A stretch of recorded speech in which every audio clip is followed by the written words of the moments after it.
Anladım. Şeyler ne zaman başlıyor finaller? Finaller 12'sinde galiba. 12 sonu.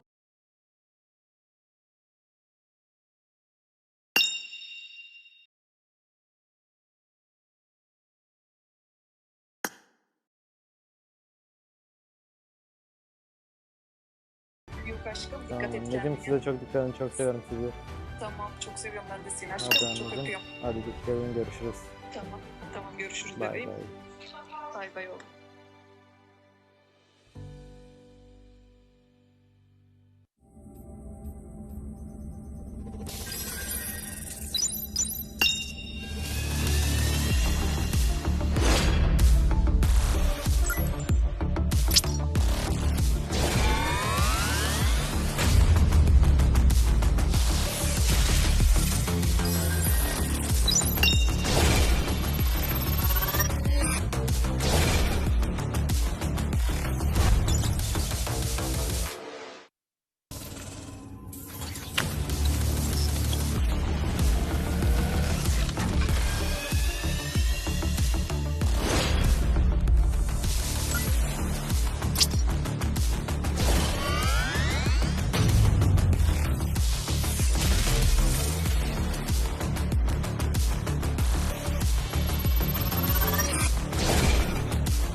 New racing experience.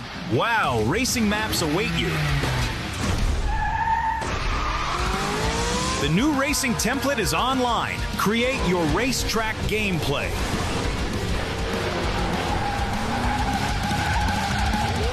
Navigate the forest racetrack. Unleash your racing passion. Surpass your opponents. Become the king of speed. Unlimited speed. Ignite your passion for speed. Play WoW now.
paling pintar ngendop di tempat-tempat yang aneh? Siapa yang mati duluan terus suka nyalain orang lain? Nih kadang nih dua nih. Siapa yang lututnya lama, rotasinya juga telat? Banyak. Siapa yang paling disiplin dan suka diskret? Gak ada disiplin, gak ada. Siapa tukang nyetak? Semua. Siapa yang ada air jago tapi chemistry-nya jelek? Siapa ya? Siapa yang paling bawel dikit? Ya paling bacot sih dia sih. Paling bacot dia. Siapa yang paling lucu? Paling lucu.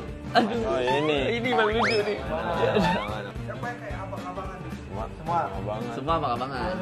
Semua. Siapa yang paling kayak aneh gitu? Kayak orang yang harus menjaga.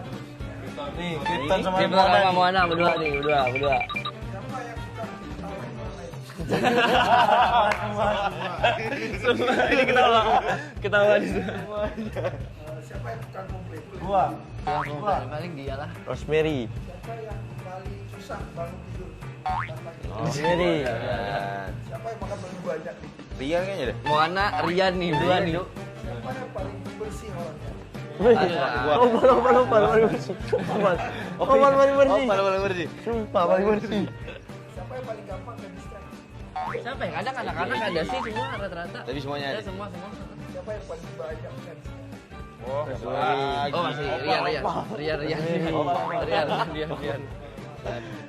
Itulah kita permainan kita tadi yang kalian udah tonton. Terima kasih banyak dan see you. Kita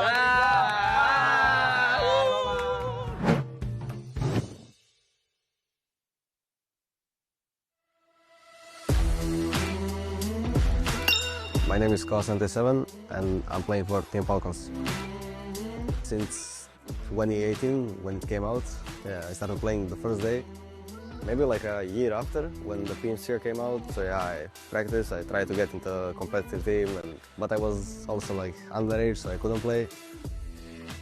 To be honest, it's my mother the most, because she supports me and everything, and yeah. She watched more tournaments than I watch, and she knows more players than I do. So yeah, she always pushed me. At the start, like my parents were like, "Nah, finish the school, blah blah." But now they support and they watch even more than me, and they follow the competitive more than me. Yeah, she would be mad, and she would say, "You know, you have to do this, you have to do that. How can you not kill this guy?" Blah blah. I think aim comes by like training, but the thing you cannot get like by training is mentality for sure. You just have to be strong in your mind. Like you need to understand that sometimes you need to lose, sometimes you're gonna win. Like most of the times you're gonna lose, but when you win, the wins are gonna come. You actually need to grind and you need to like give your life in this game so you can achieve something. When I joined the team, I had a little bit like problems with communications and this stuff, and they helped me fix it. To be honest, I feel ready, and I think team feel ready as well. Yeah, so the PMSL Europe was our first victory. We put in the hard work and everything, and we are really happy that we won it. Now we are hungry for the PMGC, and we hope we're gonna win it. I want to thank everyone who follows us and supports us. Also guys, whoever wants to join competitive, you need to keep grinding, you can't stop if you want. And also yeah, we came here to win, so get ready. Gördüm, tebrik ederim. İzliyor aşkım. muydunuz? İzlemez miyiz anne? Nasıl heyecanlı Ellerim mıydı? titriyor, nasıl titriyor? Nasıl titriyor? Alo, anne sesim geliyor mu? Alo, geliyor anne. Ne yapıyorsun anneciğim, nasılsın? İyi aşkım, sen ne yapıyorsun? İyiyim ben de. Maçlar bitti. Böyle bizimkilerle yedim. Gördüm anne. Gördüm, tebrik ederim. İzliyor aşkım. muydunuz? İzlemez miyiz anne? Nasıl Ellerim heyecanlı mıydı? titriyor, nasıl titriyor? Nasıl titriyor? Valla. Biz burada Vallahi çok bir şey yoktu ya. Yaptık. Şükürler olsun, çıktık finale. Ama aynen şükürler olsun. Hiç bitmez. Evet. Siz ne yapıyorsunuz? Çok Nasılsınız? güzel. İyiyiz anca bir de yanındayız. Oturuyoruz. Çok özledim sizi. Uzayı babam, abimi, seni. Tatlısın. Seni çok özledim annem. Canım annem. Şeyler ne zaman başlıyor finaller? Finaller 12'sinde galiba. 12 sonunda finalde. Ha. O kaç gün sürecek? 3 gün mü? O da 3 gün, evet. Ona hazırlanacağız önümüzdeki süreçte. Tamam annem. Tamam çok anneciğim. böyle gene böyle bir şekilde sakin oynayın. Tamam anneciğim. Var mı bir isteğin? Yok aşkım Tamam dikkat et anneciğim, kendine. size çok dikkat edin. Çok seviyorum sizi. Tamam çok seviyorum ben de seni Hadi aşkım. Çok anneciğim. öpüyorum. Hadi dikkat edin, görüşürüz. Tamam. Tamam görüşürüz Bay bebeğim. bay. Bay bay oğlum.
Tonight, every moment is a battle with fate.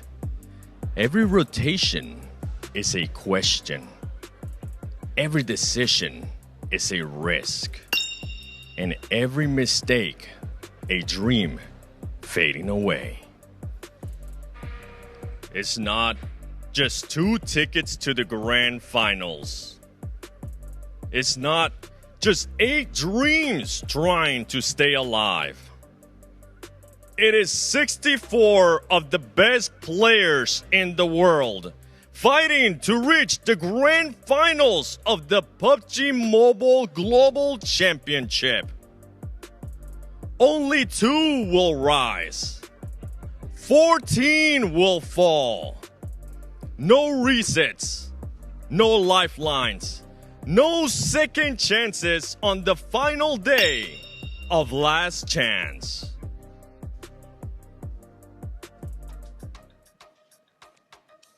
The stage is set, the tension is undeniable, and now the reality sinks in. This is the cruelest cut in the entire championship. We aren't fighting for points anymore. We're fighting for survival. No lower bracket, no tomorrow, just 6 matches to make it to the grand finals. I'm Hot Jukes, here with Maxman and Neptura. Guys, this is serious business. Right after today, 14 teams are going home. Max, how are you feeling going into the last day of Last Chance? I want to say I'm feeling excited, but I'm feeling scared because these teams, 14 of them, they're going home after today. It's going to be rough, and that intro was so epic from Seven. It already felt like we're already in the grand finals here in Neptura. It's going to be intense, and at the end, only 2 more squads will be making it to our finals here in Bangkok. Oh, I'm so nervous for all of these teams. We saw some great performances right out of the gate yesterday. We saw some not so good ones as well. So I'm just like, who is actually going to be able to do this? 6 games left until we have our complete lobby for the grand finals. Jukes, I'm just really nervous about today.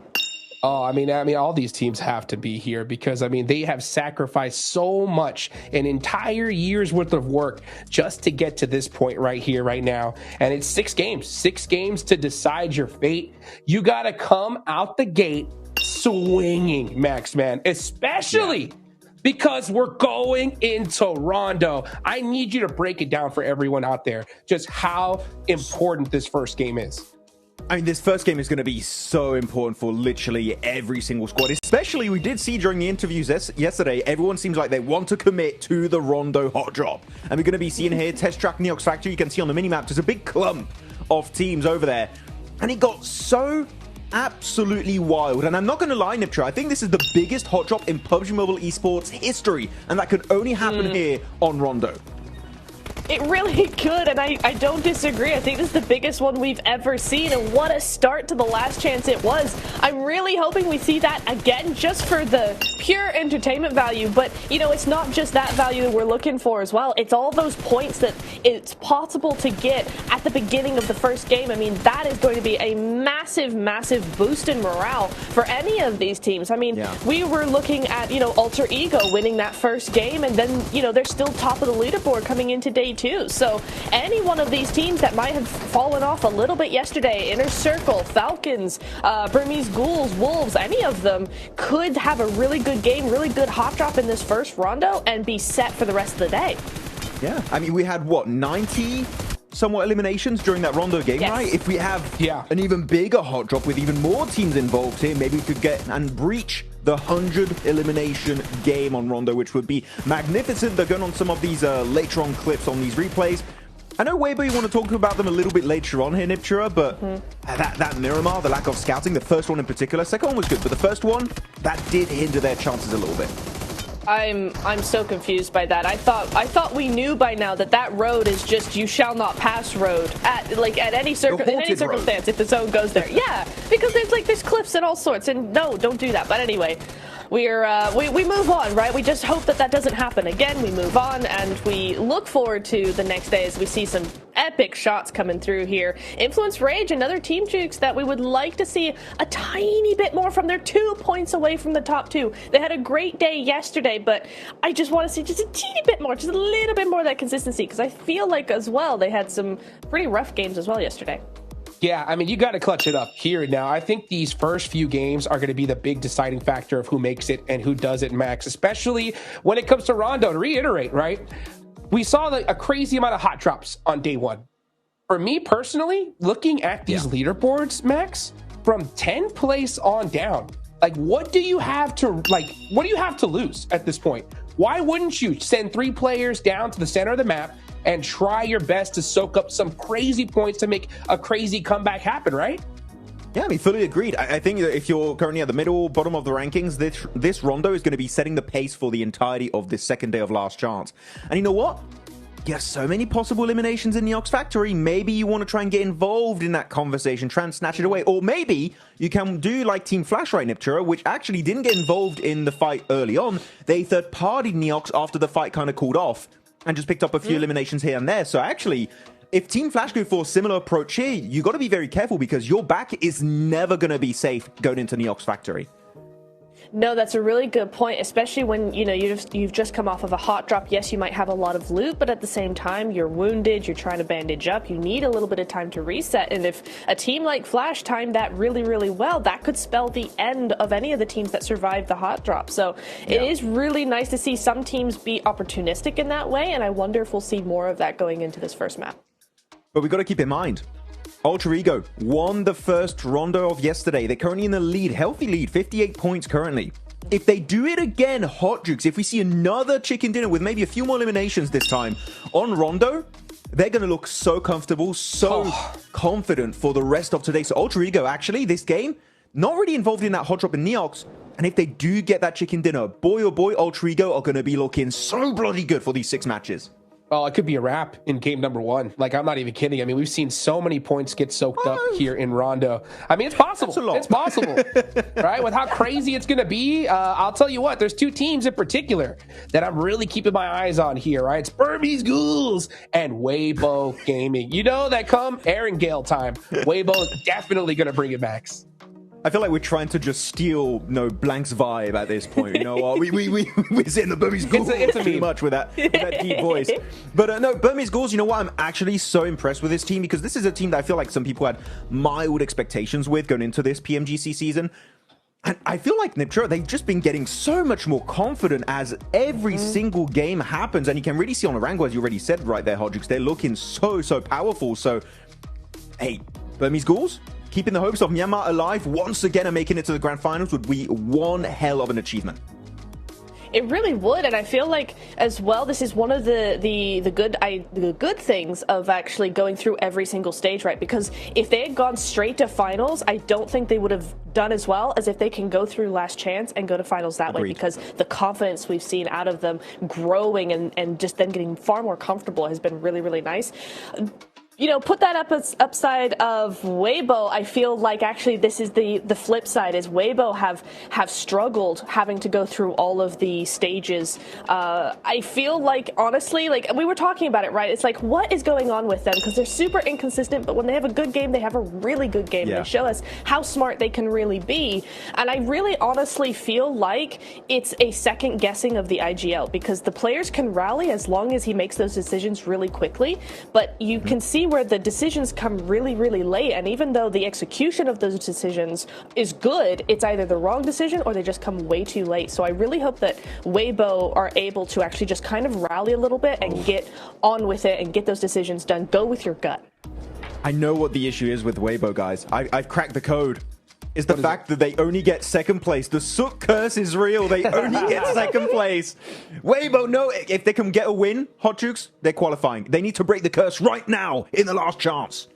Oh, let's see if they could do it. But you know what, guys? Before we get started, we got to give a big thank you, of course, to the Infinix GT30 series, the official gaming phone of PMGC 2025. Engineered for precision, performance, and victory. Empowering every gamer to hashtag be the one and hashtag outplay the rest on the global stage. Thank you, Infinix, everybody putting this together. It's been a long road to get here, and we only got 6 more matches left. And you know, we've been talking about it from the get-go here, how important these first few games is, Max, because if we see a couple teams create such a large point gap, it is going to demoralize this lobby towards these last few games entirely, right? So one thing I'm really looking forward to is seeing the adaptability of squads, right? I don't want to just see teams like play the normal game and hope for the best. I want to see them adjust their performance to try and get top 2, because it's top 2 or nothing, right? Yeah, exactly. I mean, actually, I'm really happy you bring up that topic about adaptability. One team that I want to see adapt a little bit more in a significant fashion is Loops. Great first day, right? Currently in 4th position. But they're all about the eliminations. And you know what? Eliminations alone aren't going to carry you to victory. They're not going to punch your ticket for the grand finals. Loops, more late game finishes. Top 5s would just make me so happy for Loops. I mean, Rafina was an MVP right yesterday, which is unexpected for me, at least, Niptura. So Loops, if we see them increase that survival time just a little bit more and keep fragging out the way they were doing in day 1, I think top 2 is definitely in the cards for this squad.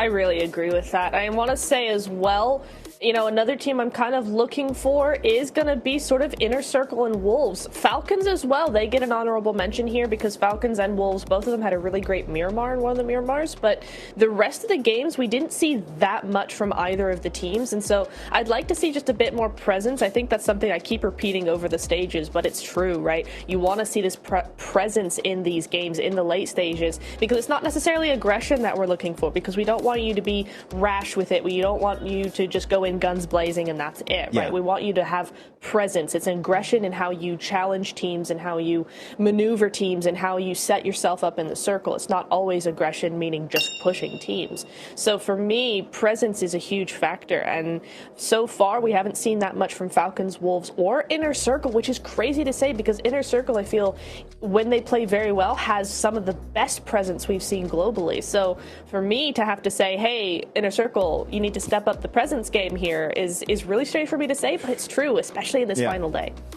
I mean, actually, you bring up a few of those teams. Inner Circle in the Hot Drop in Neox. Team Falcons also in the Hot Drop in Neox, right? So those are teams that they could be, unfortunately, still not present after that Rondo game, depending on how it goes. Of course, hopefully they'll go for the 3-1 split.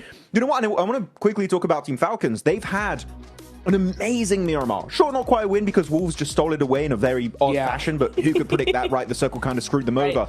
But a second place, 16 eliminations, and Novalo said it during the interview, right? It was off the back of a very early pivot from their western drop right into the northern side of Los Leones.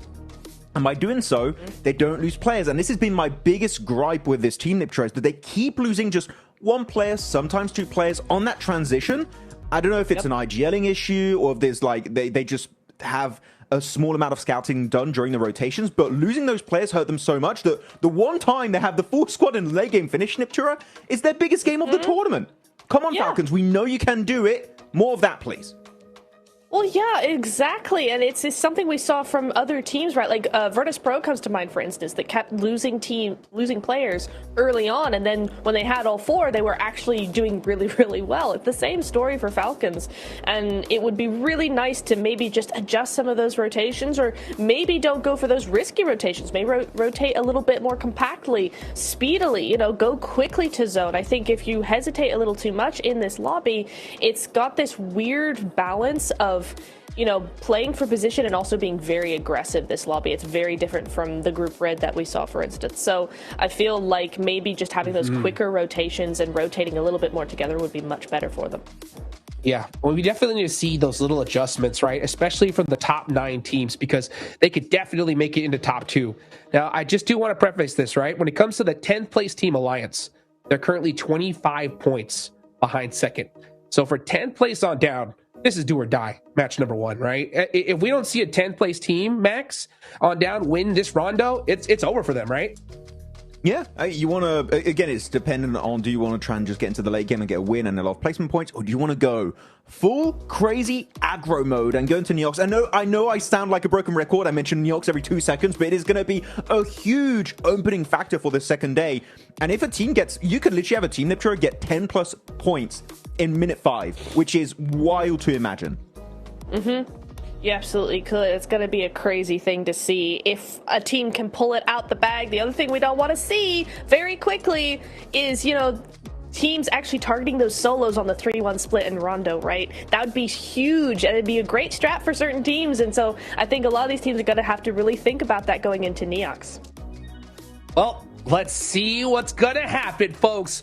First game of the last day of Last Chance, it's Rondo. Are we going to see the craziest hot drop in esports history? Or will these teams let fate decide? John Allen and Blake, let's see.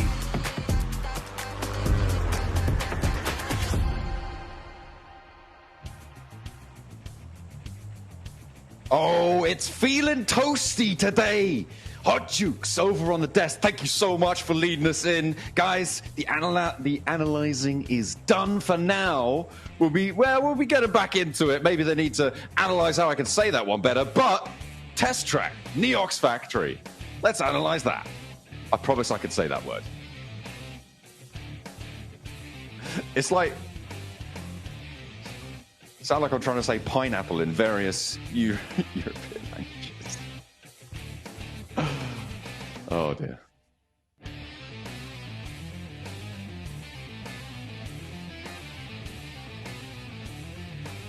Oh, I think there you go. You were actually absolved of all of that. You were absolved of all of that. Yeah, you were absolved of all of that. Yeah. Okay. It just sounded like you were fine with yourself. What happened there was basically like a small raccoon came to my room and just like wrapped himself around the mic. It was not my fault. Look, let's talk about the hot drop because it's happening right now.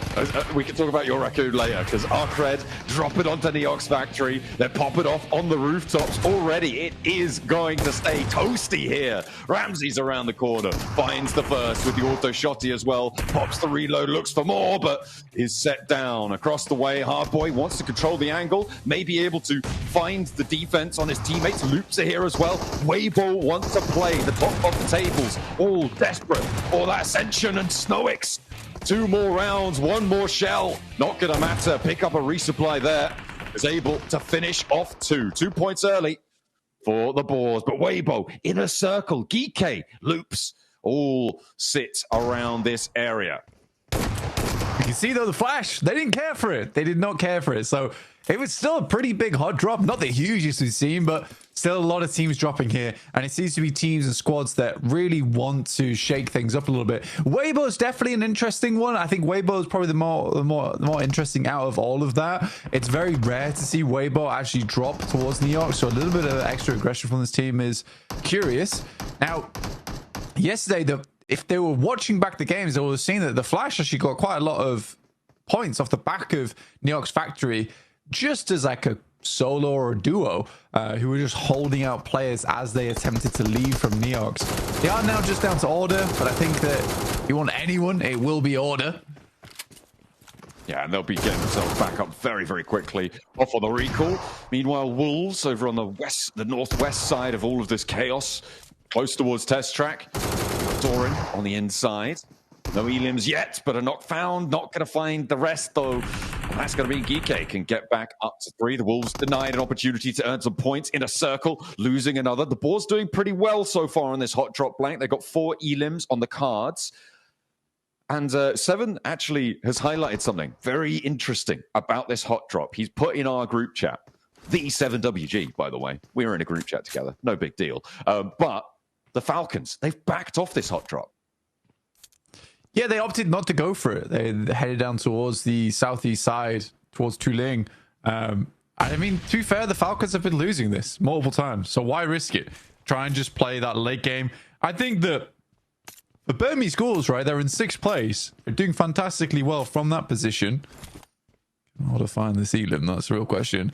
But I think Falcons need to play more like the Burmese Ghouls. I think that you play to your strength, and Burmese Ghouls' strength is that as a 4, they're really good. They can close out end games. I think Falcons are kind of similar. Burmese Ghouls, you don't see them hot dropping anyone because I don't think that they're extremely confident in their 4v4s and in closed spaces. But when it comes to controlling area, I think they love to do that. So yeah, I think for the Burmese Ghouls, they make the right choice there to continue playing like that. And Falcons, if they are able to emulate, they'll do well off the back of it.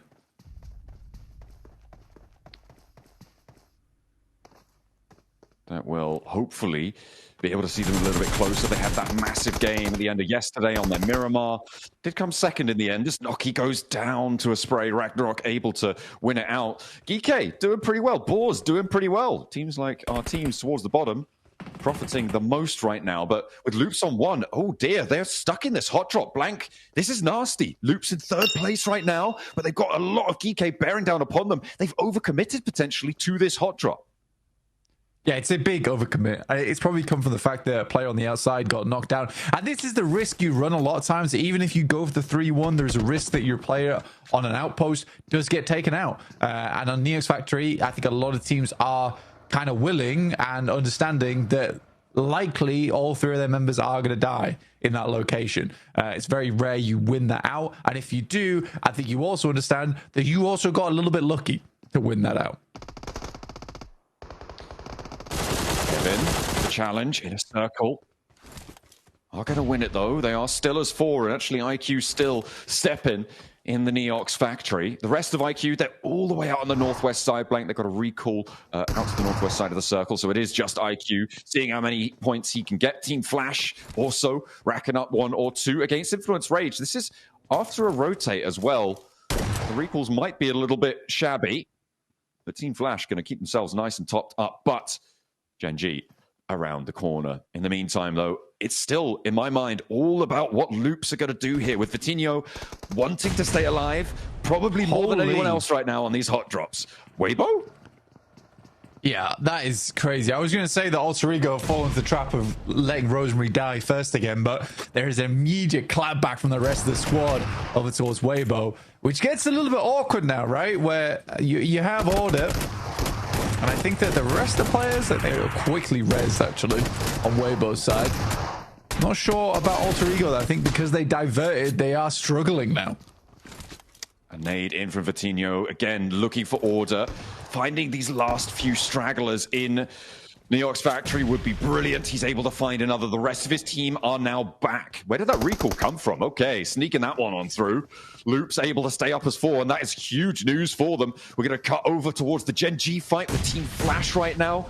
Both teams have got an outpost not committed to this fight, but Claws coming in actually commits Gen G fully to this engagement. With just tops remaining, though, you've got to think this is probably going to go well for them. They may lose 1, they may lose 2. But they can't afford to do so. Tops hopping around on the pagoda. Looking for the shots down the stairs. It's lined up and it will be Tops going down. Flash with 1 on the outside. They're going to send out for those recalls. Bozo can see if he can catch a player lacking, maybe being a little bit lazy on the hold there. Rest of the Flash are going to get their players back in action. Already got a boatload of points, taking down the majority of Influence Rage, not before they got that recall off. That's all the way towards the eastern side of the map, though, so a little bit of a longer rotate for Influence Rage because of that. I do think that the Flash would like to reclaim this position, and I think that the players are much closer than Gen.G maybe assumes. They are back up. Full team Flash. Correct. Staying as 4. Vitinho, we're back on board with him, and he's still got his teammates, but he wants to keep scrapping it out. He's on 4 elims already. Well, the team is on 4 elims already, and the nade should bring them up to 5. I don't think Geeky are going to be able to get this res. It's quite a long path, and the cross is treacherous. He's out in the open, though. Oh, just about makes the cross, has to hit the deck right behind it, but crawls away. Doesn't quite connect to the cover. And a little bit overzealous on the run out there. A nice pickup for Geeky. There's a great fight going on, by the way. Is that the Flash actually do find the shots over towards Gen.G, and Gen.G were caught slacking there. In the meantime, the rest of Flash are also taking a fight with Papra Supermassive. So the Flash is putting up points left, right, and center, currently in second place. So definitely trying to redeem themselves from their group red performance, because they did perform very well. I think that they slowed down quite a bit towards the end of that tournament, but I also do feel bad for them on that final game where Weibo essentially sees them, realizes that's their only hope, and they were suddenly injected with this warrior's will to take down the Flash. Ended up being E-Arena able to get ahead of both of them just because of how focused Weibo was on taking down the Flash. A team that's closest to getting eliminated right now is Papra Supermassive. With the circle shifting southwest, Kamikaze is trapped between inner circle and boards. He is probably going to be able to make it out, but it's going to be dangerous on this northwestern edge. 1 player left, and he's darting out for a recall. In the meantime, Team Flash still hunting down. Zeus draws short. The momentum on the vehicle not quite there. Loops again, getting those recalls on board, but Kamikaze for Papra Supermassive yet to pull his team back to their full 4. Not too sure what he's diverting for. Maybe worried there's a player camping out on that recall, or wants to go for a different one, potentially on the western side. In the meantime, Zia still under pressure. Will go down. Sprays from claws, and neither team can get away from one another right now on the northeast side. Yeah, definitely struggling. I mean, it's kind of a back and forth here where Gen.G is able to catch the Flash, and then suddenly the Flash is able to catch Gen.G. Both of them not quite respecting one another enough. Bose doesn't quite find the first shot, so has to back off. There's a nice tag on the side of the car there. Will immediately go for the flush, and that's the correct play. Does limit the Flash's potential. There was also a shot down the hill. Usually Zeus high and dry, and now Win needs to send out very quickly. If they can get ahead of this, though, they can get over towards Bamboo and actually pick themselves up the recall in front of Gen.G. But they got to be quick. That's what they're doing right now. Win is already on his way. Gen.G not quite close enough to stop it. EK, they've got 6 elims so far, blank. As the recalls do come through for Papra Supermassive. They were branching out to the recall just northwest of Yaotin. And they will play in there rather than playing up from the northwest side. I suppose you know there's a lot of teams around the area. You want to rotate further south. Why not do it as one? Save the damage from the blue zone for the rest of your roster. Playing on that side. Circle. On your screens, you could see there's the recalls for Team Flash on the northeast side. And Gen.G do need to be careful on their step-in.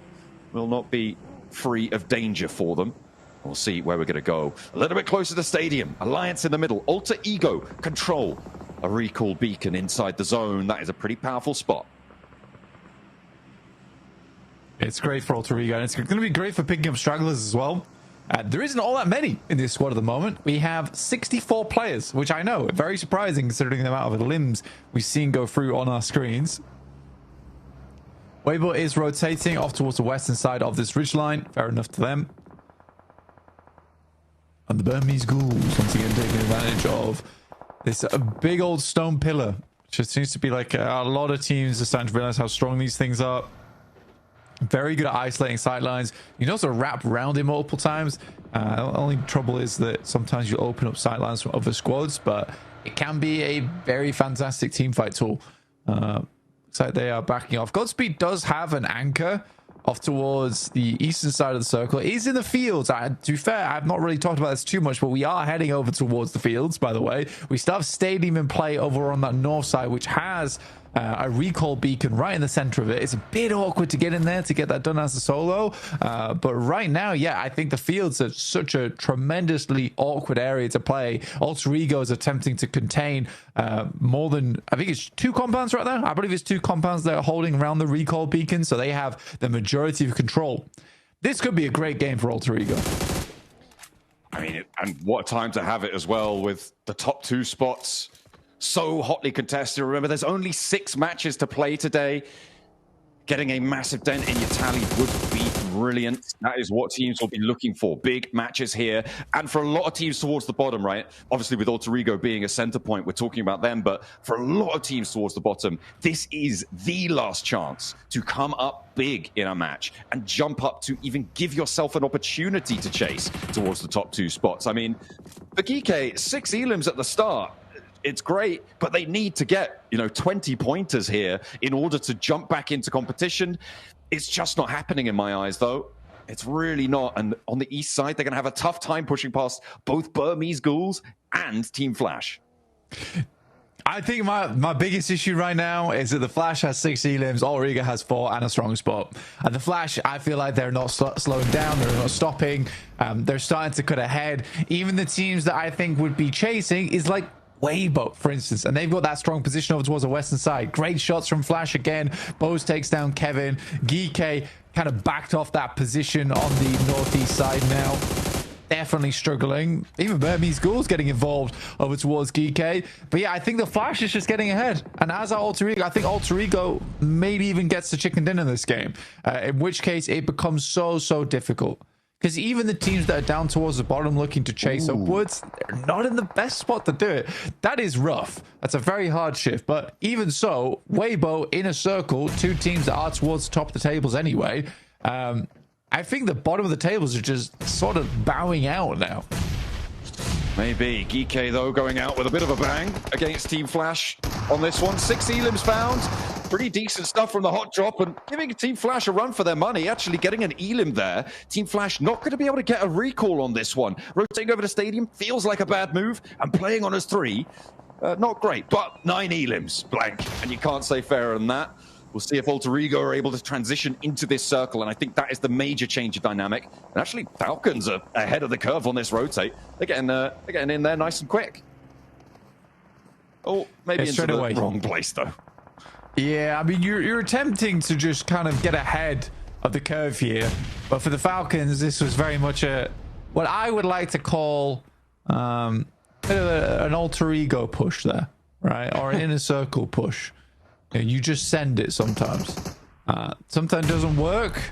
In that case, it absolutely did not work.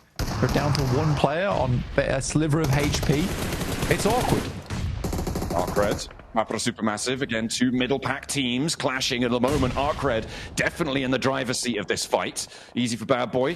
Ooh, takes a lot of damage from the nade, but not nearly as much as Glory. Kamikaze with the nade. Last player to stand for Mapra Supermassive. He was able to pull them all back up earlier on, but will it all be for naught against Arcred here? Easy for Bad Boy. Ramses playing the rock. Kamikaze has the info from his down teammates. There's a player up top, but he can't handle it. Too confusing. And Loops are here to party too. Easy for Bad Boy, you can't waste any time now. Loops are going to run you straight over, protect their position on the table, and try and catch up to Team Flash, who are streaking out to a lead. Ramsey's backing off here, but is going low on the sidelines. Some great nades at the moment from Loops. But it is 9Z Globan also joining in onto this one. Alter Ego finding shots over towards the Burmese Ghouls. That's with 2 players as well. That's a really fantastic hold from Alter Ego. It's very rough for them.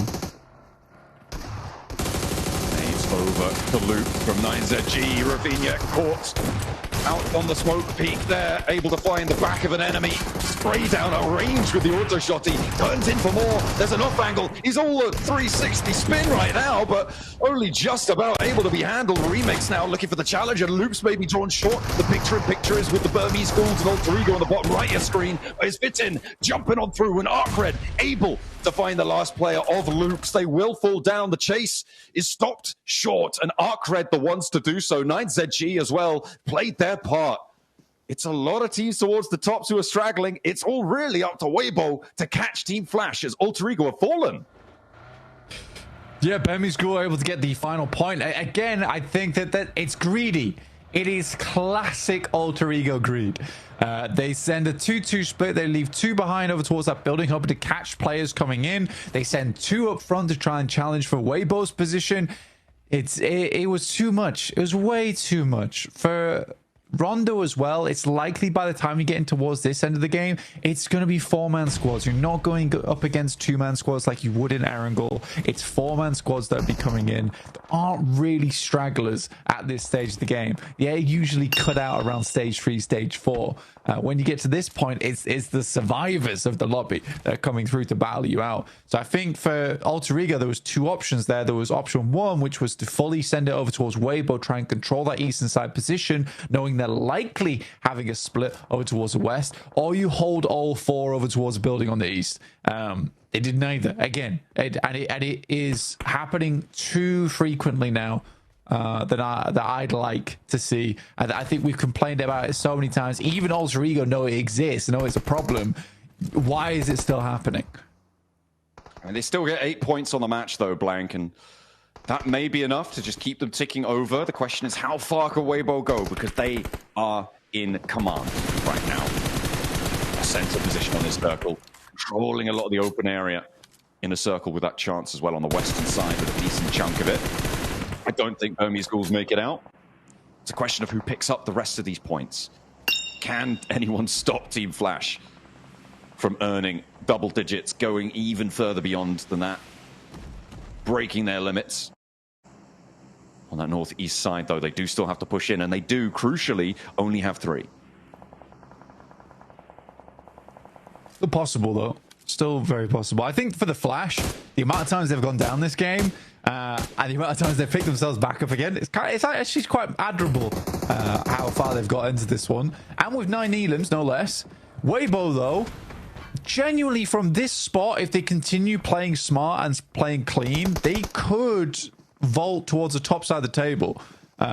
Depends how quickly Flash get there, though.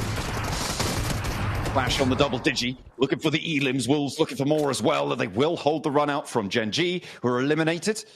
2 knocks, but that's not really going to be capitalized on here. Inner Circle thought maybe, oh, we'll go for a third party. Team Flash actually running up into this is probably a wise decision. Wolves will still be a little bit lacking, might be the softest fight they'll find, and actually getting ahead of them is great, but the healing is going to start, and they need to be faster. They need to go a little bit quicker here, and the time is starting to run low. There's third party shots coming down from the boards as well, out to their east side. Bows waste no time. Pops is clipped on the sidelines. There's angles. There's just not going to be anything, though, for them to find, and 10 points will be what they see on their tally at the end of this one. 66 and 64 are top 2 teams sit, but Weibo looking to mount their assault.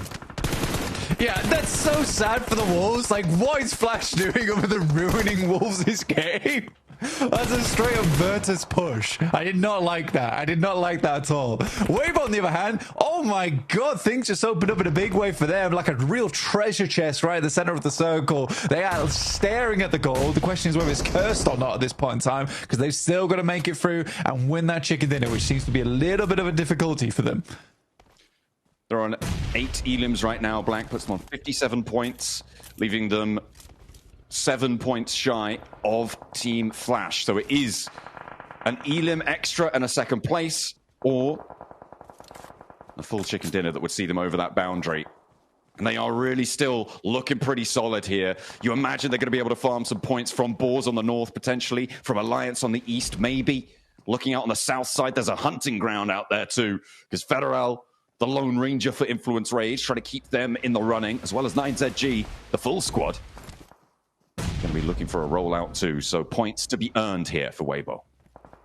If you asked me yesterday about midway through the day, I would have told you that it's very unlikely we're seeing a second PEL team getting in towards the grand finals. But I think genuinely right now, it looks possible. Weibo's being a lot cleaner this game. Less mistakes seem to be happening here, and they are focused. They look laser focused on this match.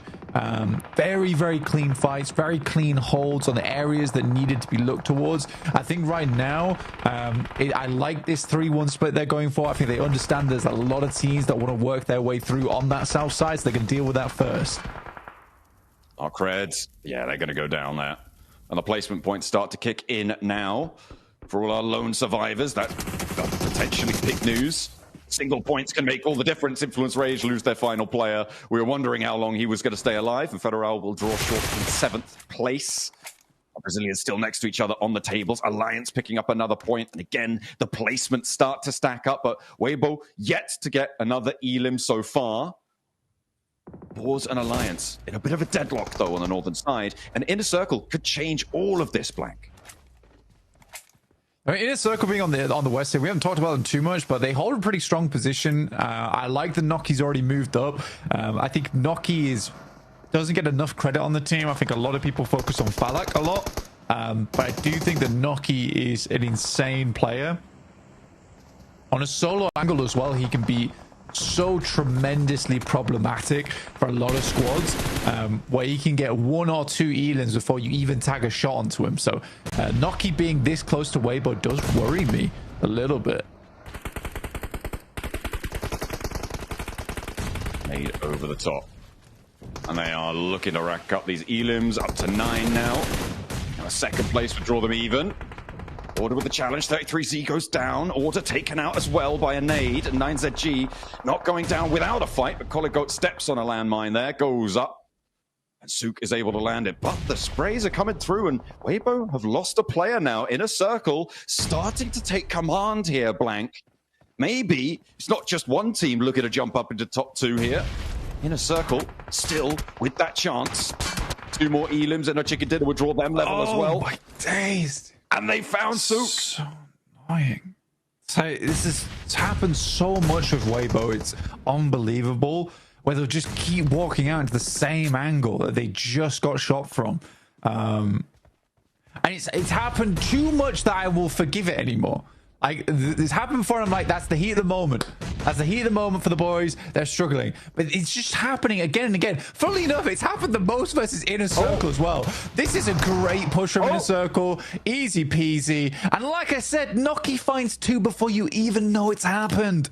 And I am proud of the boys from Inner Circle here. This is a great push. They absolutely deserve the win off the back of that. That's a nasty nade from Olio, though. Might have been able to catch that one coming, but I think he had his eyes on the inventory there. The Weibo curse.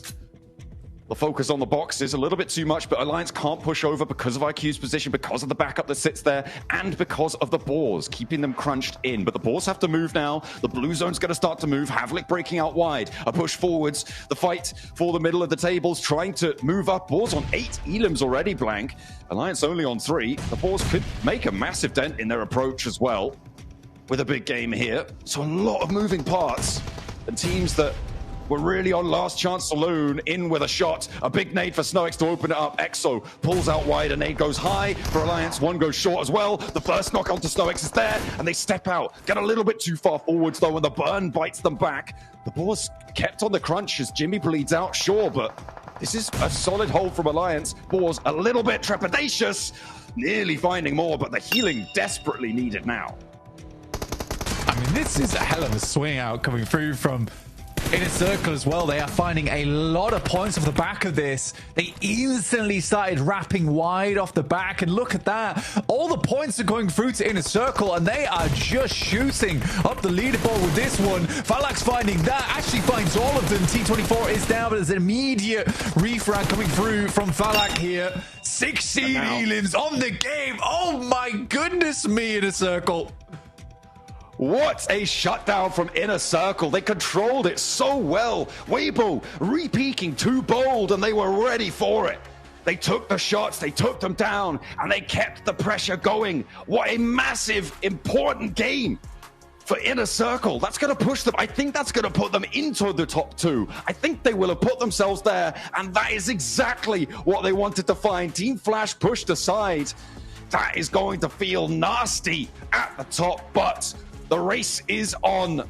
2 spots left, and that is how you make your challenge for them. Again, for Weibo, it's just lax, though. It's just lax. You re-pick the angle on the south, even though you're getting shot from the west. Why were we doing that? It makes no sense. Like, surely you check that angle first. I really want to know what the guys in the desk thought about that game, but in a circle, what a way to finish things out on Rondo.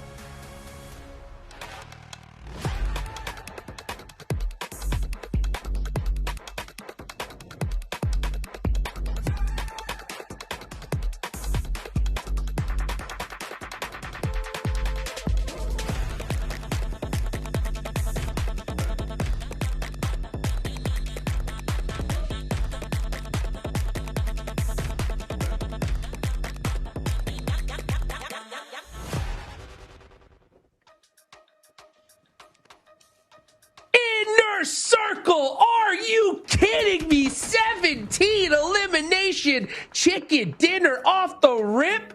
That is how you start the last day in the last chance. Neptura, break down this historical start for Inner Circle today. I love this team so much, Jukes! I love Inner Circle so much for this very reason. Look at the control they had on this Inner Circle, on this final circle here, the zone. They were able to push everybody out to the zone. Really careful with their angles. That 3-1 split coming in really clutch there. Using IQ as their anchor point, just able to just push everybody out to that blue zone, make them panic, make them not have time to make any decisions for themselves. They were just controlling from start to finish. I love this from the Max. I want to echo a point that Blank had earlier on in this tournament about Inner Circle, which is we were seeing Falak pop off. We were not seeing the rest of the team. T24, 6 eliminations. Noki, 3 eliminations. IQ, 3 eliminations. This is the Inner Circle we were waiting for, and they have showed up big on this Rondo game. And you know what? The good rotations, down to the recall, right? Neptura, they had the recall from T24OP next to Bailey, northwest of Rondo. And that allows them to avoid any big early to mid-game skirmishes to get control of this open area on the west of these finishing circles. Oh my goodness, like the entire setup was just so well executed, like a well-oiled machine. And they wrap it up well. Like the third parties at the end there, beautiful. What I love so much is that how careful it all was, right? They didn't full send anything. They used the terrain to their advantage. They made sure that they were able to just get exactly what they needed without any risk themselves. And I love that from them. And I just love as well what we saw here is like they were backing off of the hot drop as well, like just well backing off, making sure that they had exactly what they needed and weren't getting too caught up in those big fights. So I really appreciate that from them, and they were able to actually be able to set up a much better game for themselves without all of that. Yeah, I mean, this game was just amazing. You know what? I said it already. I wish we had 2 Rondos per day, man. Oh, These so matches bad. are so fun. I know everyone's been like, oh, we don't want Rondo in esports. And now I see everywhere people are like, yeah, Rondo is actually really fun to watch. It's actually really good. But yeah, in some of these plays, actually, this Wolves push, we saw there was Genji pushing onto it, then the third party coming in from Team Flash. I love that play from Team Flash, but I mean, Hot Jukes, Wolves, that fight, not losing a single player in that engagement was literally so unexpected.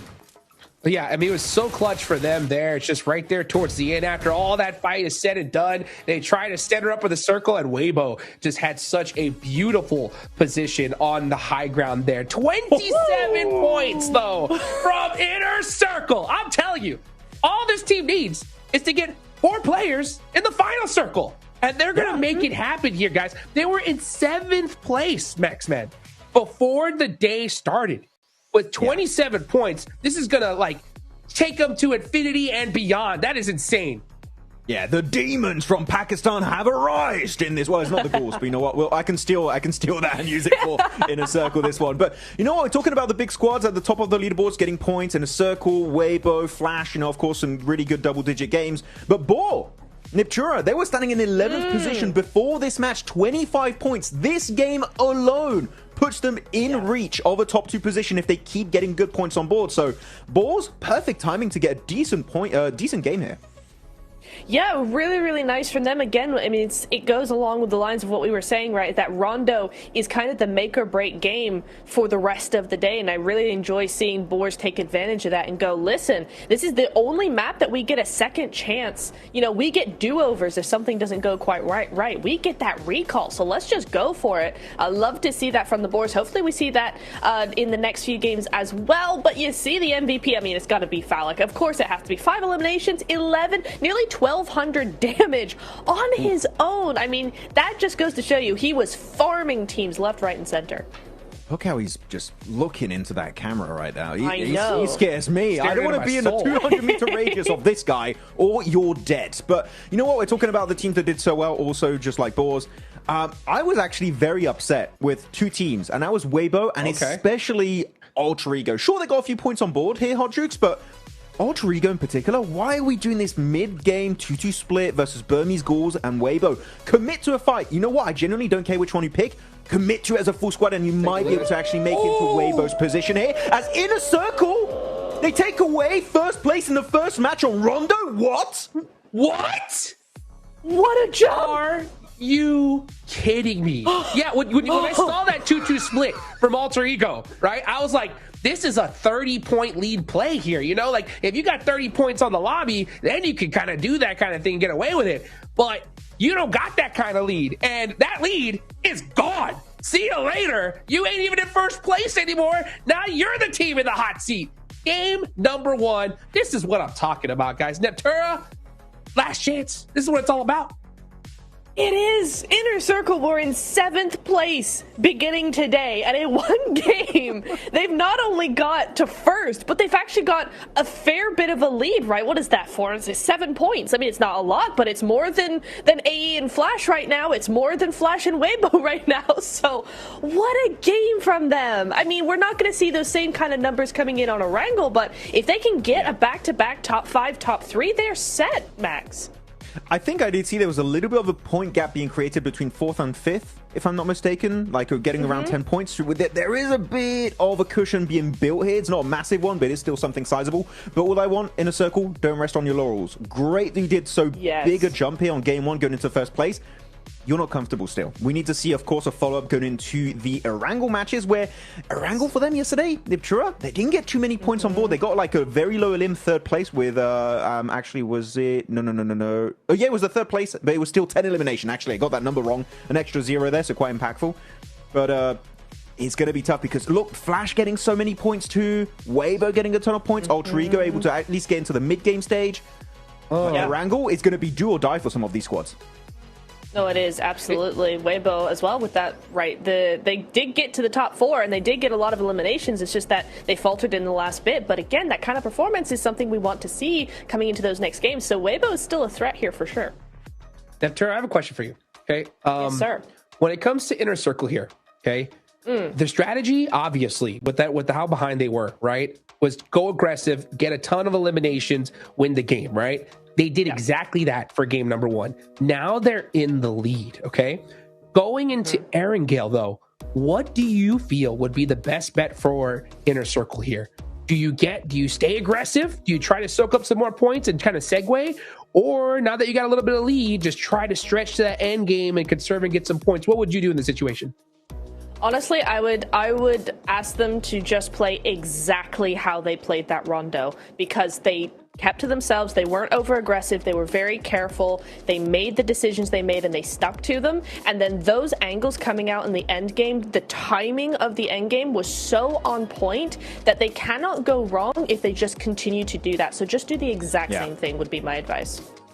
For Weibo in particular, I said I was also a little bit unhappy about their game. They just delayed their fight versus 90 Globen, and then Inner Circle were just able to make that push and third party it. Weibo, I want to see them be a little bit more proactive with when they pick their fights, and if they do that, I think here they could have got easily maybe even a 2nd place, but they were just not quite quick enough, Hot Jukes, to take away that podium position. Oh, you better be quick on your feet here because there's only 5 more matches left to go. Let's get into the first Erangel of the last day of Last Chance. Let's go ahead and take it on over to our casters, John Allen and Blake.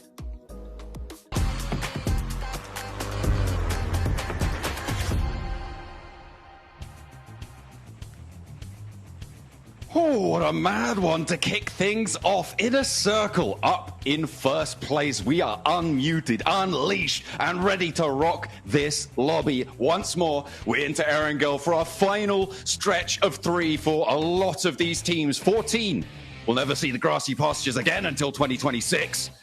So let's see who's going to make the most of it. Are they going to be able to hold their top spots? Is that second place going to be as hotly contested as we think towards the end of the day? Only time will tell. And let's get cracking. It's quite a few teams right now actually chasing for top 2. I'm kind of surprised by the amount of teams who are in close contention for it. Usually at this point of the day, you're starting to see at least 4 teams break away, but I still think there's around about 7 teams that can still make it in at the moment, or with a fighting chance at least. I think after our next match, match 3, we'll start counting some teams out. If I'm honest, we'll start counting some teams out. It looks like we're getting a hot drop straight away, though. It is Alter Ego immediately getting harassed here by Papa Supermassive. Great spray down from Rosemary. You expect nothing less from the guy. I mean, this is a good start for Alter Ego. This is very, very dangerous stuff for them, though, after getting pushed down to second place. You can't really afford things to go wrong for you, but it's all going right. Krypton on the window doesn't get taken down, and Papa Supermassive really suffering now. As the hop in for Krypton, he's on the chase, he's looking for more, putting pressure on. Rosemary has fallen. You do not want to let this one get flushed away. 2 players go down as well. Snake keeping things under control, but Papa Supermassive losing their players. Alter Ego fighting for their second place. Up 3 elims, and now just 1 player on the rooftops. Kamikaze, was that with the bow that he got a double knock? Does he think he's Sook? What's going on here? Kamikaze, put that one back. You're not in Weibo. I know. He's going to drop down, though. He's going to go for the rest of the fight. The spray down with the UMP. He's hopping in. He's up for the window. Snape controls it. Snape explodes at his feet, but it's not going to do the damage. And he will find it. Papa Supermassive fall, and Alter Ego cling on. I mean, they made the right play there. Full reset, or at least attempted to. 1 player holding. Alter Ego with 4 points there. Very much needed points, but I guess a bit of a heart attack moment for them there as they dropped over towards hospital. Didn't expect to be received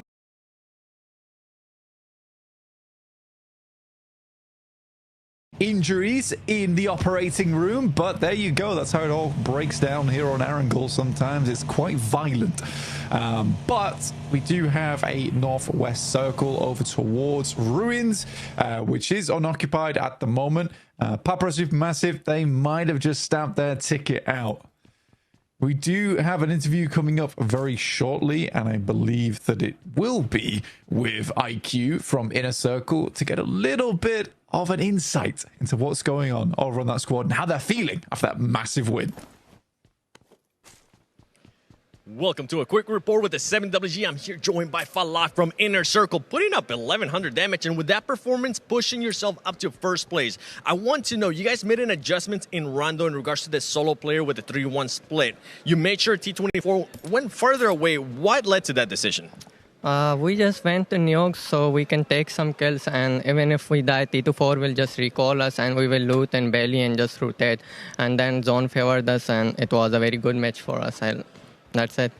I mean, I wouldn't say zone just favored you. You guys, the timing was great, especially with WBG. As I mentioned earlier, you're in first place. What can you do to keep this momentum going and maintain yourself within the top 2?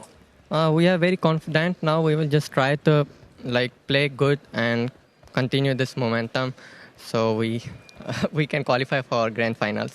Inshallah, you'll be in grand finals. You got T24 performing. You're performing too. Everybody's performing. Let's see how Inner Circle can continue on the last day of Last Chance. Oh, okay. Well, I mean, they profited a huge amount in those final moments, Blank. I mean, going in towards the final circles, they only had something like 2 elims on that last rondo. And they were able to rack up so many from those final fights. Really masterfully played. They played very, very passive until that point, holding their position well. But now they're on the Millie Island, and they're going to have to transition north. So get that loot on board. Get trucking, because your destiny's just across that bridge. I mean, for Inner Circle, it's pretty free and clear right now. On the south side, no one really challenging them. On Sosnovka, so an easy approach over towards the northwest. Genji are holding Western Bridge, though, so a little bit interesting there. finished out on 7th place, I believe it was, there showing on day 1. So it's a really big jump up after one game. Then again, I think it was roughly 27 points they got off that match. So fairly gigantic amount of points they were able to accrue. Alter Ego, a little bit of damage still on their side, but should be easily healed up. I don't really have any teams around them at the moment. Everest Circle, potentially, maybe. We'll see how it plays out. A bit worried for Alter Ego because typically on these sorts of circles, and we head over towards Ruins, your Fields, Everest, teams do want to take splits. I think it's a frustrating one because I think when you watch Alter Ego and they take their splits and it goes well, everyone at home is clapping. Everyone's, wow, Alter Ego, well done, well done. And we're all like, well done, nice split, nice split. But at the same time, in the back of my head, I'm always looking at them and being like, I don't know. Is this too greedy? It feels a little bit greedy to me. And then it works out. But then there's those clear moments where they'll do it again. And it's wrong. It's the wrong play. I think that because they are so good at the game, they can make some of these splits work out. I worry if they do make it in top 2, go to the grand finals, those splits are going to get punished so much, John. I mean, just getting there in the first place already is going to be a monumental achievement, right? In the grand finals, the minimum prize you can earn is $25,000 in that 16th place. And if you get through from last chance, you're earning 10 or 9,500, depending on if you're first or second. So already you're nearly tripling your money, not to mention what you will have earned from Gauntlet, from group stage as well. So having a good time just getting there. But you're right, getting further in, that's even more money, right? Because the jumps do start to get pretty big. Obviously, that grand prize of $500,000 for first place in those grand finals. But we'll see. We'll see if that's something that is being purely utilized for this lobby as well, right? It could be a case of, well, we know we can't do it later, but in order to maximize this opportunity, because you need top 2, right? We're going to go for it and see what we can get done. I see right now in a circle looking to take eyes over towards Gen G, who are guarding them out, which feels pretty cruel for Gen G. They should be getting a move on, all things considered, towards this circle. But IQ completely knows what's going on here.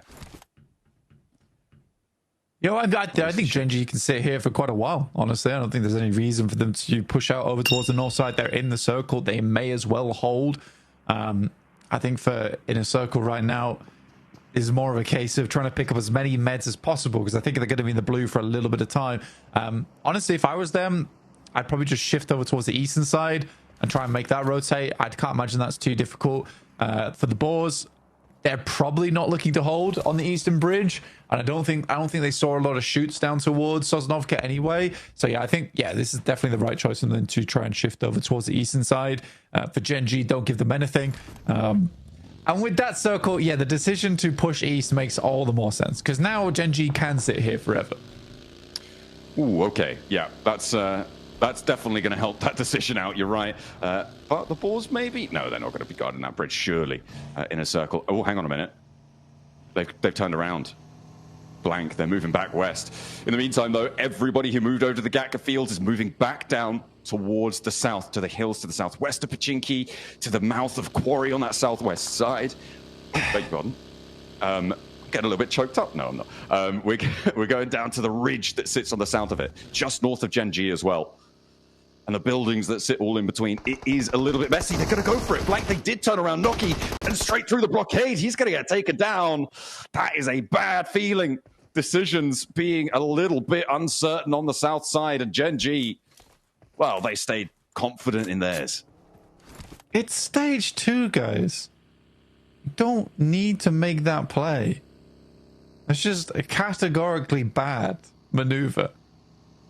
Like what's the upside here? Do you get it? You get one player across, you don't get shot. You also have to get all 3 of your players across. You get one player across, it's free. You can get a compound on the south side. You try and take that one on the south side of the fields. You could have got that anyway just by shifting over towards the east side. Now that Gen G sees a player is down from in a circle, they're like, oh, we're free and clear. They're going to Eastern Bridge. Now we can make our move. So now that's taken. this crossing over towards the east would have been fine. In fact, he was closer to you. I think there's some very weird mistakes happening right now in Last Chance. Some really weird mistakes, and it's annoying me. It is annoying me. Well, I mean, maybe it's the nerves. Maybe it's the knowledge that you have to go big to stay up in towards the top two, right? For Inner Circle, maybe they thought, oh, you can't go. Give him any excuses. No. There's no excuses for that. No excuses. No excuses. Okay. Whoa. Okay, fair enough. Okay, right. I take it all back. They're so bad. I agree with you, Blank. You know that you said that they were so bad. You know, I just yes, I did, and I'm stunned by that. They're in first place. You don't need to go big right now. You just need to get casual points. Oh dear. Is there any other teams you'd like to unload on about?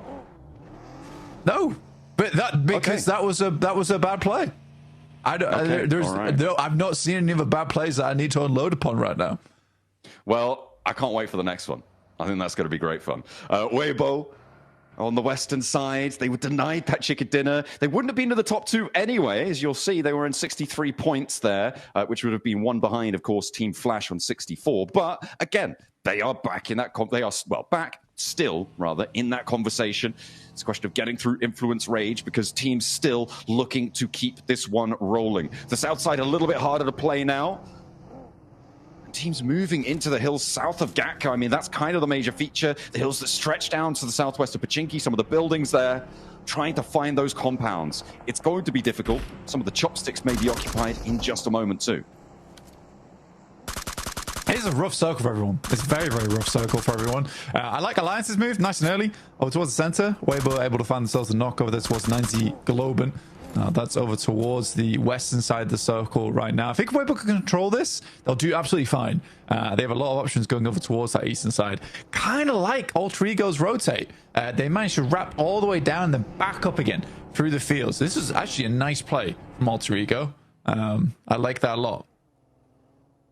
All right, we'll have to wait and see if it's going to pay off for them. Inner Circle, actually, by the way, slamming in from the east side, get past Boars, Team Flash, Gen G, and now they're onto the hill in the center of this one. So even with 3 players, they still managed to find themselves a pretty solid spot here, all things considered, playing up on the ridgelines that overlook the fields to the southwest of Pachinki, to the north of Ferry Pier. Wolves finding Arc Red.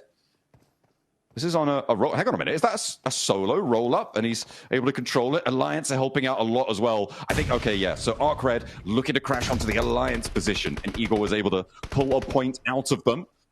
They're looking for more. Alliance still have the crossfire sight lines. And Arc Red, I mean, third partying just not enough here in last chance stages. They are having a tough time of it. Arc Red's a good team. Arc Red is a good team. I'll stand by that they are a good team. I think that in terms of playmaking potential, they don't have it. I think that it's almost funny because a lot of the big moments from Arc Red have come off the back of another team trying to make a play and then them ruining that play by being quick. They are very opportunistic. I think that's a really good quality in any team to be able to quickly analyze and identify where there is value to be found on the map. But what Arc Red don't do is they don't make plays. They don't make plays very often. And I think that could change. But I think the future is very bright for that team. And Uzbekistan coming into the region in a big way now, I think that they have a bright future ahead of them. Honestly, just getting to the last chance here, I do think they have a bright future ahead of them. They need to solve some of their problems, be a little bit more proactive in the circle. But other than that, I think that their gun skill is good. I think their opportunity making is good. I'd like to see some improvements elsewhere, but I think the future does look good. I think that's the takeaway that you could probably look at for quite a few teams in this lobby as well. As we said before, you know, we'll criticize a lot of the plays that these teams make, but they're trying to make them against the best teams in the world. So sometimes it's just not going to work out, not going to go your way. And even getting to this point is a monumental achievement for everybody here. They are deserving of all the reverence that they are receiving, I'm sure. At least I hope, from their fans, from their home team, support as well. Alter Ego diverting one of the players that remains from 90 Globen. They are a little bit split and really down on their luck right now, having a very tough time. The circle shift west, and Alter Ego have the middle spot again. And for 90 Globen, it's sort of interesting. I think they were in the... they got sort of placed in the wrong house, right? If we're going by Harry Potter, when they got placed in Group Green, because it was such an aggressive lobby, but they were much more of a Group Red type of team, in my opinion, where they make these wide ramps, they play more chess, but it was so aggressive over in Group Green, and they took advantage of that. They really did. In terms of their rotates. Here, the teams are very much willing to make smart rotations, and 9ZG is struggling to find those entryways, which they found so often in the past. Neil Zard is very lucky. He keeps taking shit down. This should finish the job, I'm pretty sure. Yeah. That'll do it. That'll do it. Loops are down, and they are starting to slip now, Blank. The Brazilians not having the best of time, but Influence Rage may be able to keep the banner flying over on the western side right now. As they still are in with a chance. They've got a compound, one of the few solid spots, but kind of crashable for me if I'm looking at a team like Weibo, although the question is, do they want to at this stage? And actually with Gen G bearing down upon them, the ball's also pushing in. I think Weibo have bigger fish to fry right now. Sook holding the first. We'll go for the flush as well. Weibo diverting Gen G, but they're going to slam straight in for the rest of the fight. Spray downs look good. Sook is down and actually flushed away. Gen G giving them a bit of a run around here, but 33Z with a lineup. Spray down, blitzing Gen G, putting them in the blender. They are not to play the rest of this match. They'll get the res and play on as 3 for Weibo. They're challenging. Team Flash making their move as well, up towards Inner Circle, who've been on this position for a while. IQ split apart from the rest, and now Inner Circle playing just as one. A nice run up for Team Flash to claim their spot back, potentially, because it is still all to play for. Yeah, T24 last alive here. And it's an awkward position on the map to be playing too for T24. So open. You got this small dip. It's a tiny dip, essentially, to work with. But I think that he should be going down in the next couple of stages. Got a lot of this fielded area on the north side. We still have Chopsticks in, like we were talking about earlier with Geeke holding that one. Influence Rage of a very strong compound over towards the northwest. Question of how long it stays in. Burmese Ghouls out of the field, though, fighting versus the Flash. Attempts to step up, but there is a shot there from along the way. The Flash continues to corral Burmese Ghouls into position. Known having the rescue mission sent his way, but Yatka steps into the firing line, and they will tear them to shreds. The Ghouls having a tough time here out in the open. Ichi sending for the 4 wins now. And Team Flash happy to pick up these points. They've started to rack them up now, Blank. Alter Ego, sure, they're in a center position. They've got some points. Weibo are chasing, though. And Team Flash as well, up towards the northern side. And it's going to be both of the 2 teams on the outside there having to move. Team Flash and Weibo are chasing squads. Looking to move things aside as, at the moment, Inner Circle gonna have a real tough time of it. T24, I mean, he's being spotted. He's being shot at. Krypton looking to take him out now. But with the 1 point they've earned, it's not the greatest of finishes. But is he going to get into a building? I think he might just. Oh, no, not quite close enough. Which one? To go a little bit further afield. Yeah. He's going to have Arcred to contend with. I thought that was empty. I'm blind completely. I didn't realize Arcred was sat on top of the roof. Yeah, no, absolutely not. Absolutely not. I think T24, like I said, is going to go down the next couple of stages.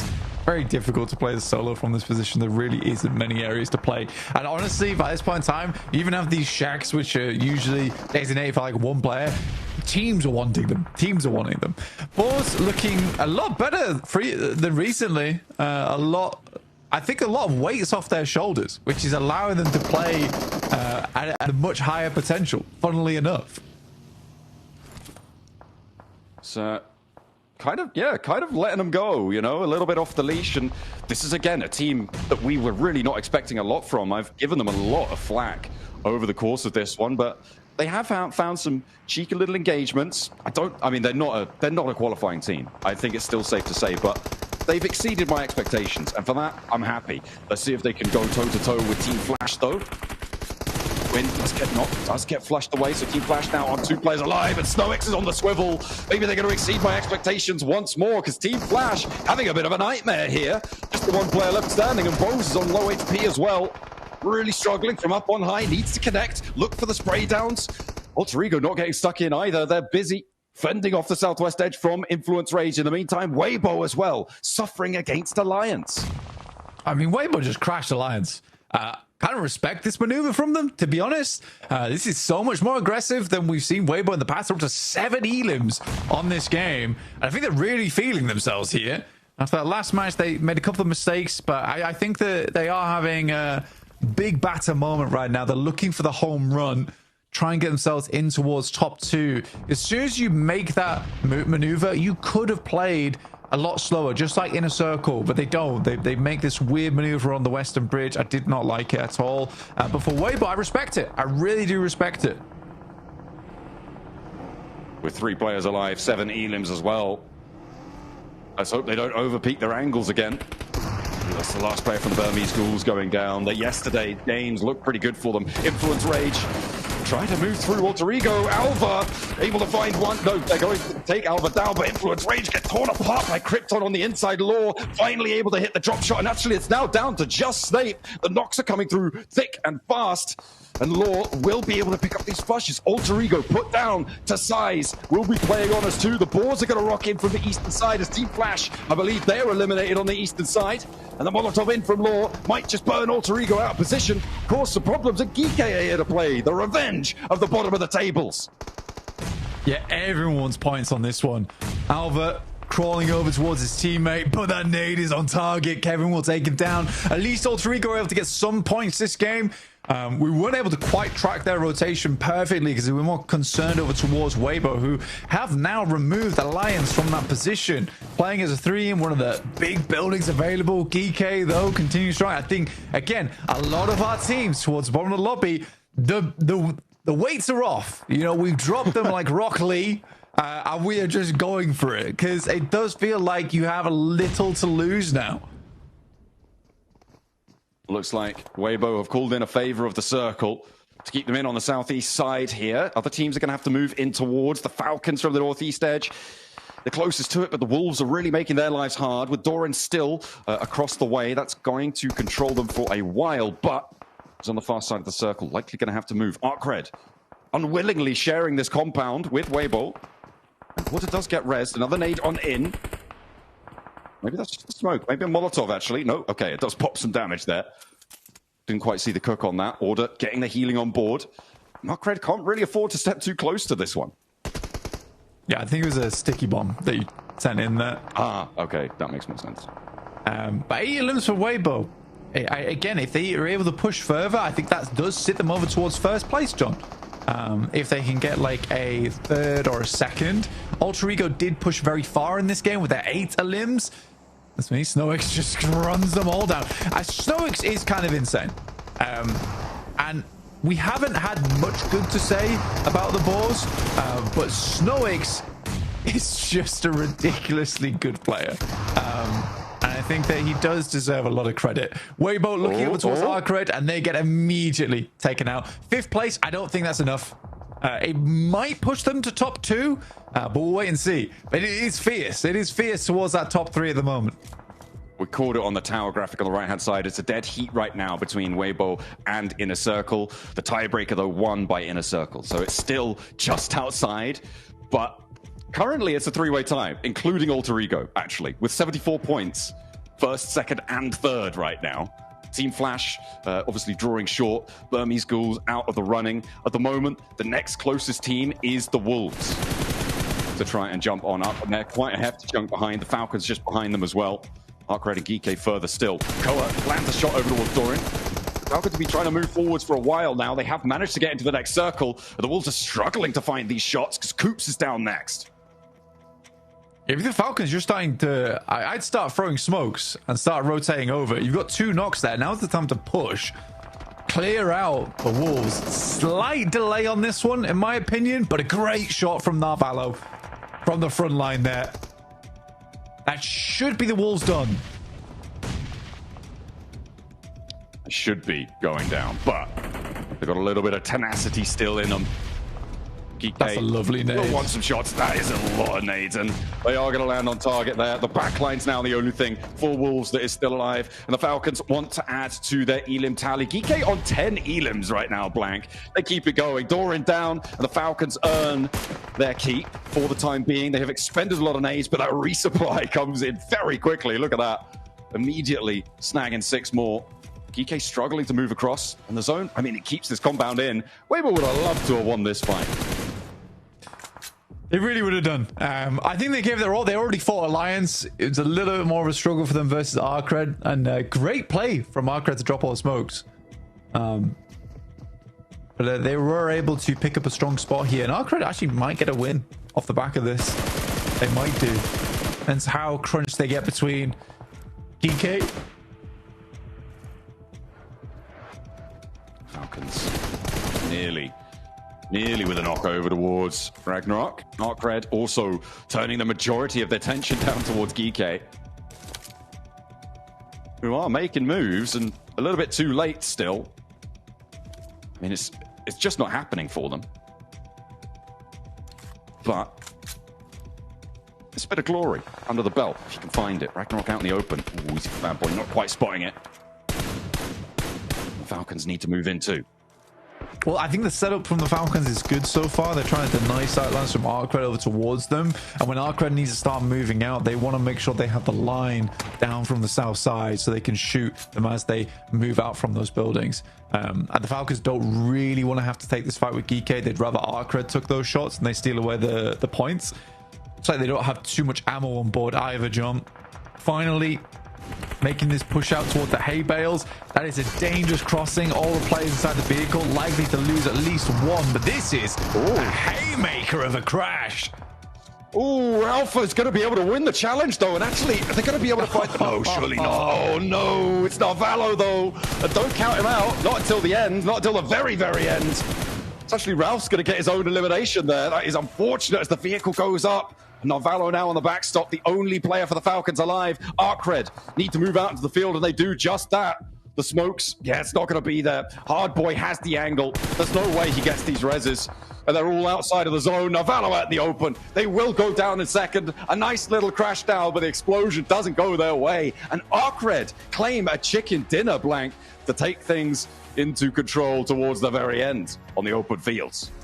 Yeah, I think I would have preferred a 2-2 split in the vehicles potentially, but you know, hindsight is 2020 there.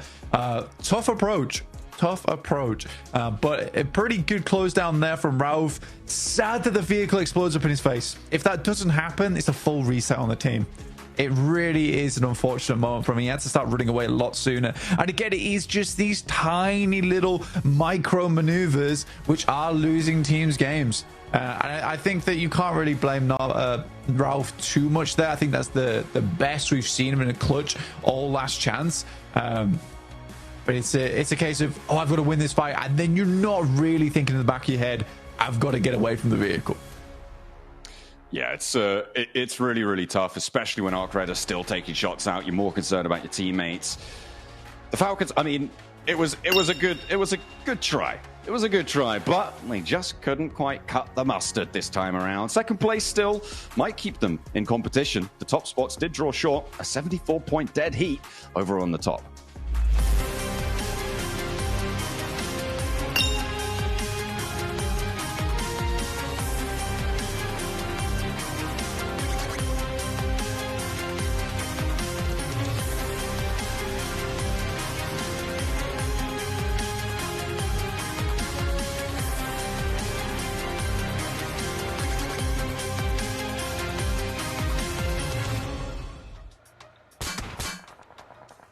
And it's Arcred who pulled out the chicken dinner for match number 2. This endgame was just wild, Max, man. Falcons getting pushed on by GK. Break it down for us. I mean, it just got a bit messy, really. I don't know what to add onto this. I get the idea of Falcons trying to go onto that fight to take the angles away from GK. The thing is, you're not even in a great position in the circle itself if you win that fight. And the rotations early game were great, and they're keeping 4 players alive until the very late game, that was one of the big points of improvement I wanted to see coming out from this team. But that late game push, I think going for GK here, Nipchiro, was maybe not the right option. I think there was another fight that you're thinking they could have taken earlier on this match. Yeah, I think that the way they played this, going for Gate K was the only way they could have played it. However, I want to go back ever so slightly and go, when Arcred were fighting Weibo and Alliance, I think Falcon should have third-partied that. That would have been a completely better option, because then you have actual control of that compound, and then you're the one in control of the zone. You're the one in control of Gate K as well, who had the field. So for me, I would have much preferred a full send onto a third-party position on that compound. Yeah, I mean, especially the thing is, because you do not fight Arcred in that compound, guess what? Bad boy, he can play the roof angle, which, you know, in a field finish, when you have that high ground elevation, you can't escape the Eye of Sauron in this lobby, and Bad Boy just got so much free information and even some off angles at the end around the trees west of the circle. So Arcred, Uzbekistan looking really good, starting off the day in 13th position. I wonder how high that's going to push them here, Hot Jukes. Yeah, it's going to definitely push them up a little bit. They've still got a long road left to go here. And the trial is only going to get tougher, because as we start dwindling down here in the last day, teams are going to be just that much more desperate. This hot drop, though, Max, man. Did we see this hot drop coming? I mean, hospital of all places? Yeah, he was trying to be Sook. And he's trying, though, talking about a bad play there. In a circle. They knew Genji were there. They scouted them. And they still send it. I mean, good on Genji, because I feel like that was a good idea to defend it, because you're clearing your back while trying to transition in the later stage of the game. But in a circle, why delay that Eastern Bridge rotate? That one did confuse me quite a bit. I think they were trying to pull a bluff and kind of go, listen, Genji definitely not going to be here. The zone's pushing them away now, and unfortunately that was just wrong, right? But yeah, they should have taken the Eastern Bridge. We saw it with the Eastern Bridge. We saw them do that in the end, and they survived a lot longer for it. So yeah, that would have been the better play, just to go for that and full send that. But you know, again, just at least they only lose one, right? And they get further ahead in the game. So hopefully not too much of a bad game for them here. So, looking at this final fight, we did have SnowX popping off. I think he got a double nade at one point. A great play on that southern edge fight. But unfortunately, he does get overwhelmed at the end. But yes, SnowX, the French. Always happy to see the French perform. We got Narvalo. Yes. And of course, now we do have SnowX on board for the Boars. They also did have a decent amount of points on Rondo. So that also could push them up significantly in the rankings, as we have the map recap here, seeing some of our top 4 team rotating around the battlegrounds. And you can see, based on where the circle went, Pachinki, Falcons, they don't drop too far away. They go right into Chopsticks, and they have an easy transition point. But they love this 2-2 split, Niptra. I swear they've done it for like the past 2 years now. They love this. They really do, don't they? And honestly, it gives them so much info heading into the mid phase of the game. So I actually really like that, as long as they don't lose players, right? But we will see them kind of keep off to themselves. Same for Arcred. Arcred had that one half of the compound for a very long time, just really chilling there, able to keep their info, keep their utilities as well till the end game. I also really liked what we saw here from Falcons. They move up onto this little bit of high ground. It's very similar to what we saw from them in one of the games on the group stage, where they were able to really have a dominating game based off of that high ground, that rolling hill. So I'm really glad they remembered that and utilized that again here, because again, it gets them 10 points on the board, and with how close the leaderboard is, that 10 points is looking really good for them. Every point counts here at this point. Chopsticks field finish is always going to be so difficult, so I'm not surprised we saw so many teams just get eliminated right there towards the end. And man, it's so wild to see just how things are shaking out here. We still got 2 more Aaron Gales left to go, Max, man. Weibo, they put up 11 in their first one here. They're putting up some consistent points, but I think it is just these little tiny mistakes that we're seeing out there. By the way, 33Z with those crazy shots on the Gen G, that got me so hyped. Yeah, I was like, no way, 33Z's popping up. It's so good to see. Like, of course, when you look at this team, you're expecting Sook and you're expecting Order to be up there. But Hero and 33Z really coming in their own this season, it seems like, right, Niptura? They're really performing, bringing points on board. Genuinely so happy for them. Though, looking at the lower side of these rankings, I feel bad for one team, and that's Loops. Man, they were going for Crash onto Wolves, and they had 3 teams shooting back at them. They had GK, Burmese Ghouls, and the Wolves. I mean, you're taking a 1v3 at that point. What do you expect? It's going to be tough. Yeah, I mean, it's the power of the field finishes, right? There's no angle from which you can hide. So unfortunate indeed, especially when you're going up against Bad Boy here, the MVP. Up on top of that roof, that compound is just so good for those roof angles, and you're able to just take so much advantage over those field finishes. So GG to Bad Boy, able to get up 6 eliminations here, Jukes. Yes, indeed. I mean, Arcred putting up some points. How close is the top looking, though, right now? It's looking pretty close. Pretty darn darn close. Three-way tie, folks. And the reason why IC is in second is because they got one chicken dinner. A is in first because they got two. But Weibo is right there lurking right behind him. And not to mention, you got Flash pretty dang close. We are seeing a good, solid gap, though, between 4th and 5th place here, Max.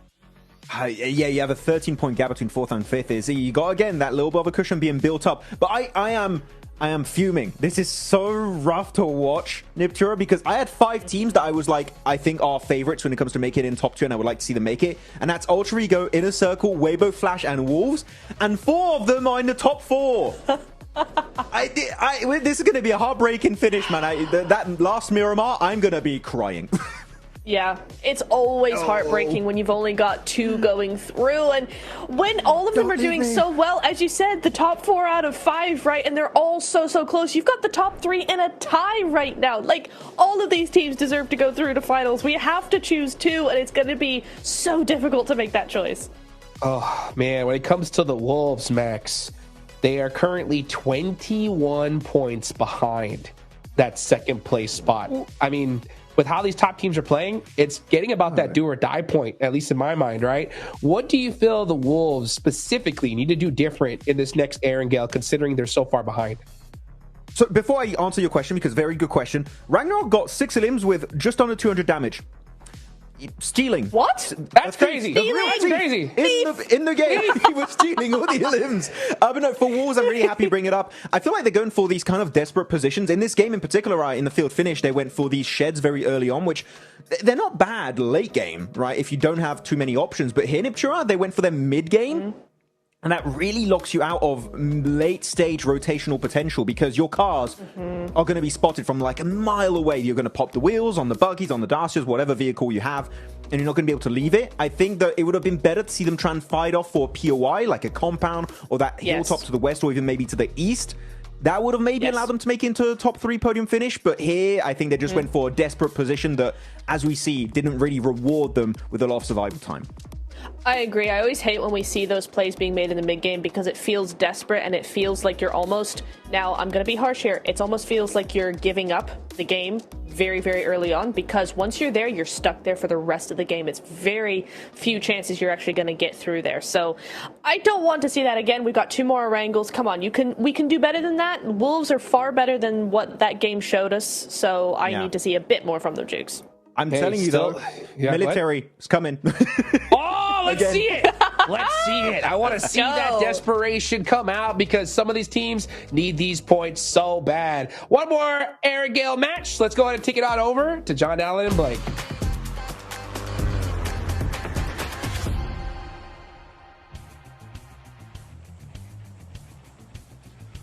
Oh, we're getting close. Oh, we're getting so close. 9 out of 12 matches. This is our 9th. Will it be lucky number 9 for one of our teams? Looking to break that tie at the top spots, the top 3, looking to try and make some division between them, try and open a lead. The plane path on the west side here. Maybe we'll see some vehicle hot drops, teams looking to break out towards the east, but we're going in again. This is our 2nd Erangel today, and our penultimate Erangel of the last chance stage.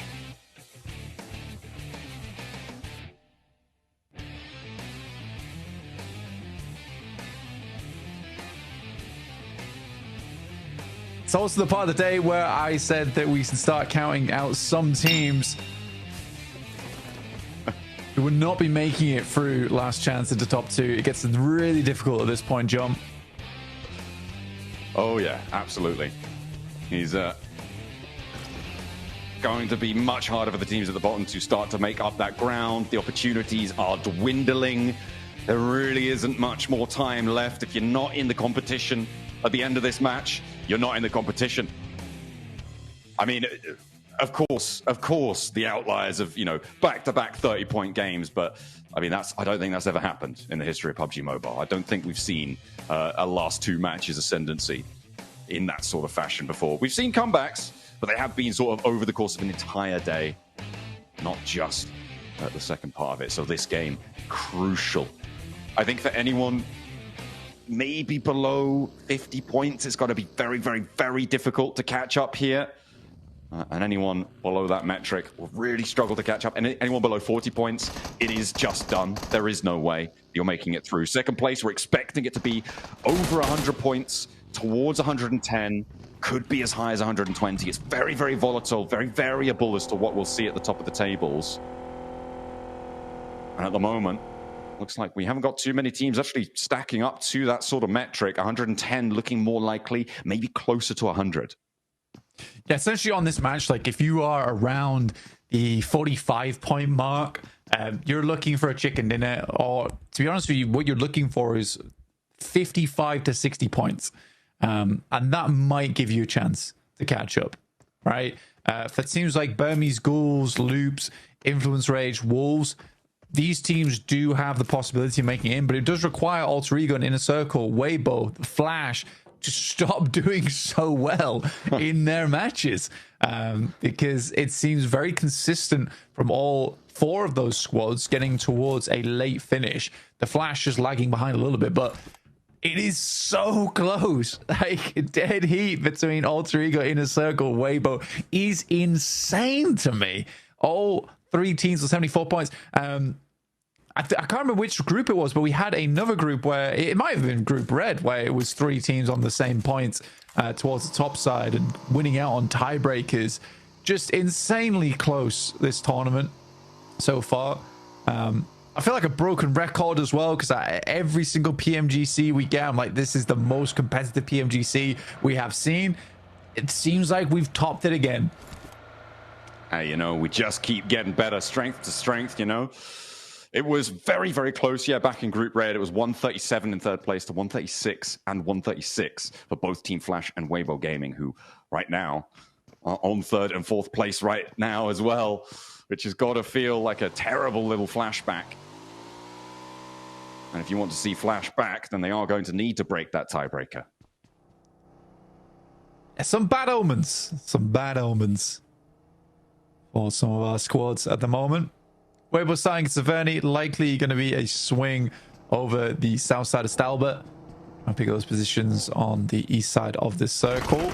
In a circle, yeah, you'd hope it was an eastern bridge. Snake down immediately, and Rosemary going to test his metal here, but there is some great shots from Neil Zada off in the distance. Vitin will find Rosemary. Now, Krypton has a lot to do here. I like that pre-fire. Not able to keep things under control. Gonna abandon Rosemary, let him fall back instead. Alva's into the backup. The nade goes long. And it might just be a resible here. Ratto Boy wants to stop it, but the bounce on the container. Rosemary is looking pretty resible. Neil Zada trying to launch a nade. Ratto Boy, Vitin, both trying to find it. Geek are here. Hang on a minute. A third party coming through from the northern shore, all the way from the backlines. And that should allow Alter Ego to maybe repair the decimating damage that's been sent their way already. Alva desperately picking people up. Neil Zada very exposed, wants to slow it down, but overexposed to Krypton. And he's able to slice on through it. Rosemary back to his feet. The backup for Loops cut away by the third party from Geek. Rosemary re-knock, but Snape severs the connection to that knocker. Will not be able to find the flush. Ratto Boy desperately bringing back Neil Zada now, and Loops' dreams may be coming crashing down here. Alter Ego keep the top spot for now, and they want more. They want to keep it going, but Ratto Boy reaches on the inside. Krypton flushed away, and Geek in for the fight. Once more, they look to stop a team at the top. GK moving in, and number one bites the dust, and that's Alter Ego down and out. 75 points is the marker now for first place. What a big stand-up there for Krypton, but not enough as GK swings in from that north side. Oh, the reset just could not come through. I think if Alter Ego was able to get the full reset, they might have just divulged away from this location, straight down towards the south. Second time now where Alter Ego, right at the beginning of the game, gets completely cut out. Starting to wonder if this is potentially targeted. I mean, Geek with 3 elims on the hunt for the remnants of Loops. For Alter Ego, that's nasty. It felt like Geek were giving them the little assist. I wonder if Papra Supermassive are aware of this. I mean, starting up towards Zaki, by the way, for Papra Supermassive. They may have heard some of this fighting. But the quiet should spook them now. They'll have seen a squad wipe come on through on their Elim feed. They should be aware that this is popping off. I think getting to the circle might be a little bit more of a firm beckon for Papa Supermassive. As we hop over to the east side, though, Arcred very central. Team Flash on quite a big split, lining the east side of the Yasnaya fields right now. And trying to hold out as much as they can. Weibo a little bit further out east towards that mansion split area. I think it's a reasonable split coming through from the Flash. I think they can contain a lot of this area for the time being. A lot of safe buildings to work with as well. Especially this one here for Tops. The wall around it keeps him pretty fortified. He should have off angles from his team as well to help if anything goes down. But you hope that they would regroup soon. They have got a lot of loot on board starting in Yasnaya. They had a ton of time to grab smokes, nades, everything they might want towards an end game. Weibo do make that cross on South Stalbert. Nico, though, finding Geekate. Geekate kind of an annoying squad right now for a lot of teams, I imagine. Coming out of nowhere. Also, I will say, though, for Geekate, I really did like that rap. Right? Where they saw over towards loops. They did a lot of damage towards loops. They were like, okay, that team is in a struggle bus city. So let's wrap over towards the other side and try and take down the other team that seems to be taking a lot of damage, trying to get the reset. So it was a smart move. Hard southeast shift. Goodness me. Ooh. So we're over towards Lumberyard. Boars do have an outpost already set up there. So good foresight on that one from them, trying to take as much area as possible from where they were playing. Foresight might not be enough, though. You need to go for the 5, 6, 7 site. In the end, Redux spotted out in the open. A very wide split for the Falcons. They were hedging their bets on this one, but they do get spotted with one of their players. They'll play on as 3, trying to make their way down south with the rest of them. Team Flash, I mean, picking up a point for Team Flash is good. Every single point matters, and I mean, this is what we were talking about, right? With points denials also being so important. We've seen several be denied over the course of the games here in Last Chance and over the course of the tournament in general. And it would break a tiebreaker like this, right? It would put Weibo above Inner Circle or vice versa in scenarios like this, which is exactly why we talk about it being such a viable strategy in these really, really close scenarios. I'm surprised by Weibo's approach on this one. They actually send hard down towards the southeast. Towards the dead trees. Pick up compounds that sit around there as well. Bit of a gamble from Weibo trying to get further into this match. Now Valor gets spun out. We'll have to reverse that bad boy across the grass. Arcred may just chase him down. That's Falcons down towards, I think that's 3 players. I think one player is very low, or it is just down to... Yeah, just down to 3 players now. So they lost Redox. On that rotate down from the south side after playing that large split. Arcred not wanted to stretch out too far, and I think that's probably sensible given the circle right now. Teams will crunch in around them, and if they get embroiled in a fight for too long, it will get third parties. Yeah, you want to hold on to the prison spot, especially on the high ground as well. It's a very nice position from Arcred. Maybe they could have got something done there. I say quick flex out, but I think the high percentage play is just to stay there. For the Boars, who are currently at 47 points, they do have a real chance to get up towards the middle of the pack and potentially hunt down some of our top teams. With Alter Ego already out, it gives slightly more time, right? We add a little bit more to that stopwatch for some of our squads trying to move through towards the top side of the lobby. Ray is just spinning out of control. Hitting with the Beyblade. Trying to make it work. GK on this northwest side. Of course, losing one of their players earlier on to Papa Supermassive. They are still on this north side. Next circle. We're going up towards the prison. Oh, a big feature of the circle. That prison ridgeline that Arcred hold is a break point for teams moving up towards the north. For Alliance, for Wolves, for Inner Circle, Gen G, Weibo as well. It's going to filter teams left and right of it. And I would not be surprised to see a couple of teams trying to put themselves in shackles and send on in there. Well, that's a last-ditch scenario, right? If you are a solo or a duo, maybe you play prison, but it does become sort of unplayable area. You don't want to end up in there unless you're in zone 7, 8, and it is on top of prison directly. For Weibo, very quick approach back over towards Lipovka, scouting out that area, trying to control the ridge on the western side. I think they understand that they can't get the majority of the area there, so they're just going to sit this one out, it seems, over on the coast. The Geek sending in here early is interesting, in my opinion. Big dogs in the prison yard. I think they're more prisoners, honestly. just prisoners. Oh yeah, big dog in the prison yard. Little minuscule terrier on the outside right now. I mean, you rock up there, you're going to have problems, but are you going to rock up there? Well, Loops seem to be scouting it. They go in as well. Loops are going in too. Loops are going in with Geeke. They're going for the lock-in. And Loops in a really important position, although to be fair, Loops are 2, so that's kind of more excusable. Yeah, like I said, as a duo, it makes sense. For Geeke as a 3, I just don't really get it. Yeah, I think Geeke is just maybe unconfident in their capability to fight out for position around him, and they just want to survive. Just fair enough. There's a lot of riding on this game. But for Geeke with 38 points, feels unlikely. Maybe they're just wanting to get, 10 points on this match, just keep pumping those numbers. But again, that is hoping that teams towards the top aren't doing well, which right now they wouldn't be wrong.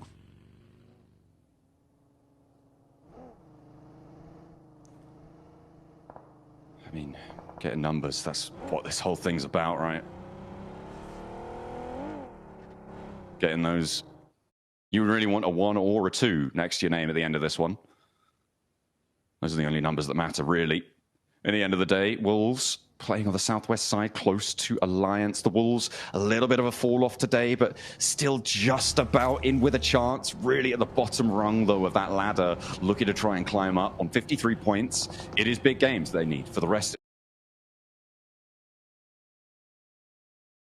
to jump up and compete. Unless Alter Ego keep going down with single point games, if Inner Circle and Weibo do the same, maybe they don't need quite as much, but the next circle will pop in as well. If we go to a prison finish blank, I feel like I'd absolutely love that, but it would be terrifying for our players. IZ Globan rocking up to Burmese Ghouls. We are closing in on it. Ooh. Don't enjoy prison finishes personally, but could be the way forward. I mean, Arcred do have sightlines down towards it, but again, it's this massive glut of teams down towards the southwest. You all have to journey up there soonish. That is a slight slope they'll have to make their way through. So likely the Alliance, Wolves, Falcons, Inner Circle, in fact, will all need to battle off against one another shortly.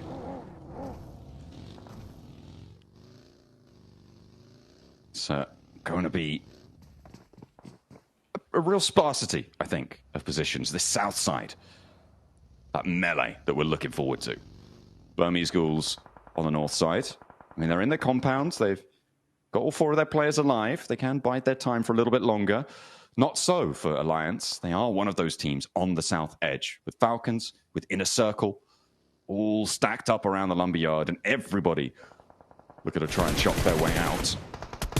Falcons getting lit up from both sides, though. This is nasty stuff. The D24 finds the first knock. Alliance not chiming in just yet, but Inner Circle actually going to be pushing up closer with Falak getting into nade range. Alliance will have oversight onto this, and they will take him down. That is nasty news, and Narvalo's going to chase it through as well, looking for the knocks. And Gen G are here on the eastern side. Blank, they're flexing out from the east edge instead of going for the circle. They want to third party, finding another knock towards Inner Circle. The flush comes on through, and now they're playing with 2 active, 1 down. Inner Circle a little bit too far forwards, but who could have predicted this flex out coming through from Satan on Gen G?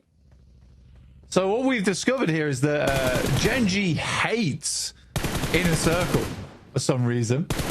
Not entirely sure why, but they keep running into them, causing a lot of problems right now for Inner Circle down to just IQ, leader of the squad, trying to figure out how to make this work, how to get some more points in the game. And suddenly Weibo is in a far better spot than anyone else, similarly with the Flash. Yeah, I think for Team Flash on this western side, and you're right, yeah, Weibo and Team Flash definitely now in with a massive, massive opportunity to jump up on these standings with a decent game. It doesn't even need to be massive for getting on up there. But I think the bigger news is maybe for the teams a little bit lower down, right? For teams like Burmese Ghouls, teams like Influence Rage, Wolves. This is an opportunity to put a dent in the lead that has been earned. If teams start to fall at the top, that is when the middle pack can rise. The rotates starting to come on through. And IQ, I mean, he'd like to go into prison at this point, potentially, but it seems to be a little bit overcrowded. Yeah, I think there's quite a few. It is ridiculous the amount of teams that are currently playing in prison. You really don't expect this at this stage of the game, especially with the circle starting to move a little bit further over towards that eastern edge. I want to see some more from the Wolves, though, here out on that southwest side. Can they take down Alliance? Can they deal with the Flash? We'll have to wait and see. Oof. Team Flash, knock onto Lil Boy. That's not going to be super resable. As Team Flash likely to look to reposition, but it's going closer to prison. Oh, blank. The shift to the southwest side. Arc Red control the hillsides. Team Flash have the western road. And Wolves as well, looking pretty decent. But the cells beckon our teams towards them. What have they done to deserve such punishment? As Falcons try and fly, live up to their namesake. They send on in. Let's see where they land. Well, I mean, you're in the last chance. So you get in the prison. It's time. It is time to battle it out. Yep. Out on the gym. Pump some iron. Pump those points. Hopefully. But 8 nades being cooked off in the distance there, by the way. Good nade from Koa. Starts things off strong up towards Ragnarok. GK. Challenge on the inside. Koa with the pump action, but he turns the wrong corner. 2 players to face. It's not going to work, but the nade. The answer from Ralph. The IGL. The man of the hour now. Holding down his corner and hops into the cell block. Really wants these points. He's charging forwards for them. Wants to stop the res as well. He knows this is the best situation he's going to get. It's the best 1v1 he'll find. Goes in. Wrong corner, my friend. You missed the guy actually in there. Ralph, you're floundering now. And 2 players on the stairs. They're going to take a chunk out of you. You need to be more careful than that. He misses the point. Was sat right in front of him. He pops the wrong corner. Influence Rage are running in as well. Burmese Ghouls are playing the north side of the prison too. And loops are clashing. Brazilian Bonanza here on the inside. But the shack is held down and Influence Rage claim the points. But there's still more to go. Arc Red are now moving in. Blank. Everybody's coming. It is non-stop. It is non-stop. Arc Red moving around that top side. Burmese Ghouls here as well. The Falcons, Ralph is blinded by the sunglasses he wears the majority of the time whilst he's on that stage. Sadly, not able to pick up that point, and now will just remain on the southwest side of prison, tucked away for as long as possible. Weibo playing it slow. I think Weibo can start to sweep. Sadly, Claws finds Sook. That's really nasty, but there is an answer from Hero. Maybe they can keep things under control, keep themselves as 4. I think having 4 on the outside of prison right now is basically a superpower. Moving into this lobby. Team Flash as well. Now clashing with Wolves. Nades going back and forth. And actually it's Team Flash who are taking the majority of the casualties here as the nades start to come on through as well. A roll down from Claws is good from Weibo. And they look to step up for the challenge. Gen G starting to falter. They may have ruined Inner Circle's day, but Weibo all too happy to use them as a springboard to the top of the tables right now. 78 points now earned. And they will look for more to clear out what they can. Team Flash, they're down to 1 in the meantime. Over on the west side hill, the Wolves are winning that fight. Wolves are doing pretty well. Definitely doing pretty well for themselves. Now looking down towards 9Z Globe, and I think for 9Z Globe, this is a hard push versus the Wolves. But nades look to be pretty limited on the side of the Wolves there, which would be fantastic. I think for 9Z Globe, they're probably just going to stick around on that western side. Next circle, I'm thinking it's going to be towards the prison, yeah. So it cuts out a little bit. Weibo can control a huge amount of area from here, though. They will need to deal with Papra Supermassive soon. Similarly, also Boars on that north side are starting to make that move. Moving on in, slamming straight past, looking for Burmese ghouls who are moving up on the high ground here. Cause tries to get ahead of it. DBS in hand. Kevin with the challenge. Cause turns the wrong way though and gets clocked by one. Second spray down there, and the off angles from 9ZG are just decimating the Burmese ghouls' approach. Yatka and Ichi immediately flushed away, and the backlines now the only thing that remain. Unknown wishes he had the necromancy powers on board right now, but Arc Red also third-partying. That's what they love to do. We haven't really seen them take that opportunity, but it is getting a little bit nasty. They move down this eastern side. They've been on the prison ridge for so long, but with 2 players on the board, the hard boy, he's got a hell of a task, and he will not be up to it. Yeah, X are able to find those shots. Weibo's taking a really, really long split out towards that eastern side. They do find Tron B from Papa Supermassive, and Nate goes long, but it's not long enough, or is it? It's right on Sook's feet. Not going to stop him, though. My man's still running, still going, still racking up miles. Needs to get his steps in. Of course, Nate over the top doesn't land on towards Remix on the north side. Just biding their time. 9Z Globan controlling the mouth of prison right now. Weibo kind of filling in towards Arc Red, and with a player down, it may be that Weibo were able to step through this one effectively. Doran knocked by Alliance on this west side combat. Wolves able to have dispatched the majority of Team Flash, but Alliance able to extract value in the meantime on the west edge. Flash actually being the ones to take those shots over towards 9Z Globan. They were playing inside of prison right now. They're on the western edge, but it's Weibo to step up. Snoix now fallen behind the buggy. A couple of tap shots will do the trick. Ammo does not seem to be a problem either for Weibo, which is a really big deal, especially for that endgame where taking a lot of shots down towards the inside of prison. Oh, Colin got moving through the boards. Here to play 12 teams up, and they want to try and make it 11. They will bust it down 1, but 12 teams in zone 6 is crazy. Finally, we lose a second as well as the Wolves are taken out by Alliance. And now this ridgeline for Alliance becomes very, very strong. The transition out to the east side, though, a little bit more dangerous. The high ground not really under control as Weibo continue to rack up these point-blank 7 elims. They're distinguishing themselves. Yeah, pushing ahead, trying to secure that first place spot after match 3 today is a really, really good idea. And I think for Weibo, they make the good choice. I mean, sending over towards the Podka and then seeing that probably so many teams have sent down in towards the prison. We're just going to try and control the outside edge. But this is a winning play. This is the winning play. There's so many survival plays inside this lobby. And I think the nerves are getting to so many teams. Oh my days. Weibo is just going to have such a good time off the back of this one. They do need to hope this pushes further towards the east, though. But if it ends up centering up, everyone in prison is going down. Like, how do you get out now? If you want to get out of prison, you need to step out into the blue, wrap around the top side. You're locked in. You are absolutely locked in. Yeah, there's no way. There's no way. I mean, maybe if you've got a buggy in there, there were some vehicles that drove in earlier, you might be able to clamber up, but that's going to be so visible. You're going to be making so much noise. They're just going to be waiting for you to turn over the ridge, and they'll be like, okay, now that's another point for us. Thank you very much. I think point denial in prison is going to be a big factor here, and that's nasty for Influence Rage, right? They are looking to farm as many as they can right now to jump up towards that 75-point boundary. An Inner Circle desperately hoping that they can survive. Team Flash as well, looking to try and keep their lives going. But no one really with a good spot to do it.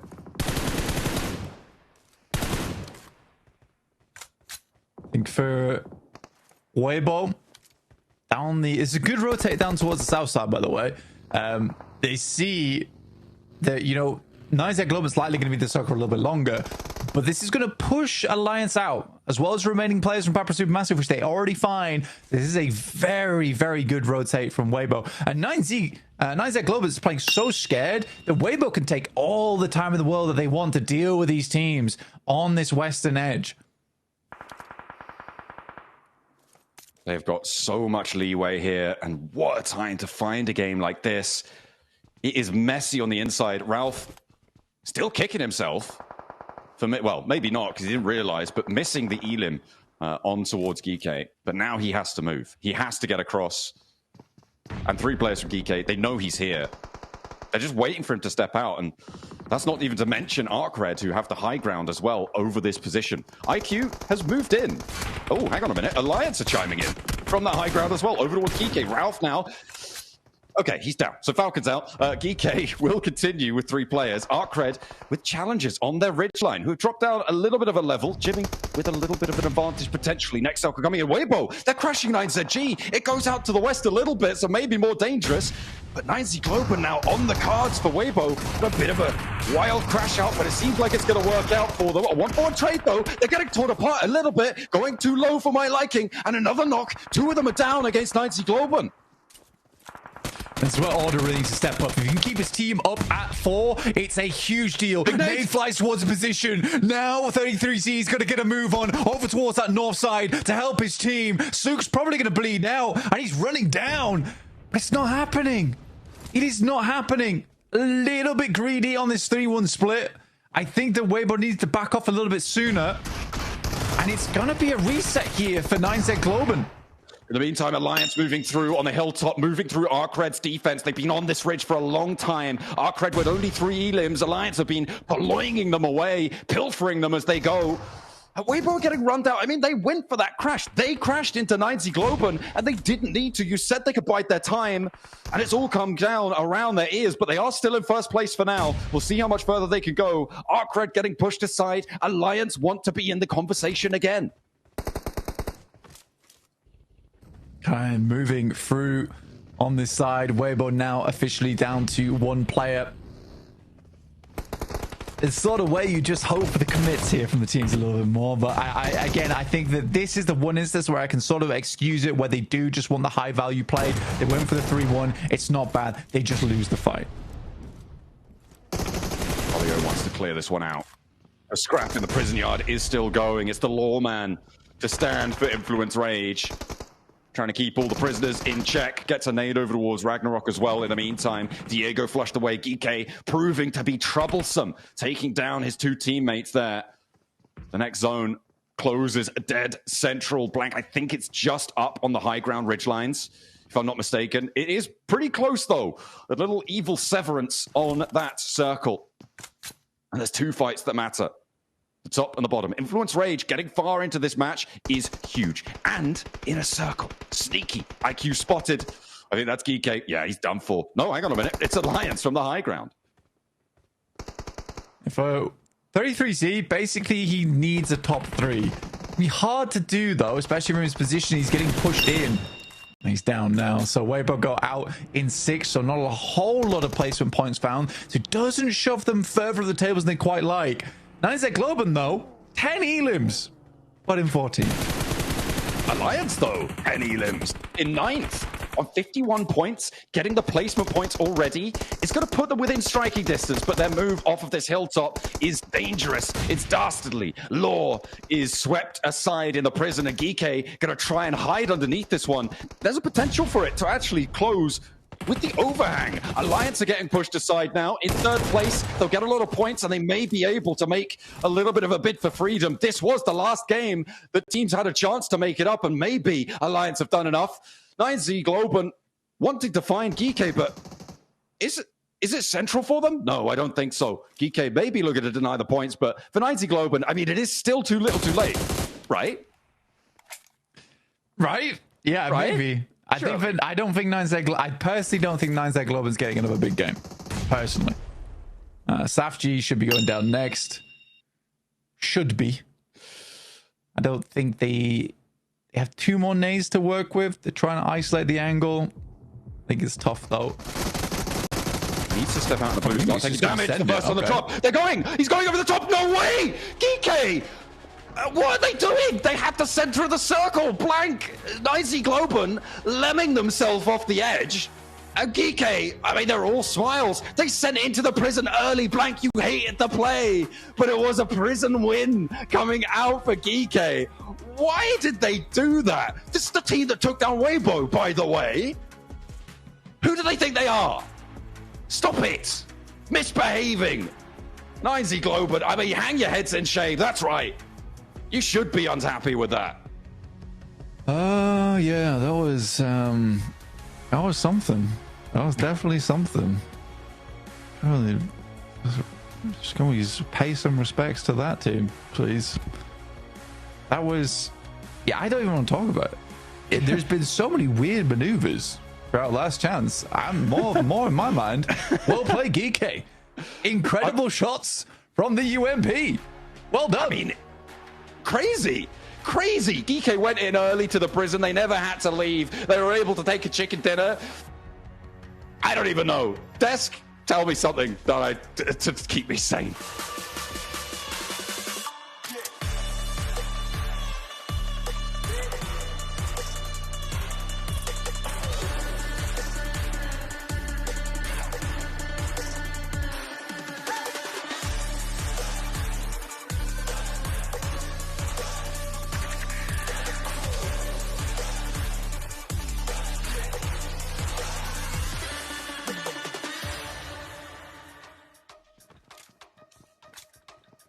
Huh? What's going on here, guys? What is going on here? First of all, prison finish. Awesome. Now, 9Z, I saw this play. All right. I was like, all right, cool. They get Kevin. Maybe they jump down, try to get the last elimination. And then we just saw them fly off the top rope and second place finish. When I saw that, I was like, all right, 9Z, they just had a pop-off game. They're feeling good. They're just doing this for the memes at this point. Ooh. But then I saw the player cams with all their heads down in disappointment. So it looked like this was not intentional at all. Why? Why would you do this? Oh, no. I can't do anything but laugh at play like that. It's just so... 9Z. You know what? I give you an award for the throw of the decade. No! Not the year, the decade. That is how big a throw we just witnessed. But you know what? It's really good, Safji able to use a bit of that ridge that was digging inside the terrain, right? So actually put him a little bit closer to the center of the circle. But I can tell you, I cannot wait for the Pin Pundri edit on YouTube. That is going to be memed to oblivion. That is going to be great. Max, okay, so if I put my analyst cap on, right, this is just another classic example of why you don't push one by one. If you're gonna jump off the cliff to try and get the one dude, at least do it as a trio. Why are we going one by... Oh my god, it just... So many notes, so much anger, madness, all of it. Jukes. I had so many notes for this game. I'm not gonna lie, when I finished like that, I forgot everything I was gonna talk about. Yes! I'm like, what happened? Oh, no, nothing else matters. Talk about this. I know this is fun to look at because Loops, pretty sure that was a targeted play. They know this is Ultra Ego playing crazy, trying to chase them down because Ultra Ego, of course, top contender currently for the top 2 ranks in the grand finals. But GK, I think they were just looking to third party and get some free lins, and actually they were able to do just that.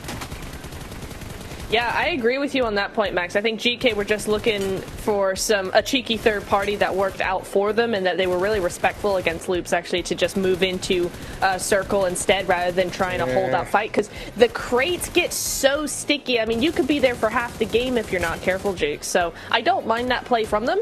But for me, Alter Ego, maybe time to find a new drop spot for this last Erangel, because 2 out of 2 Erangels so far have been hot dropped on. It's about time, though. It's about time we see teams get targeted here, because why not? If you're really trying to make something happen, you gotta shut down the top squads. I don't necessarily fully agree on that. GK, you know, we're being respectful of Loops. We'll talk about that later as we get to this end game, because Prison Circle here towards the end, Weibo looked in such control and then lose it out right there towards the finish, Max. They were in full control, Holtrix, exactly, until they said, how about we start playing split and play bad? And they did do just that. It was very unfortunate. Oh, that nade! Didn't even see it through the open roof in Prison itself. It's so fun to see a Prison finish. You don't see it very often, and the layout of this area is so different compared to anything else Erangel has to offer, so I really love it. But yeah, I mean, GG. I was going to say 90 Global, but no, they didn't win it. GK, that's how I still can't believe that happened here as you go over these rotations. And we're going to be able to see that, as always, Weibo, going Saverni, Northern rotation, and able to make it towards the late game. That's really interesting that they're in Saverni, actually, because we're going to see this massive rotation. They go all the way down to Milta Power in this next zone, right? They go all the way down here. You'll see them move now. They were right next to Inner Circle, I think it was, who also had a 2-2 split there. And then they go right up to Lipovka. Really quick rotation coming through from them. You see, gosh, 9Z have another big rotation. I mean, that just goes to show you how crazy this zone is, right? Because no one was expecting it to go here. So you've got teams going, okay, we got to pull something out of the bag here. We got to go right the way around. But Max, it's this final zone here. I really loved how WBG were playing this. Weibo had a fantastic, I love this split coming in from them, right? Just to hold off the teams on the south side. And then they got cocky. They went, hey, we're going to push 3 onto 9Z and lose and completely ruin the game. And that sounds like the best plan going forward. It's so odd because they go from the split you're talking about, the southern one, such a good split, a respectful split. They play it very well against those southern teams. And then they go for a very ego-driven split. They're like, oh yeah, we can afford to go for this 3-1 split, but you got a very nadeable dip, and 9Z Globen instantly punish that. But they get punished after that, 9Z Globen, because of that fall off the cliff. So yeah, 20 points still good up to 9Z Globen. Very good control on the outskirts of prison itself, and Geeky get 19. I wonder how, if they even know what the hell happened there. They're like, I just won. I don't know what to tell you. I just worked out. Yeah. I don't know. I almost want to say there at the end. That was crazy. Yeah, it was insane. I almost want to say that Weibo should have taken a page out of their own book of the group stage, right? When they were being super respectful and not pushing too far. But yeah, I'm just saying, guys. But we look over on the second half. Inner Circle again, 1 point on the board. Burmese Bulls not having the day we saw yesterday, right? Yeah, true. I mean, I'm looking at Alter Ego too, getting 1 point. So Inner Circle, Alter Ego falling off. Burmese Ghouls, as you said, like also losing a little bit of momentum after that initial day in the last chance stage. So quite unfortunate. Saf G though. GG, our MVP, the last survivor of GK of the entire game, in fact. Oh, I really cannot wait for the memes. Sorry, I know we should be analyzing and stuff, but you just know there's so much potential there, Hodging. So much. It's so crazy because when I saw that play, I was like, oh, they realized that we're not making it. Let's just jump and have fun. But Weibo moved to the top. 85 total points. That consistency. They're putting up points like crazy here. So they're set up really good going into the rest of the day, Max, man. And with 85 points, that's going to feel pretty comfortable. They're playing the top 4 musical chairs right now. They're just like, I'm first, no, you're second, I'm third, you're fourth, I'm first, I'm second. It keeps intertwining and changing between these 4 teams in particular. And currently, there's still a little bit of a gap created in Iptura, but of 9 points between Flash and Influence Rage. Yeah, really, really good to see. I can't wait for our last Erangel Jukes. I think it's going to shake things up a lot. It definitely is, guys. Guys, get your drinks, get your popcorn ready. We got the rest of the last chance coming up right after this short break.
нэр хүүхдээ самжээн. Миний хэд дэлхийн авраг болоод хүрээдэг гэж үзэн юу?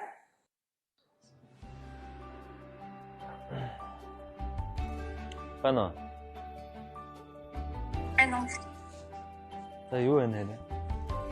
Тэндо зэфигэжин. Юу ичин? Лигээс финал хайрхийг авсан. Тийм үү? Тэс Монday. Авраг авч ирлээ авлаа. Лигээс баяр хүргэе. баярлалаа. Тэгээ 3 удаа яг ногоон группт орсон. Тэгш тийм. Дараагийн тэмцээний хизээ хэрэг? Финал нь 12-наас 14-ний хооронд. Нэр хүүхдээ самжээн. Миний хэд дэлхийн авраг болоод хүрээдэг гэж үзэн юу? Эцэнд авчих. Ихтэй шүү за. За хайртай шүү. Амжилт. За. Баяртай.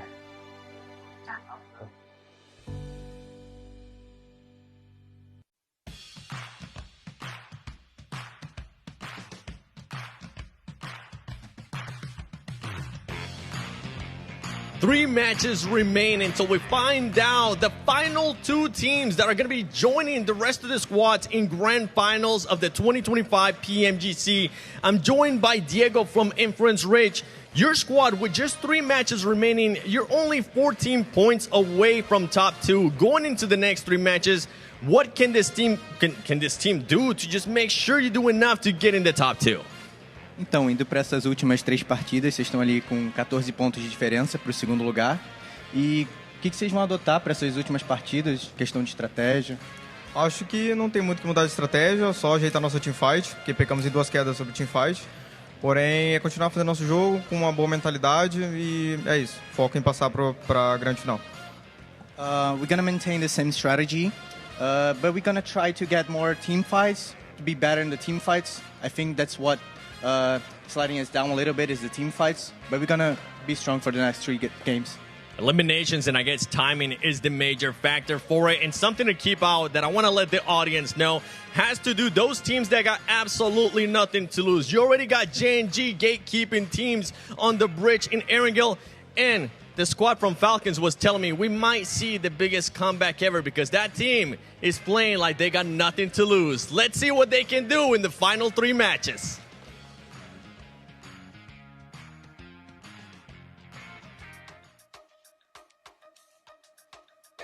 That's right. Nothing to lose, man. There's a lot of teams here that need to pull something out big if they want to make it into that top 2. Now, looking at the leaderboards, guys, we got quite a few squads that are in that 50-point range, right? And we'll talk about that in a second because we got to give some love, of course, to the Infinix GT30 series, the official gaming phone of PMGC 2025. Engineered for precision, performance, and victory, empowering every gamer to hashtag be the one and outplay the rest on the global stage. So big thank you to Infinix. We got the last 3 games to go, last Erangel, Max. So actually, I got a question for both of y'all, right? I would like both of you guys to pick a 50-point team, all right? Which team do you feel has the potential to make that push back towards the top 2? Right? And what do they need to do in order to get there? Max, I'll start with you.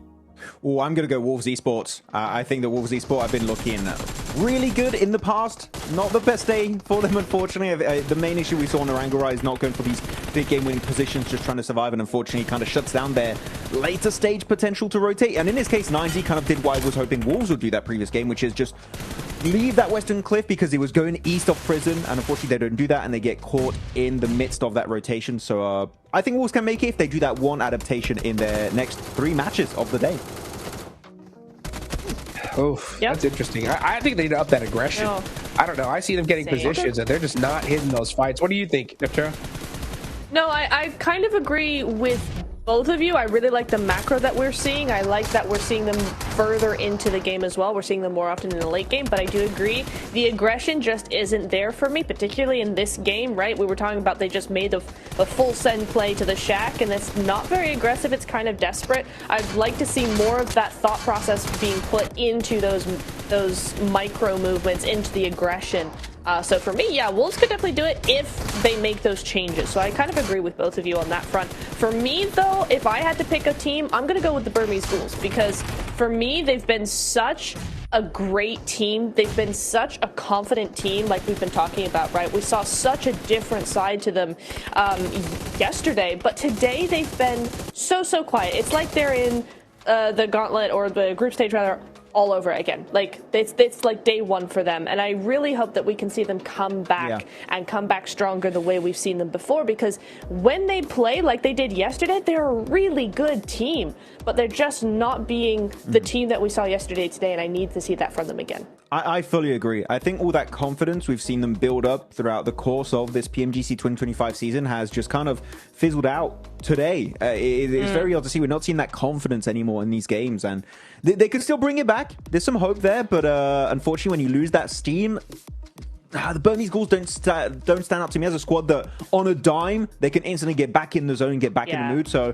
I feel like they lost the steam here, Hodrix, and I don't think they're going to get it back. I know it's a bit brutal, but I just don't see it happening currently with what we've seen on a bigger scale of this squad. Oh, man, these I'm looking at those last two Miramars with dread, because it's going to be so difficult for a lot of these squads. I think a lot of them are going to realize that it's over at this point, right? With all these 50-point teams, they need to win this Erangel. And honestly, they don't need that. They also need to find a way to stop Weibo from getting any more points. We saw some targeting in the last match with Loops. Do you think we're going to see it again here, Max? Well, I think we could. I think Loops are hungry to initiate that ascent in the top 2, and they're going to try and secure that position. Maybe this game, depending on how things go, they could definitely make it happen. They're currently in 6th position, 57 points. One banger chicken dinner, Hodrix, and maybe we could see another America's team here make a push towards that top position. Well, we heard Seven say the Falcons were looking to make a historic run. They're going to have to stop one of the top teams as well. Let's see what happens. Will these teams take fate into their own hands? Final Erangel of the day. Max, let's see what happens here.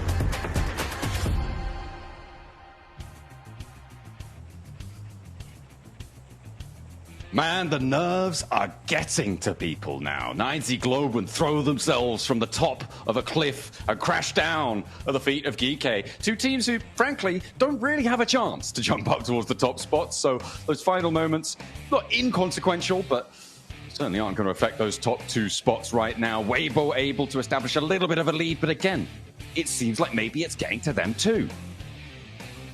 It's only a small amount of a lead.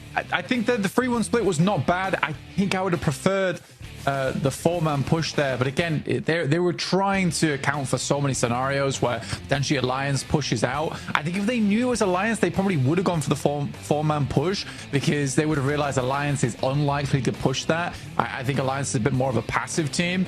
But again, it's what you do now that really counts. But I think for Weibo, it was okay.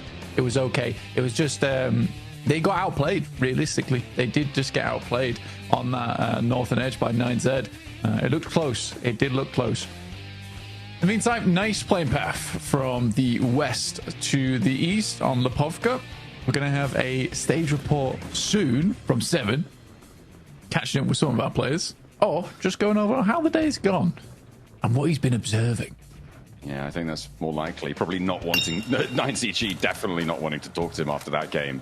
They will have pushed him out of their booth as fast as they can. Weibo, of course, had a little bit more of an option. A little bit more of a chance, potentially. But, they again, threw themselves at 9CG. I suppose 9CG were like, well, you know what? Fair enough. Like, we got these points because...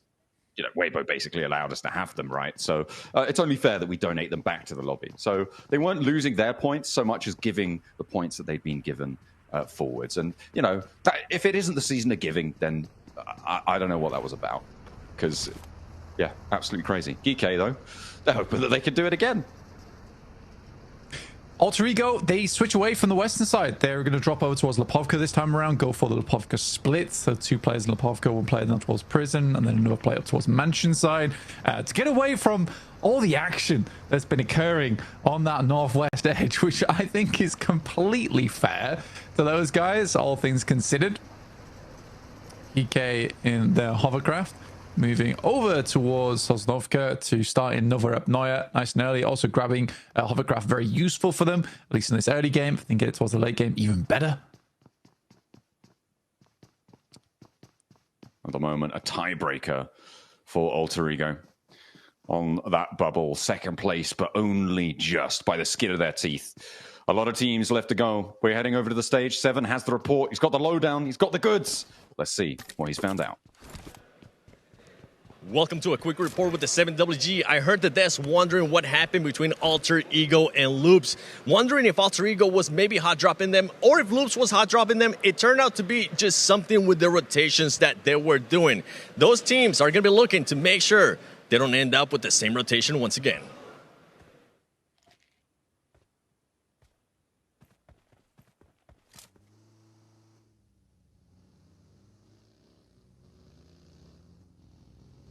There we go. A little bit of info on the team's rotations there coming through from Seven. Fantastic stuff. Getting that lowdown.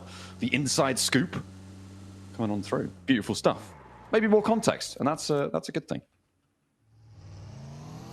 Yeah, I mean, context is always nice, and I mean, it does make sense here. With Alter Ego moving over towards that eastern side, they have definitely ensured that that doesn't happen again, purely because they're nowhere near Loops here in the future. Loops didn't really change all that much, to be honest. I think it's more on Alter Ego here to make that change, which is fair enough. For Loops, they can keep barreling it down in South George. For Alter Ego, it makes all the more of a difference considering they are in that top two right now. I wouldn't personally want to leave it up to chance, and neither does Alter Ego. But the circle does head over towards our western side. It cuts in a little bit of Sosnovka.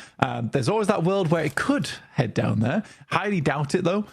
In the meantime, most teams will be preparing for a fields finish or over towards Quarry side in Primorsk. So you're getting a lot of these wide splits in areas where it's sort of feasible to do so. There's a lot of little compounds here and there that are available to be picked up that you can sit in and at least have some oversight of what happens around you in the circle. Getting that scouting done early, very important. Curious to see how Inner Circle deals with this because GK are on their eastern side now. They are not alone in Sosnovka. See how quickly GK does want to leave if they want to gatekeep on that side. Inner Circle, honestly, I am curious. I don't know what they're going to go for.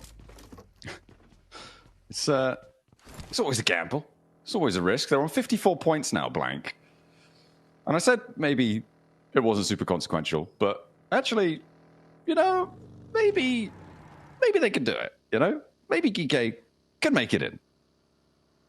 It's very unlikely. There's been a lot of teams really pushing for points. I think that you're right that GK could do it, but to think that if you asked any one of us here on the broadcast if we think GK is going to be in top two, I think we'd say no.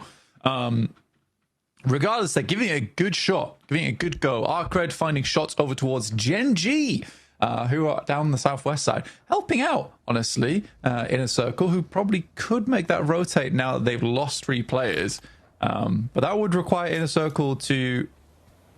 There's a lot of mind games here, because now Inner Circle will have to be very brazen and make the Western Bridge crossing again. But this time it is easier, but they don't know that.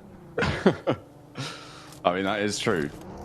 Potentially a little bit more, a little bit softer.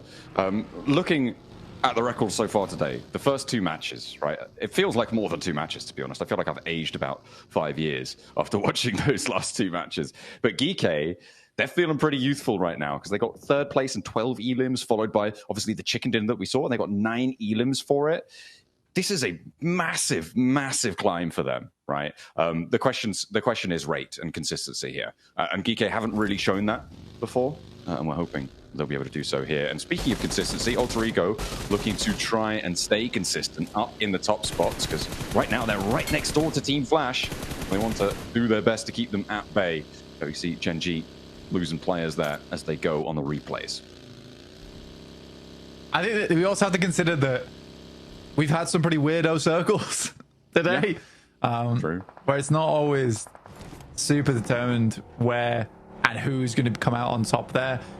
does require you to have some very high skill. And I think a lot of our strong teams have made it towards those end circles regardless, because they have good rotates. They're able to fight Alpha's position as well. Alter Ego very close to the flash now. Rosemary steps out. That should be a knock, and it is. Ooh, very quick on the flash as well. Looking for that shutdown immediately. Doesn't quite get it, but the bleed out ticks down, and that will do the job, do the task. Papra Supermassive across the way. The spray is good. Either way, it goes to the Alter Ego tally. And they are now distinctly in second place. It's not a tiebreaker anymore, Blank, by 1 point against Inner Circle, who have yet to leave the military island. Yeah, sorry, I was taken aback. It was like showing Rosemary, it was just a completely different dude on our screen. I was like, I don't think that's what Rosemary looks like. But yeah, we are getting our second circle on board now, which does head over towards Pachinki. Falcons, do your best, do your worst. They're already 2-2 split. Look at that big split right now, a kilometer between them. And they're going to want to regroup onto these hills, or at least figure something out, because that is a nasty rotate needed for them. They flexed out, tried to hedge their bets again. Geeke, they're leaving. They're on the hovercraft fleet, and they've actually got quite a few going on. I think there was at least 2, probably 3, moving across. And Geeke can transition as a little bit of a bulldozer into the south side of the circle, potentially. Maybe coming into conflict with the Boars. Falcons have the roll-up sent their way, and Alter Ego here to play. Papra Supermassive as well are stepping to.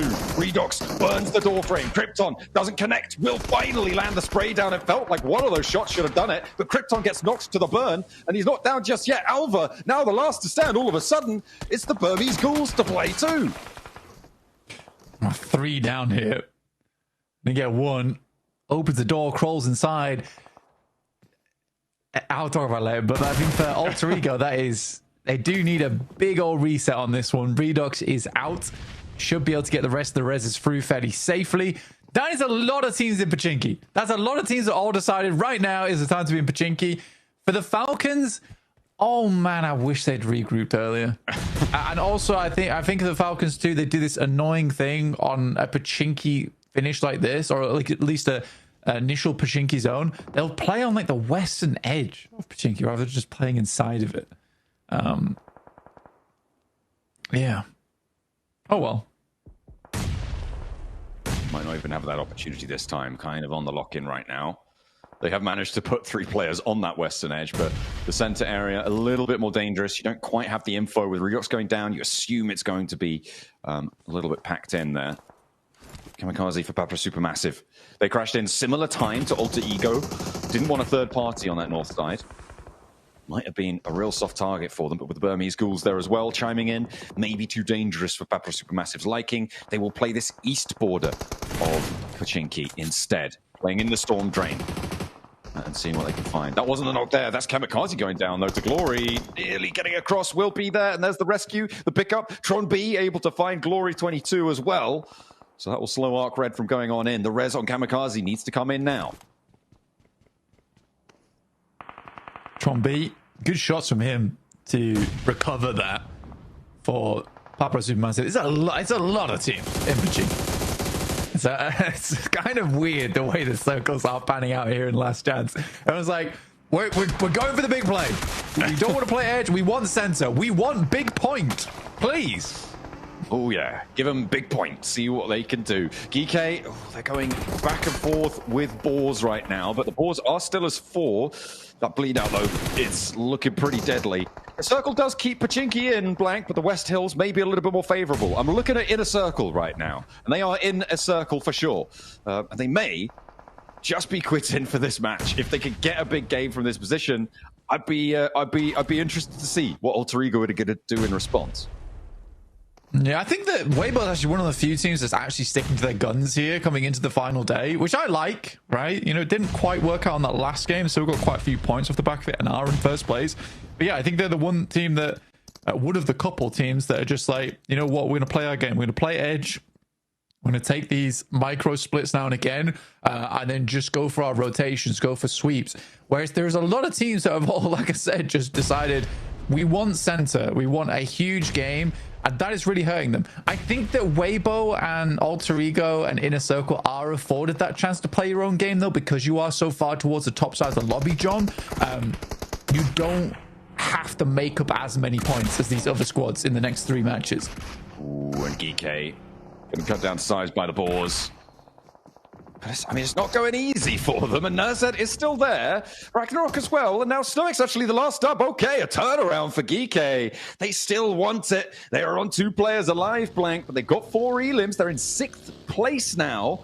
Team Flash circling around, but they only have 3 as well. Potato Hill, the focus of it, and I'm surprised the Flash have flexed back out this way, given that the circle is all the way out to the west.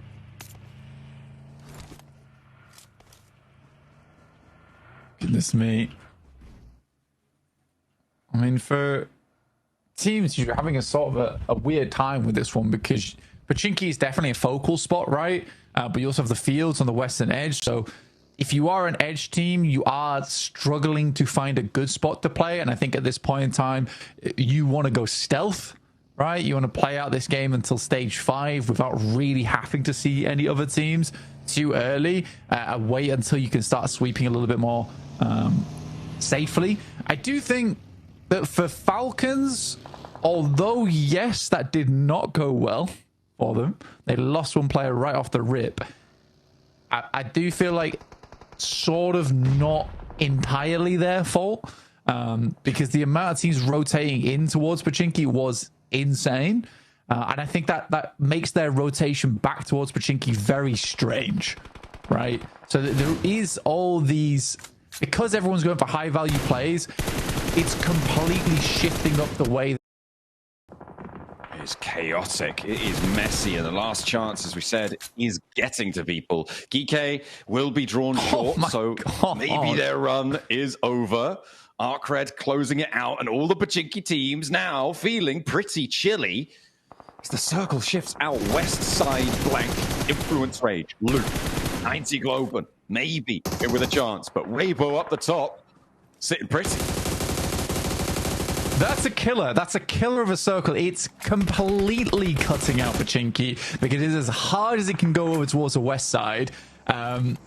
Goodness me. I mean, Lube's probably will have a nice game off the back of this. Influence Rage might be able to regain some momentum here on our last angle. Coops finds Ralph and Doran finds Koa. And for Falcons, now there were 1. Pretty unfortunate, but it is not approach towards the western side.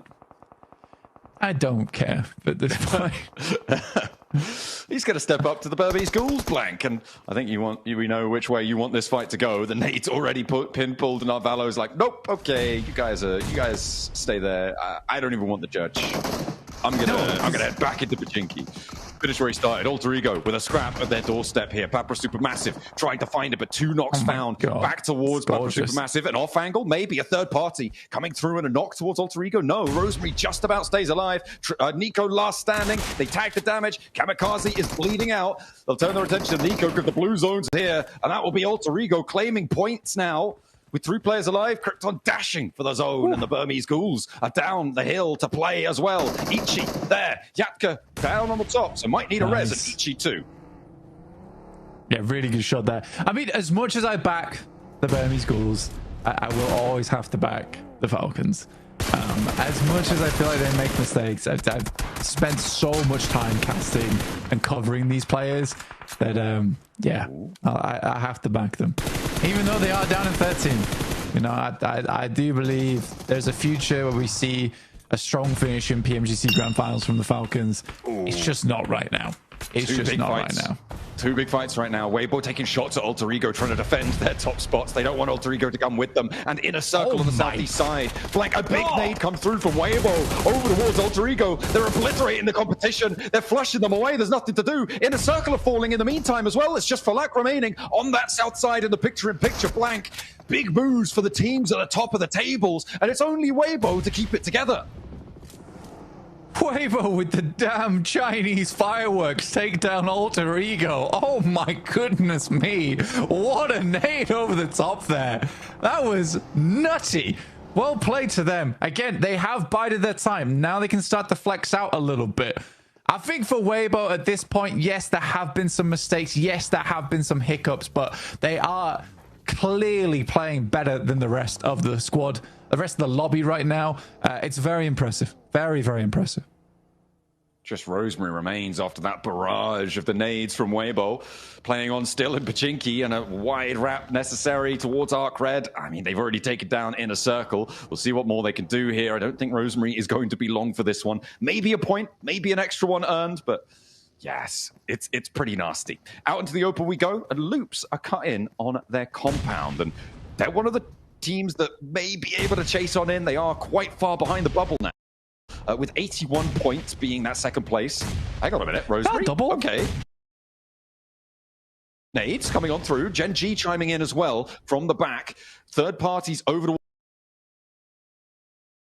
Red's position. Hardboy very, very low. Ramsey's now challenging Rosemary on his own. Look on the nade. Finds it not quite long enough there. And he dodges the damage. Rosemary in for the spray as the reses are coming through on the back line. Rosemary cannot hold his nerve against Ramses. And he will be able to shut it down. Alter Ego fall. 8 points now, the target for Influence Rage. For Loops maybe on the outside. Arc Red, though, they made a big change. I haven't really talked about all that much, but these last two, I complained they weren't making enough plays. They are now. They absolutely are now. Up to 5th place with 9 elims on this game. I am super happy to see it happen. I think Easy for Bad Boy is one of the biggest up-and-coming players. He is incredibly talented. But for Arc Red, it is a big change in pace, big change in performance. Very happy to see it for this team. I mean, time to turn around as well. I mean, you're right. They're in 5th place now. 9 points behind the bubble. So not this match probably, but maybe in the future. I mean, second place keeps dropping like this. Burmese Ghouls making the cross. Weibo were backfilling on this as well. So they need to make this fight work fast. But Godspeed's already down. The Wolves are holding strong for now. Really not giving any quarter. The Wolves just about in this zone. Means that this building is prime real estate. As Godspeed's fallen, but Yatka and Unknown are still here. And Weibo not actually getting fully stuck in. A nade in doesn't quite... Oh, hang on a minute. It's still going. Eagle's feet, is he no? No, it's not going to connect. He's around the corner. And now Sook starts to strike. Burmese Ghouls should be falling. They will go down and out. Weibo will get 3 points. Wolves pick up to their elimination as well. And now they have to fend off against Weibo Gaming. For Wolves, a very clean fight there. No one really lost any HP. Burmese the only ones to fall. Sook's going to make a wrap out to the side. He's a little bit slow. Might just get to his team before he gets knocked, but doesn't even fall there, which is great news. A little bit of tag on there from the Wolves up to 4 elims, but it is Hero to go down, and it's Loops taking some massive shots at distance. You can see that just spraying through the smoke. That's very surprising. They've got Alliance as well right behind them, so Vina dedicated tailing of Weibo on the far hillside, but for now, they're all very low. Oh, and Coop steps forwards. He's doing so much. I don't even know where all those knocks came from, Blank. But either way, 88 points now. No chicken dinner. The top 2 have drawn to a close. Arc Red, 11 eliminations on the southeast side. Influence Rage with nothing right now. That was not Coop's attack. It was all Rafina. Wait, what? That was crazy. Just tapping through the smoke. He was knocking them left, right, and center. And he was just spraying across. That was incredibly on target. Like I said, it's like playing battleships there for Loops. And finally, they do sink Weibo. And because Weibo doesn't have a big game here, it's still all up for grabs. If they did get a strong game on this match with Alter Ego and Inner Circle out, that could have been them securing their position to the top 1. Very sad. Very, very sad for them. Nades over loops. They might have sunk a Weibo ship, but the Alliance trying to roll on in. Ooh, a team nade on the run out. I mean, it's a team molly. And another one. Ooh, Alliance absolutely have this fight in hand right now. Loop looking like a different team. But the Wolves, they're moving on in. They're on the hunt. As a pack they go, Igor, Coops first in, and now Batten and Doran raging on through. Luke's not going to be able to control it on the back lines. The nades are here, though, and the bounce out is going to connect over on towards Doran. The Wolves send straight into the wall. Molotovs to burn, and they've used a lot of over towards Loops. Really not going to go for the resupply. That goes long, but it connects onto Batten. Doran is bleeding, and Coops is low. Where's the last player for the Wolves? They send all the way over the circle, and they're getting sent dizzy. The Wolves go down to 2 players. The Fangs blunted on push. Nice nade over towards Ratto Boy, but just not quite on target. Needs to get through to the building. Coops now sending in. I believe it's a smoke there to try and cover off. Alliance also finding a lot of shots here, but the Wolves just can't find the value. They might get one elim off the back of this. Stepping forwards, they're trying to get this crawlback covered off, so he knows he's going to go for the peak. Jimmy takes the window, moves out to try and control the ground. Healing needing to happen as well. You don't really have time for the res right now. The Wolves are going to hop in. The blue zone is pushing. Jimmy needs to be more on this push, but the Wolves slow down. They allow that one. The sticky on in, looking to try and get that flush. Is going to push them out of the way. Igor's so low, but he steps forwards. Not sure if he has any more healing to be putting on board, but has to step back to start to enact it. Yeah, it's just a disgusting amount of chip damage that the Wolves are taking. I don't even know where it's coming from. In the meantime, Influence Rage chilling on the east side. They are happy as can be. He backs off. The Wolves push slightly further forward. Nova sightline's quite on this yet, but you can hear the tags inside the building. Getting close. Ah, that's where they were coming from. Look at 9Z Globan's layout. They've got 4 players here, Blank. They are doing quite a bit, it has to be said. This angle, we'll see what more they can find as Arcred do go down. They have up on 65 points, though, Blank. That is a real jump up from their start of the day. And they too are within striking distance. They were definitely on the list of teams I was counting out, but they've really changed the story. 90 Globan, they can make up for lost games in that last one. Hopefully putting it back of their mind and not thinking about it too much, because they do have a run out to go for. The question is, where do you go right now? Because Influence Rage, the only team that's more towards the center of the circle, and they got 4 players. Yeah, everyone's having a horrible time. Just, you know, next circle, if it goes center, everyone might just die in the next 2 minutes. And it does. That forces everyone out of position. This is such a disgusting final zone. Yeah, it doesn't favor anyone. For Influence Rage, they wish they went over towards the northeast side. A team in 6 to chase would have been huge for them. For the Flash, this is all about placement points. Getting over towards the top 4 would be fantastic to place them further in contention for that top 2. But this is so closely fought, and it's been so closely fought for so long. Absolutely. On tenterhooks right now to see the conclusion, but Jimmy seems to have the line up. Igor goes through Coops, about able to avoid the storm, but steps into another one. But he's got one of his own to dish back on out, and now Coops looking for that bandage, doesn't have a first aid to play with, and Jimmy already on the bunny hops, hopping his way over, and Coops can't keep his cool under pressure in that one. Influence Rage wanting to flex out a big round. Nice. An Alliance fall next. A third party to stop another competitor. And 90 Globan are falling out in the meantime. Influence Rage, they're moving in, taking down Team Flash, starting to put the pressure onto everybody in the lobby. They've been quiet for a while, but they take the opportune moment to flex it out. Yeah, it's a fantastic push for Influence Rage. They even leave a backstop over towards the east side as that secondary angle. Really, really well done. I think Influence Rage absolutely deserve to win this game. In the midst of all this chaos, to even get lured towards the center of the circle. Oh, I love this from this team. This is some classic Brazilian gameplay. And now they're looking for the last. Quick is out for Gen G. They want to keep it going, but he's put to sleep quickly. It's Influence Rage looking to mount their ascent as well. Every single team that's won a game today, Blank, has done so at a crucial juncture. And now the Brazilians will join them too. Yeah, honestly, such a good game from Influence Rage there. I don't think you could ask for that end game to be played any better, honestly. So well done. But now we're heading over towards Miramar. That was our final Erangel of the day.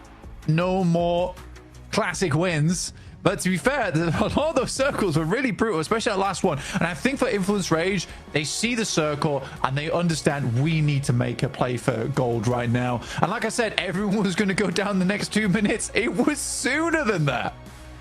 Well, let's head back over to the desk to break it down. Every Erangel is done. We're over to Miramar next. What have you guys got to say?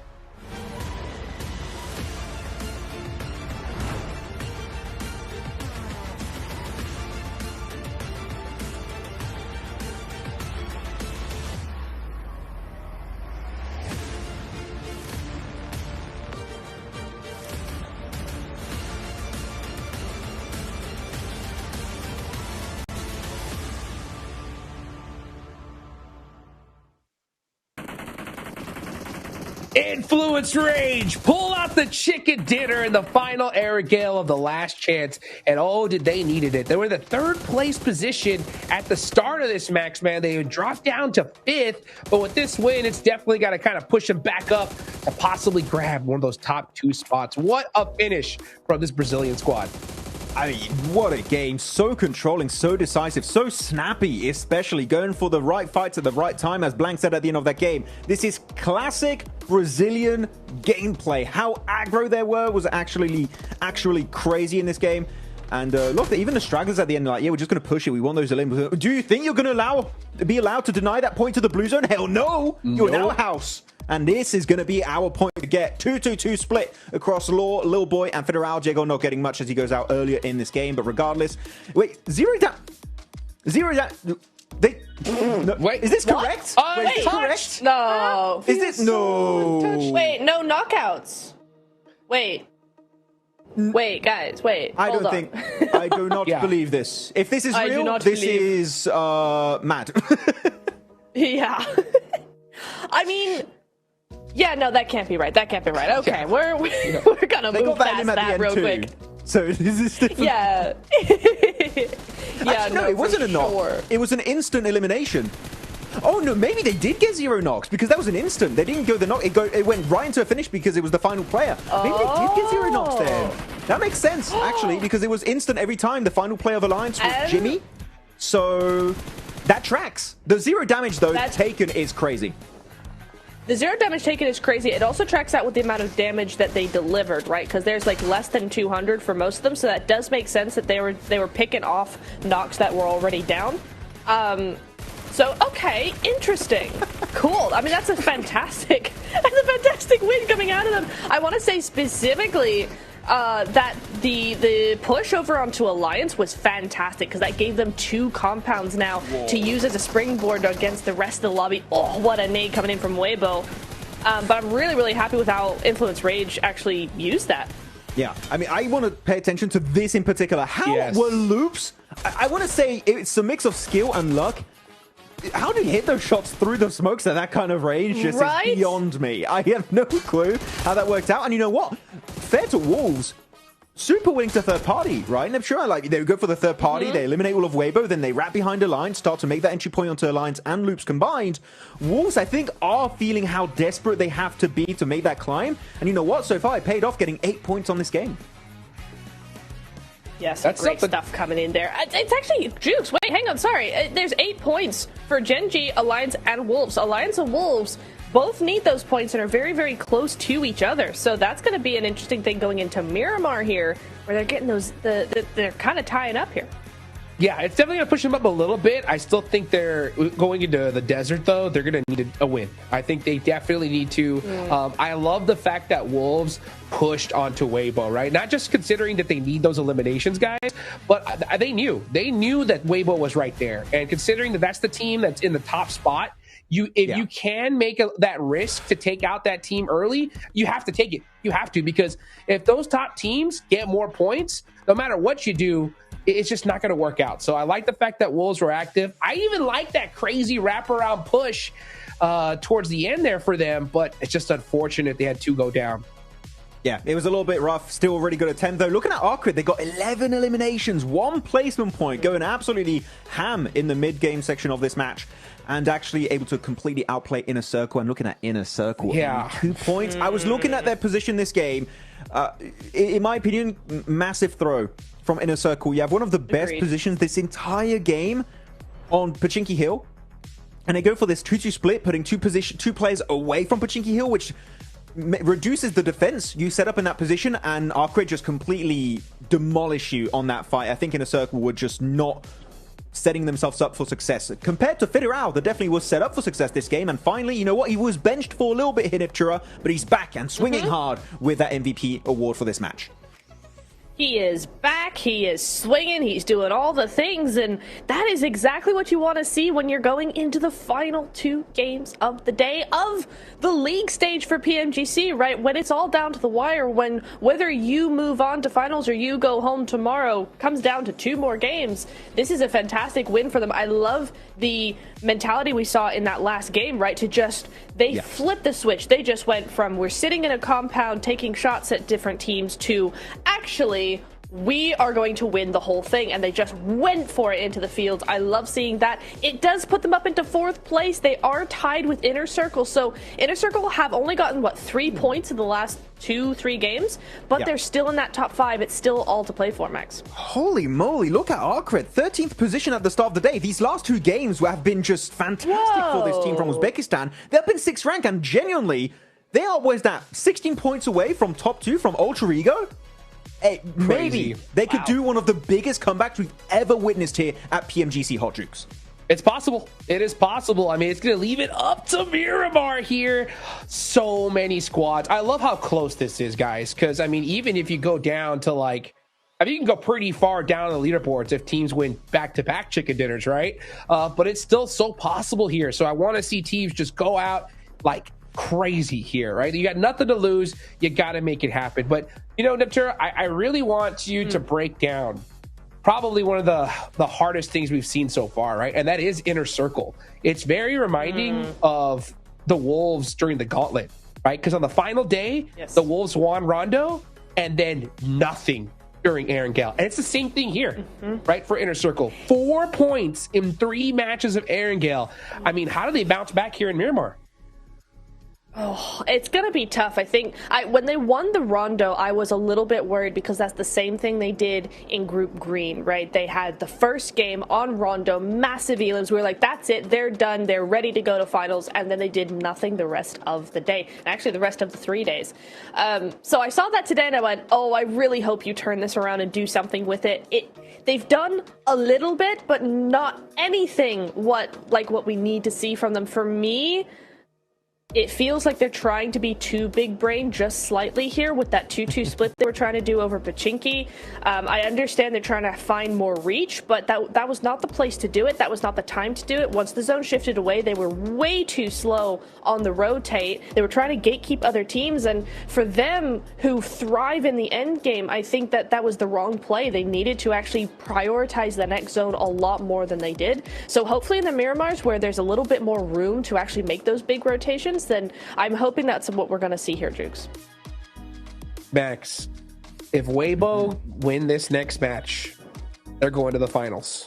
That's a fact, right? Yeah. So, what do other teams do to try and stop the squad? I mean, do you think you just play a regular match and hope for the best? Or if you happen to realize that this team's there, you go for them? What do you think? I don't know. You know what? It's down to every team what they want to try and execute this game. Could you try and target the top teams? Yes, but I think they're just going to try and play their own game and try and just get a good finish here. Make it top 3 is going to be very important for these squads. So I'm looking at so many teams. Just don't take early skirmishes. Avoid it like the plague. Keep the team alive until circle 5, 6, 7, and maybe you have a chance to make that redemption arc and go into the top 2. You're right. It's just too close. Too close at this point, guys. We're going into the desert here. Last 2 matches. Who could possibly get one of these last 2 spots? Casters, take it away.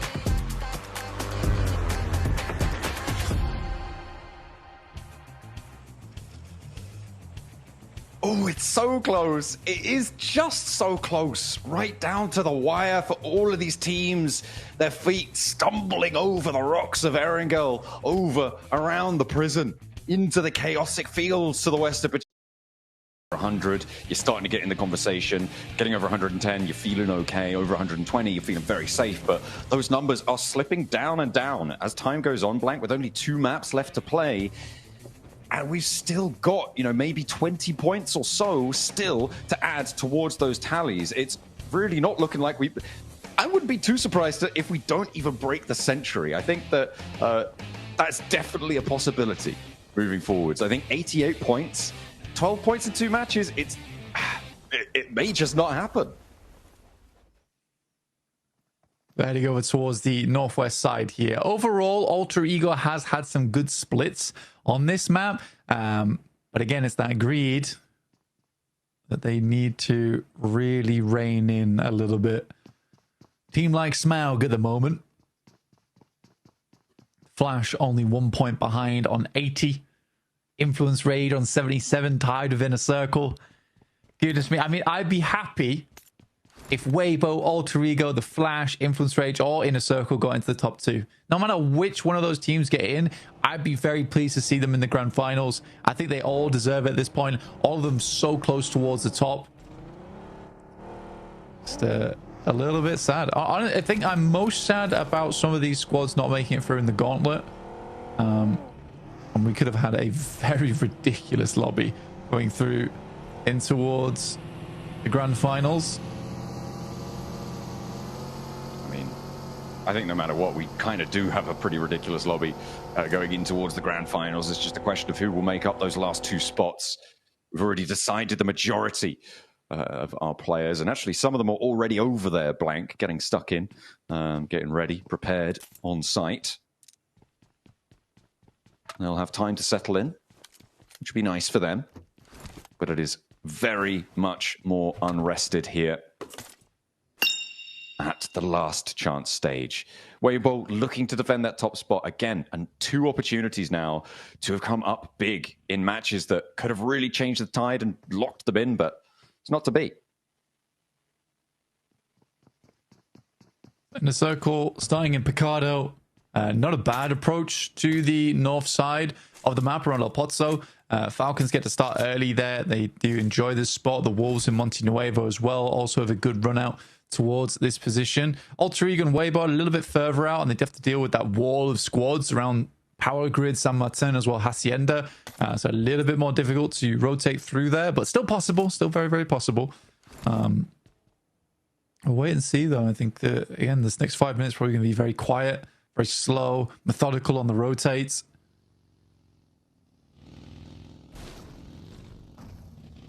That's what you hope. That's what you hope to see.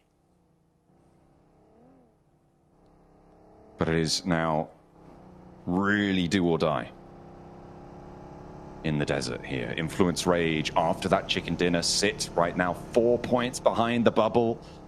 Definitely in with a chance in a circle as well. The exact same spot, but losing the tiebreaker right now.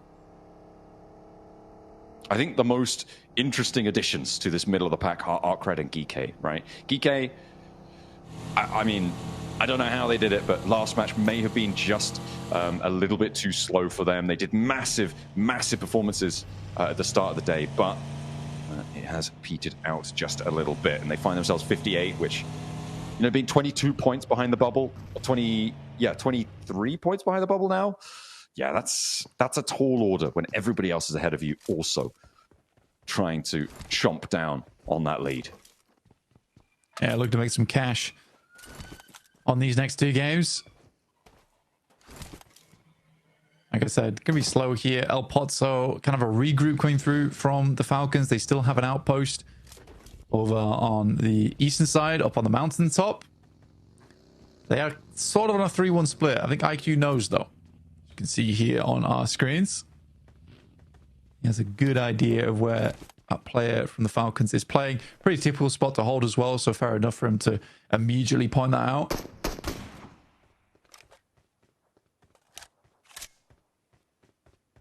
Novalo on the high ground.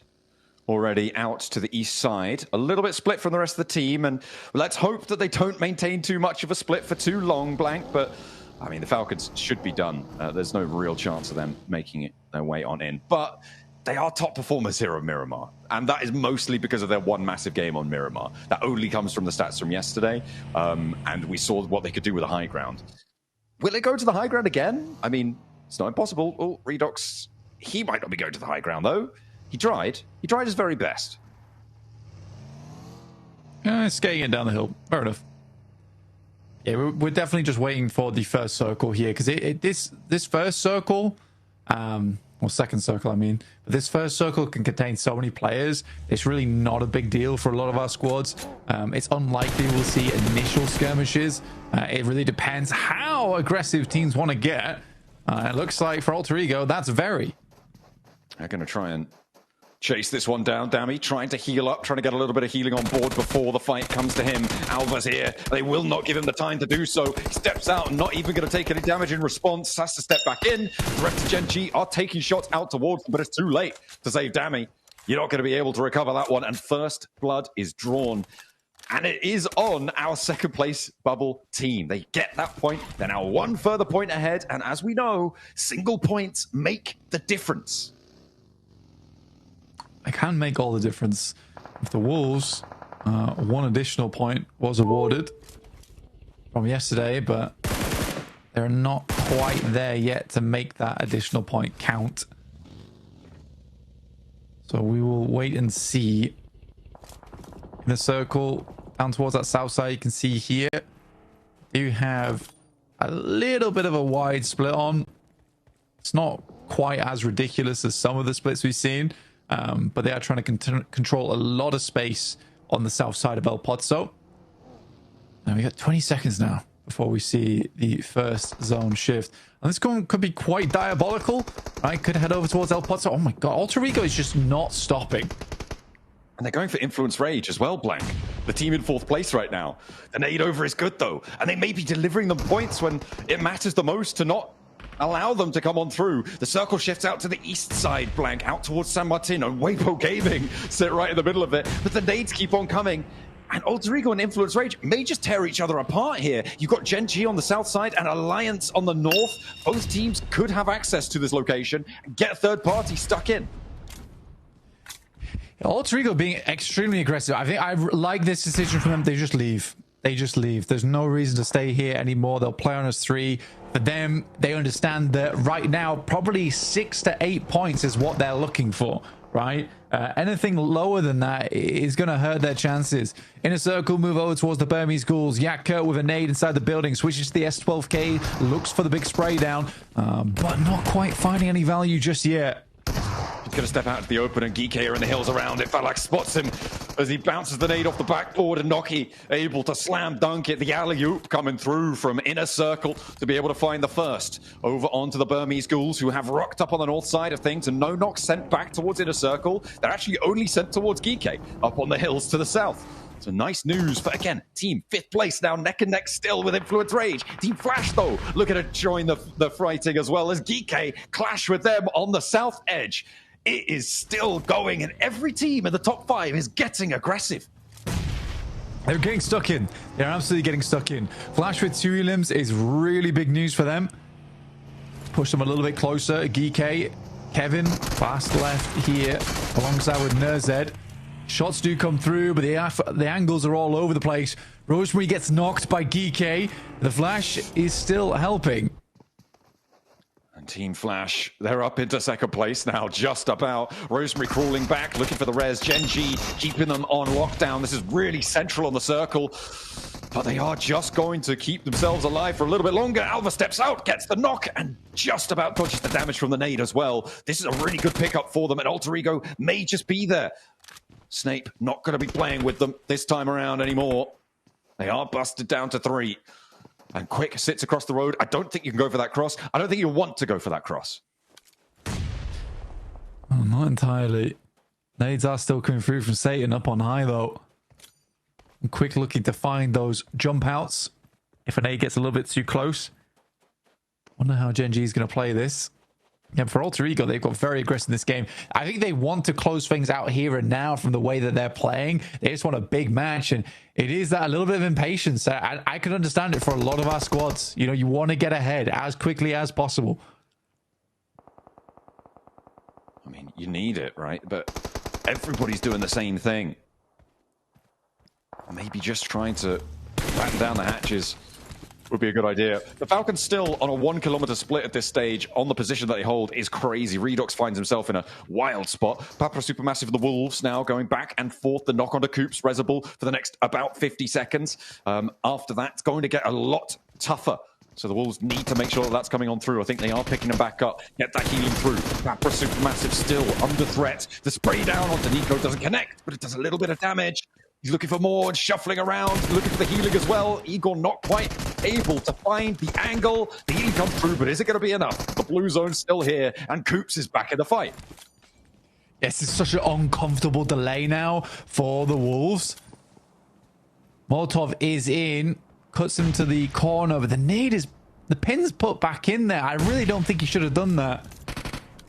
The nade doesn't do any damage. I think whilst that Molotov was forcing him into the corner, that's where you send the nade in.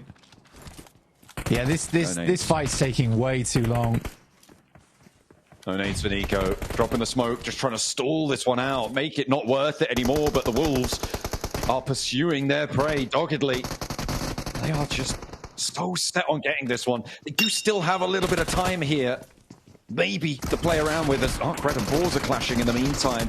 Igor stepping up, but they're just getting sprayed down. They're getting tagged back, and Batson actually falls to the spray. Papra Supermassive, it's not been possible to hold this, and he finds the second. Wolves, no! The Coops is going down as well. Kamikaze does get knocked in response, but they've lost half of their players. They stay far too long, and Papra Supermassive will punish. It's so uncommitted there from Batten. I think he should have just kept pushing his teammate. If he gets knocked upstairs, that's way better than getting knocked as he's running away from the solo player. And you got to trust in your teammate to refrag that, right? I think the mistake comes that they just don't trust in one another there. Our Wolves will suffer because of it. Again, this is such a long journey they have to make. I think Wolves won't get a good game off of this one, and that might have just killed their run.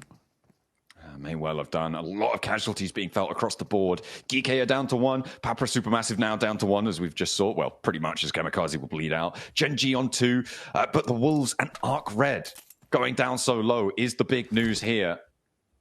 Arc Red, again, not able to jump up. And the fact that Team Flash are on 3 elims, Alter Ego on 2, both of them in this next circle, along with Weibo, that is a terrifying prospect for the teams looking to chase. But maybe Influence Rage on the north side towards Crater Fields can change that. Yeah, I think it really is coming down to this top 5 now, especially as we get in towards our next game. It's going to be this top 5 battling it out for first and second place. I think we are just losing too many squads around the middle of the pack there. Wolves likely to go down a little bit sooner. Oh my goodness me. Okay, Redox. Go off, I suppose. Hit some of the 1v3 on the DBS shutdown. Look at the rest of the team. They're all the way out the west flank. That was a full 1v3 against the Burmese Ghouls. Redox, he's been delivered. And now calling for the rest of his team to come and help, come and back up my position because it's in the circle. What more could you want? Arc Red down to 1 player as we zoom in on Ramses. Just as the nade connects, Snoix blasts him back on the staircase and they fall 65 points and 1 match to play. I think for the Boars, you know, I think they've stepped up in a big way. I think it's been a really good learning experience for them. 100%. And I think that teams might be a little bit more worried when they have to come back up against them in their own region. Nico says bye-bye to the camera. Bye-bye. And likely bye-bye now to their chances going through to last chance entirely. After Supermassive down on 31 points. Big disappointment for me personally. I think Papra Supermassive has some unbelievably good players. Genuinely, I think they got lost in the sauce at PMGC. Yeah, I mean today especially, who can blame them? It's been crazy what has happened today. Ooh, Gen G knocking themselves. That's very close to the middle, though. I think they are just dropping down from the high ground there, potentially. Weibo, no elims just yet. But the Boars, maybe stepping into the firing line against them. They're giving a lot of ground here. Weibo are allowing the balls up and to this ridge line. They don't need to hold this side of the compound, but okay, no, Soup does rebuff them a little bit. He's backed off himself, however, and has to go for the first aid. Oh, stuck into the bandages. He's only got the one. It's precious. Yeah, you got to hold on to that. I think this is fine from Weibo, playing this close. You don't really want to play any closer than this jump, personally. You just take shots at them as they crest the ridge. I'm kind of curious to what Weibo wants to do next, though. Do they want to fight this, or do they want to back away? Sook's looking to maybe get an off angle on this one. Keeps looking for him, and Halflick again is spotted, darting around, scattering like a school of fish as the shark approaches. But it's Alliance, actually, taking shots from back up north. They're taking the third-party shots, and the balls really can't put too much pressure on because of it. Team Flash, they sit on the south side, and this is a very split single solo player right now under the pressure from Inner Circle, who actually divert away from it. Looks like they want to play more on the south side as T24 hops in for the buggy. And they are figuring out where they want to go right now. For Inner Circle, it is awkward, but I think that this crash over towards the Flash is probably the smart decision to go for. TS gets in the buggy, drops back out again, and Inner Circle, goodness me, Falak taking a whole lot of damage. That Molotov should do the trick. Just about. The first aid came through just in time for Falak. Off through, burning into the smoke. As the spray down to the back line, going to suppress the rest of the roster. 90 Globen getting stuck in. Falak still lighting up the shack. The weapon swap is there. Steps in and just about wins the trade. The flashes are coming through, though, onto the rest of Inner Circle. They've lost one. So have Team Flash. So have Alter Ego. These teams around the bubble are now starting to suffer. But this hillside claimed by Inner Circle. Next circle shift comes through. I reckon people analyze that to death. That was a very clutch play there from Falak. Super mechanically gifted. Gets hit by the Molotov, immediately jumps into the buggy closest to the shack, jumps back out again, and then just waits for those shots to come through. The prediction on when the shots would stop there through the smoke was really good as well. But for Inner Circle, they are down to 2. So no matter how flashy you can be here, I don't know if they'll be able to get the points total upwards to take on Weibo and the Flash here, and potentially Alter Ego, who has held this very safe and passive position on the eastern side for quite a while. They are hopefully going to keep racking up elims later into the game. That's what they're looking for. Against Weibo and Balls, though, and Alliance potentially look at a crash or take control of their position, take shots that way. It could be dangerous. Falcons did not manage to fully regroup onto the position. And Ralph will go down. They're nading out right now towards Loops, but Team Flash gets central. Blank, they are into a compound, and again, they're in second place right now. This is not what Alter Ego wanted to see. Some pretty nice nades, honestly, from the Falcons. Not quite finishing the job just yet, though. Does tag on. Smoke trains set up to try and get a little bit closer to get those nades into position, but I think now, with the Flash being here, the Falcons would rather chill things out. Sadly, they are at the back of the queue between these two teams. Flash and Loops ahead of them. No ammo on the Evercam. Oh, now he does. Got a little bit more. A little bit more to play with now. Weibo slowly creeping forwards. Teams breathing down their neck. The Boars, the ones to step up to the plate against Duke. He'll immediately find that first knock. Step back. That is a bold peek from Sook, going for another one there after already taking some damage. And rightly so, has to tuck back in. There goes his first aid. That'll be topping him back up. Hero playing a little bit further back, and Sook under pressure from nades now. Doesn't quite go the distance. Snowex not able to connect. Drops the smoke, and Weibo regroups south. They're looking to move in and actually might be able to find the corner of Falcon compound right now that Valo is stretched out towards. The question is, will he be able to hold? Because the Boars are rampaging in behind them as well. Could be a third party to assist on this push, because Sook still holding that backline. Huge shots from Sook there. Sadly, 33Z is down. It's all down to Hero, but he gets taken out by Snowex once again. Absolute menace inside the lobby. They're hoping to keep 3 players alive. Hero's trying to wrap away as fast as he can, but Snowex is not going to let it happen, which drops Weibo down to just 2 players. Havlik down as well. 2v2. And Alter Ego could potentially flex out for a third party, but I don't think they want to leave the safety for too long. Rosemary back on in. It is going to be the first pickup. Sook again, just storming through this one. Now up to Snowix, looking for the shot down, looking for the shots. Snowix falls, but Narvalo is moving. He's moving for the Falcons out of the corner of the compound. He's going to be the one to move up a third party. Just all remains, and he spots him. It's Narvalo to slay Weibo. And now they are down with 91 points, locking it in there. That is... I mean, it's not the century blank. They are 9 points shy. There are teams that can step up through this. I mean, it's a crazy flex out from Narvalo. Again, though, weird 2-2 split from Weibo, allowing the two players through. And then to be quite fair, 33Z and Hero have such a weak source defense on that. If I'm Order as well as Sook, I'm a little bit disappointed in my teammates, honestly. So... for Weibo, that's a very frustrating way to finish here on this game. The Flash chasing, Alter Ego chasing. Good shots from Alliance towards Influence Rage, but they've dropped two players already. Ooh, and placement points are coming in as well. Influence Rage should be able to get the res onto Law. They have got the time. Lil Boy with the high ground, hunting ground underneath him. Alliance under a lot of pressure here. They're both going to have to move at similar times. I think Alliance just about closer to the zone. And that backstop will have to move, but they have the vehicle there. And Little Boy can't expend too much ammo. For Influence Rage, they've been on this north side, and they only have one elim so far. Law's still down.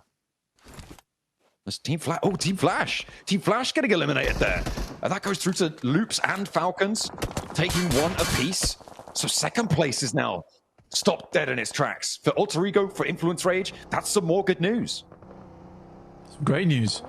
And for the way that Influence Rage is currently playing the lobby, might be able to push themselves quite far ahead here in this game. However, towards a second place, potentially even a first if it's a ginormous match. They have 4 players. They have high ground to work with. 9Z Globin on the sidelines. Alliance pushing through now, but great shots from Krypton. Now looking at the flush as well, which is very, very important to Alter Ego, and they do grab it. Making sure that they can keep up the numbers as well. Alliance do manage to get the flush onto Law, so that is now Influence Rage on 3. Lil Boy still up on the high ground, actually. They're going to heal and stay out wide. He's really committing to this. They're really committing to this. He knew he was going down there, Blank. I'm not too sure what he was darting out for. Not playing on his 3, though, for Influence Rage. Feels like a misstep. Yeah, I mean, if he grabs that angle and is able to dart back in, sure. But for Influence Rage, that just feels like a mistake to me. Good shots from Diego so far. We'll find Leon. First aid kits. Quite a few of them there for Influence Rage, and quite a few bandages as well.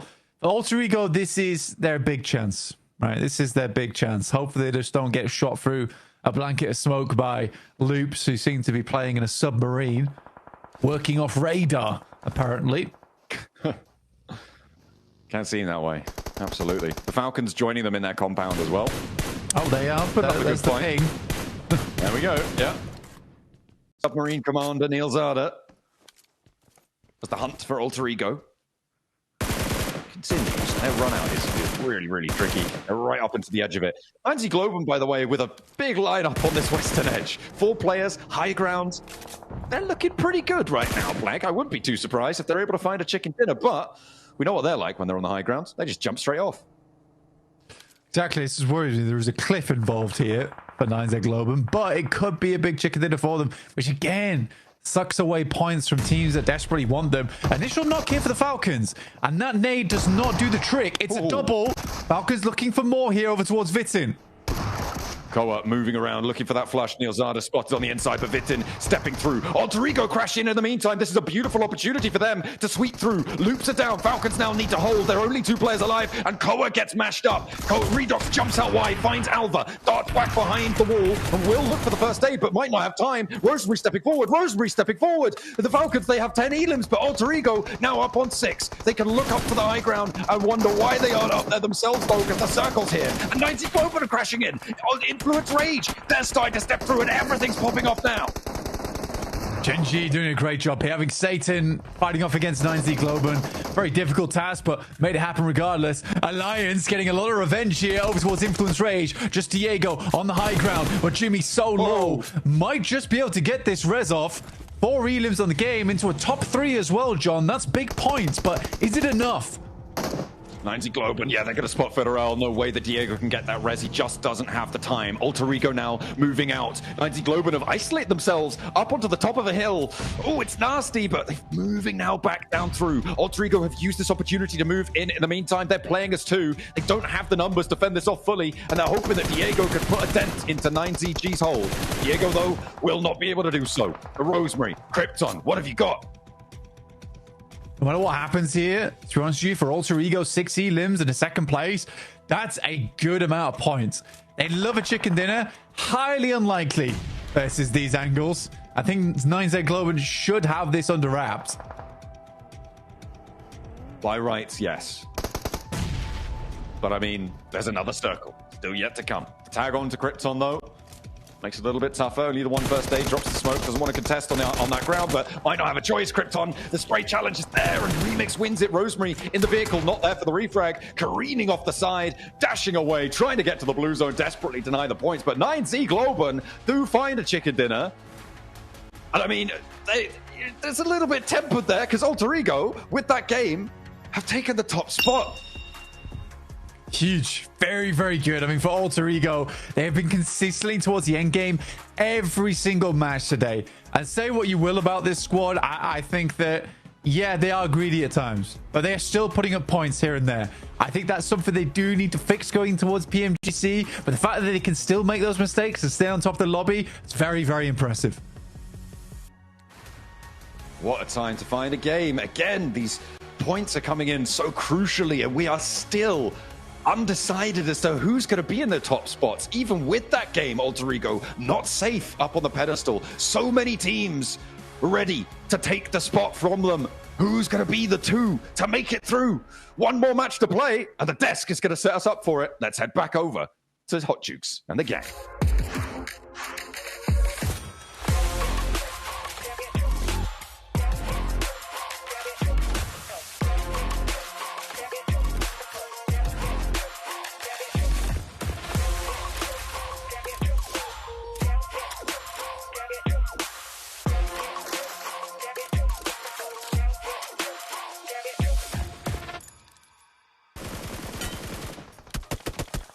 And it's the Latino squad of 9Z that pull out the chicken dinner here in the first Miramar out of the two we're playing here towards the end. I mean, this whole game, you could just feel the tension in the air, Max, man. Just straight nerve-wracking gameplay. And of course, the team that's pretty much, you know, got nothing to lose at this point, they're the team that wins it, right?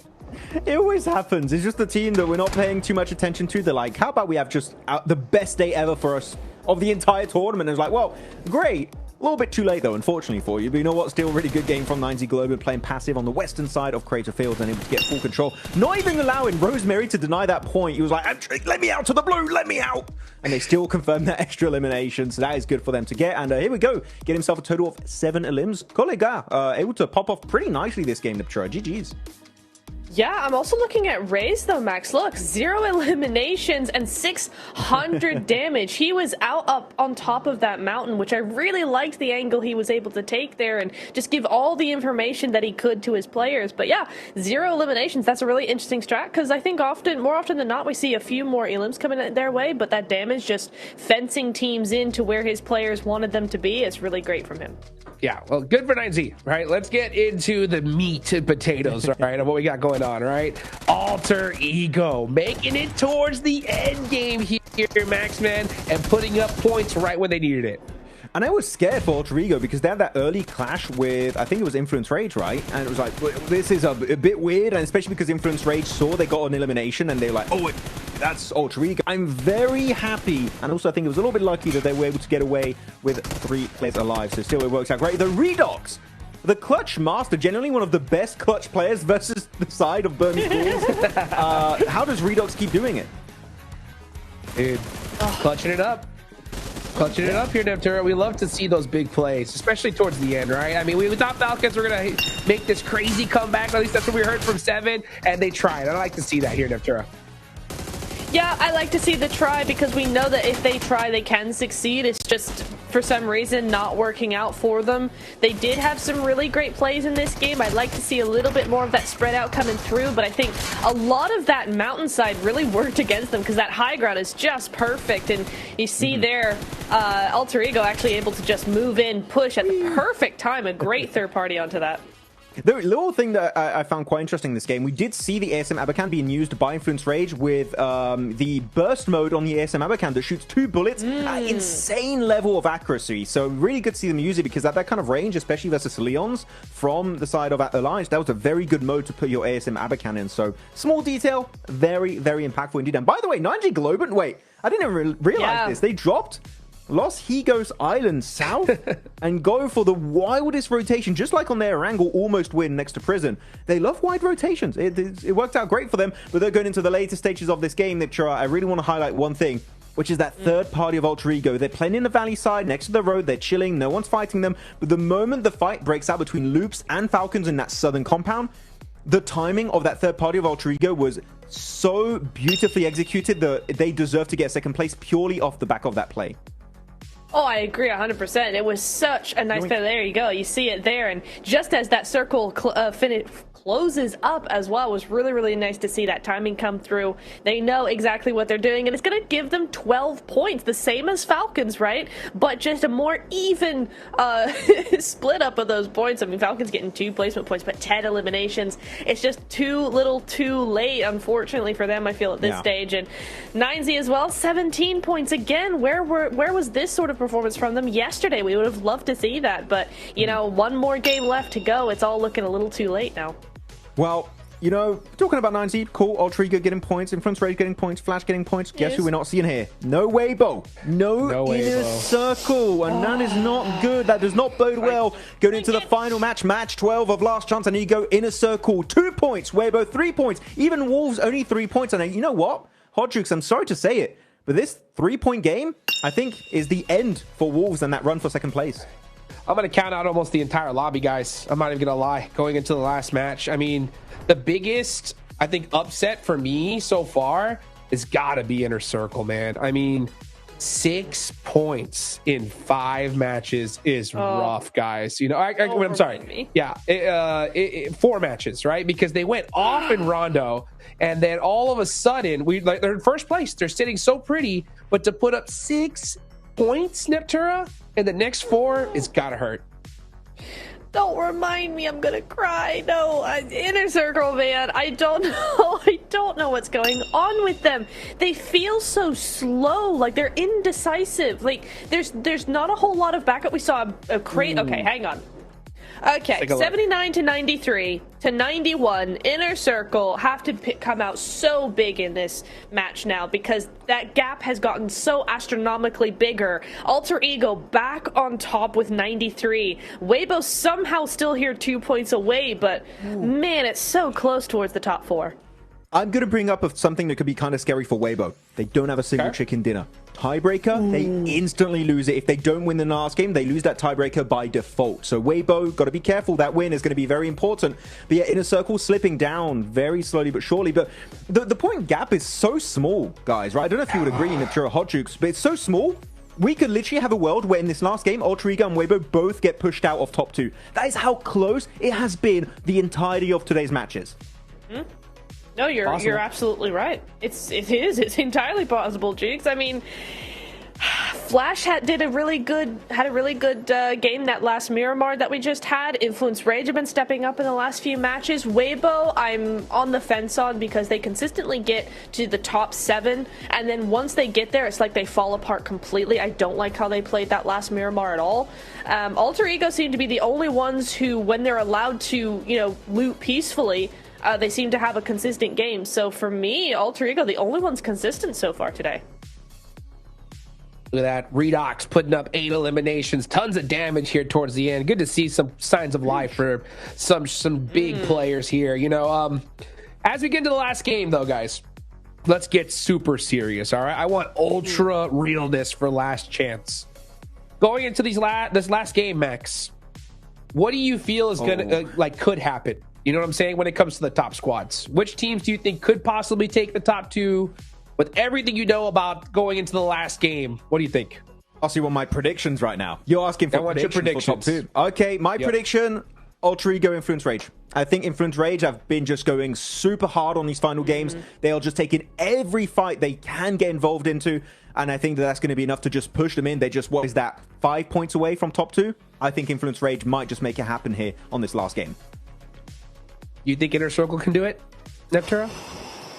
I hope so, but honestly, I'm not entirely hopeful. I feel like Flash have a better opportunity of sneaking in last game. We saw them just leave the top 3 in the group stage in the final game. In the final game, I think here, they could definitely make it into the top 2. They're 4 points, 5 points away from Weibo. Weibo have not been consistent. I think it could be AE and Flash.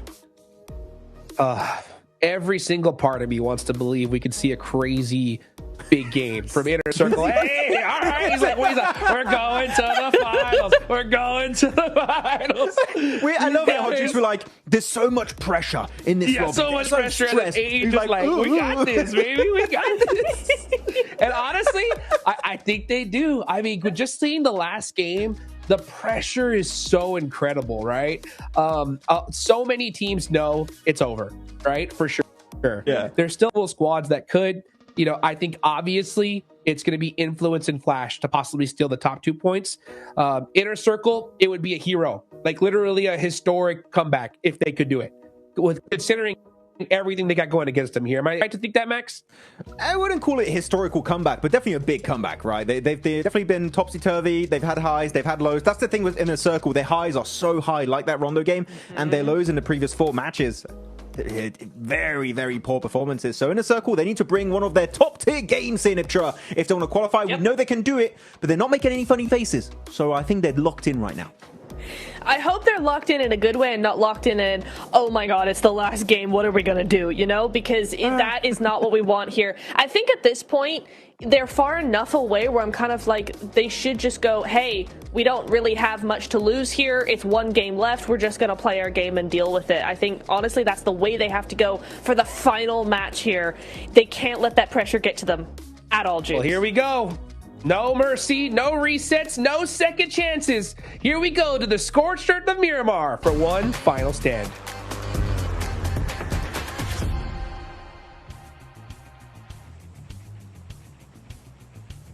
One more time. Let's see. Are we going to change the tune of the top 2? I feel like if there's a day to do it where we change our standings, it might just be today. Right now, Alter Ego and Weibo atop the pack, but it is teetering, it is tottering, it is ready to fall at the slightest breeze. And let's see who's going to be able to put on a Gale Force performance. Last game, last chance. Really is the last chance now for some of our squads. Alter Ego looking a little bit more relaxed with it coming into this final game. Weibo a little bit more nervous. They were pipped to the post on the final match of their game here on Miramar as well. Can they break the curse? Can Inner Circle get a massive chicken dinner here to get in? Can Influence Rage show us more of that aggression we saw over on Arangel? Oh, it's all to play for now. Things are getting serious. Alter Ego might have been smiles before it, but you can bet they have furrowed brows aplenty on side right now. As they're dropping out, no teams going for hot drops. You don't imagine maybe some trouble around loops, but no, we're going out to the west side for the final map here, over towards Monte Nuevo, over towards Ladriera, those Chumacera Hills on the south cut of the circle. That's where our teams are going to have to end up. Actually could be a great game for Weibo. They have a very strong hold. West Ladriera, Falcons and Wolves just going at it at the start of the game. For the Wolves, this is painful. This is really painful. As Doran will go down, will get knocked, so will Baton. Now Valo is traded off, and now Ralph has the backup. Koa and Redox moving in to try and isolate the fight, but Igor crosses. Koa crosses him back. Slashes down, and Coops looking for the flushes, however. Look at us stand tall for the roster. Their last chance to put up points, and it is just Coops now remaining. Most people may have said that it is always just Coops, but he's still putting on a show. and looks for more, giving them the runaround. The Falcons now flagging Koa versus Coops. A potential for both of these two squads to be done and dusted. It's Coops to tag on first, steps out wide, and the Wolves fall down. It is Falcons to stay alive, but the Wolves will not make it. North America, once more, brushed aside. Cannot believe the Falcons just kill Wolves' run. I don't know whether that's funny or really, really, really sad. I mean, for the Wolves, they needed a massive chicken dinner anyway. So to be honest with you, the fact that they can't win that fight out versus the Falcons, that would have been the first test, regardless. But yeah, unlucky. Unlucky. We're going to head over towards that western side, like I said. But yeah, as I was saying, Weibo have a very strong hold on La Driera. It's a fantastic spot for them. And with the circle the way it is, that feels like a La Driera finish. So see how quickly Weibo get a move on. So definitely needed to get out in front of things, if you can, with the points standing as they do.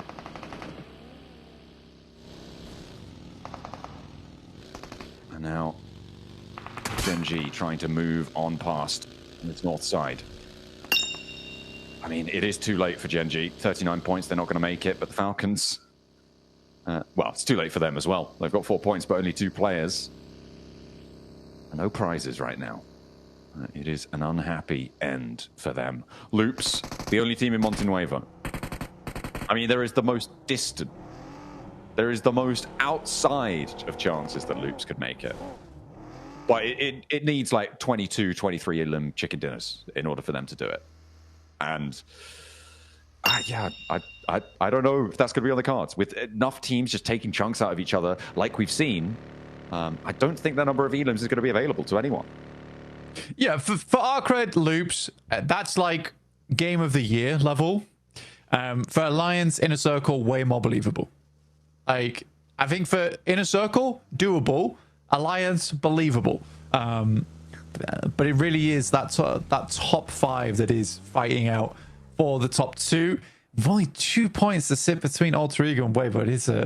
It's a crazy finish. It's a crazy finish for our day here. And Miramar always is a really slow start. So it does give us a little bit of that tension to go off. Influence Rage currently looking to rotate past La Cobreria on that top side, wrap down on the west, similar to Gen.G. But Weibo's very slow to this, which is curious to me. Usually they're very fast towards the center of this circle. I think that this is almost a change of playstyle from Weibo to more of an edge sweep, considering I think what they've seen today is a lot of teams trying to go for center. I wonder if there's going to be a lot of adjustments like that in this last game, though.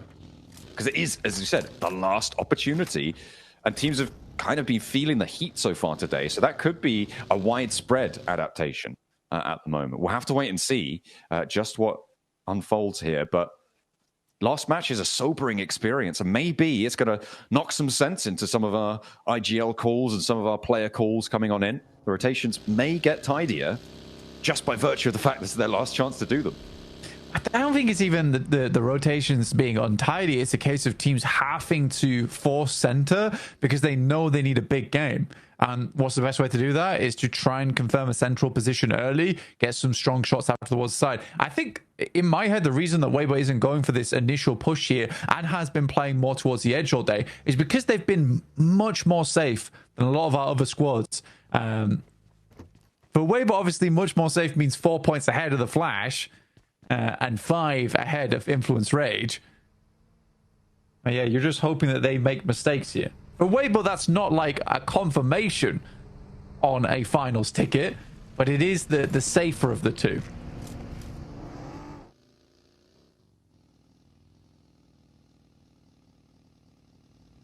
It's still no real safety on either approach at this point for anyone. Could all come crashing down. Alter Ego on the south side, near to Arc Red. Still leaving Puerto Paraíso. I mean, if Alter Ego go down early, right, that is big, big news. Weibo as well. It's one of those top 2 that falls. That is a massive opening, right, for those teams that sit just beneath the surface Influence Rage now sending down the western side on the western road, close. A wide Gen G split right now. Okay, I thought that was onto Influence Rage, but it was a Burmese ghoul. Don't worry, he's going back to the grave. Unknown ends his tournament. Yeah, unfortunate.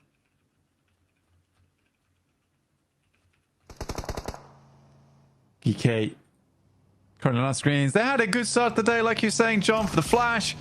They're looking to finish off Baw's run right here and now, and also earn themselves some cheeky points. Themselves further up the tables. Only 88. Alter Ego very much in the blue right now. Rotating close to Arcred. That's a very dangerous team to be rotating close to. I think their gun power is fairly strong. That's not an easy fight. No matter where Arcred is placing on the tables, I still think that they are a difficult team to go 4v4 against.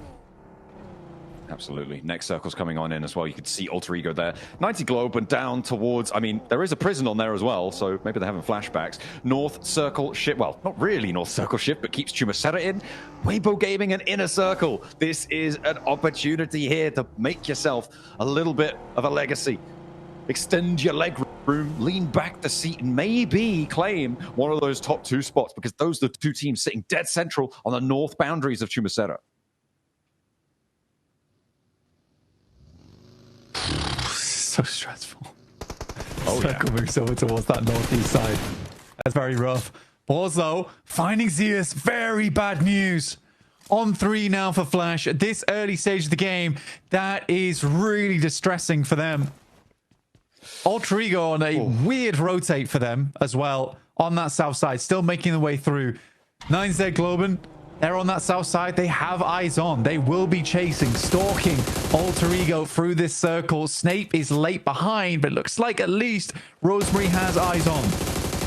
He's spotted at least 2. He knows there's a team leaving from the Partona Island on the south, from Minas del Sur.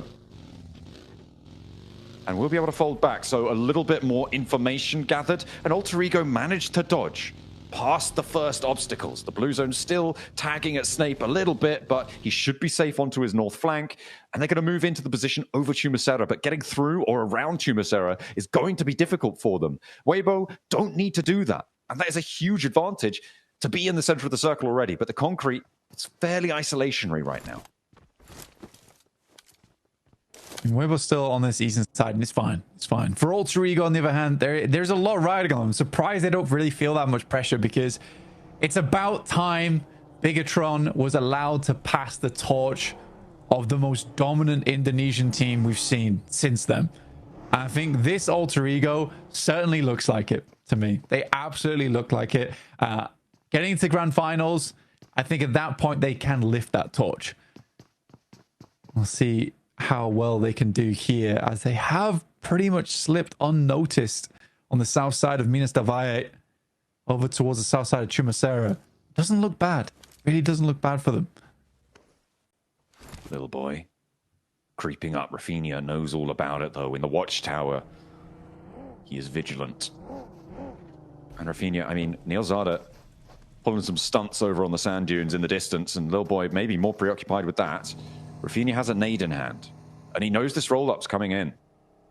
I don't think they quite will know exactly who it is, though. 9Z Globen, they're moving out to the east side. Blank, the next circle's coming through in about 10 seconds. The west side for the Falcons and Alliance could get a little bit messy. It's one of those long arms of the Ladriara Hills. But both teams not really in a position to do much. Well, Alliance, to be fair, with a big game, definitely could. But it is very much an outside chance. Yeah, I'd say so. Like I said, for Alliance, it's believable at best that they make it in. Redux gets taken down by Gen G. And Flush leaving 1 player alive now for the Falcons in co-op. This is bad news for Influence Rage. You're losing a player again for both the Flash and Influence Rage. Oh, no. Dear me. That's another... Dragged down by Loops, their countryman.